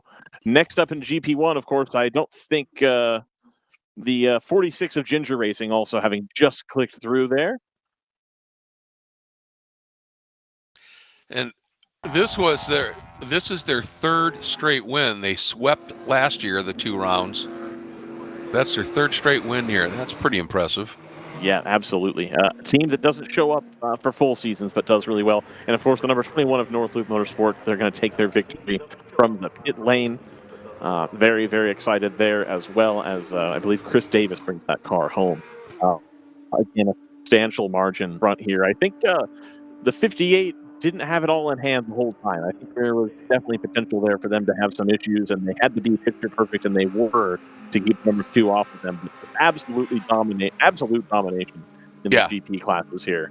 Not a whole lot to stop the 21 or the 46. Yep. So Cabrix, TC Klein, really looking forward to tomorrow. The 62 of Open Throttle Racing has got that pretty cool lineup. Tommy Kendall and Mateo Siderman, a couple of your favorite car podcasters, and Zach Cotton and Matt Farah. Looking for a better result tomorrow as well, after they had come off of a win last time out at Coda. So fourth position, not really where they want to be.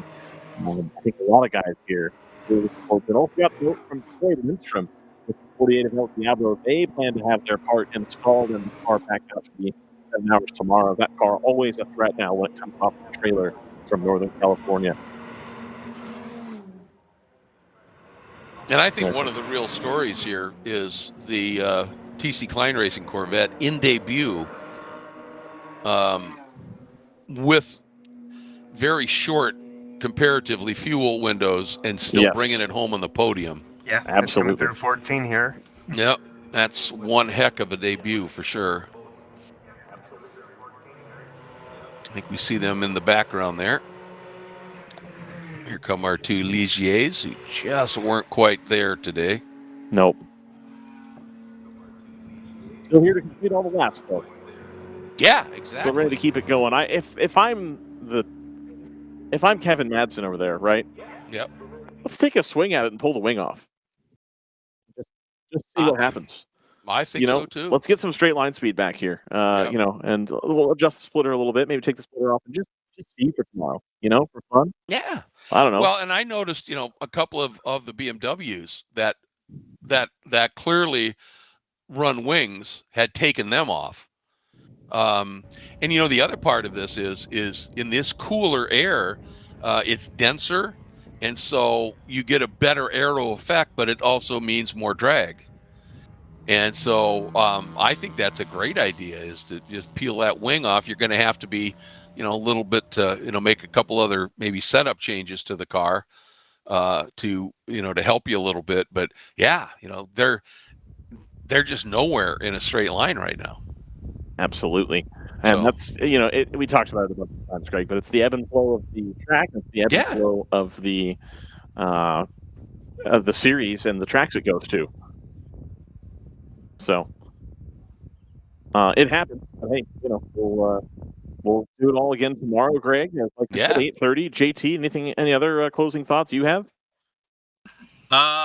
No, just a good classic endurance race, and as long as you're staying out of trouble and staying out of pit lane, you get rewarded out on track.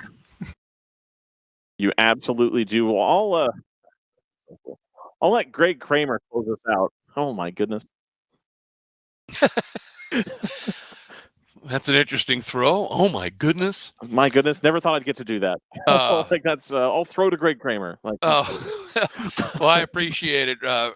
Again, folks, coverage continues tomorrow. Remember, right back here. Race begins at 8:30. We'll probably be back on the air with you about 8:15 to set the stage just a little bit, as we will have full coverage once again of the second of the two endurance races here as part of round 4 of the World Racing League, carried live on DriversEye Live here at the remarkable National Park of Speed, Road America.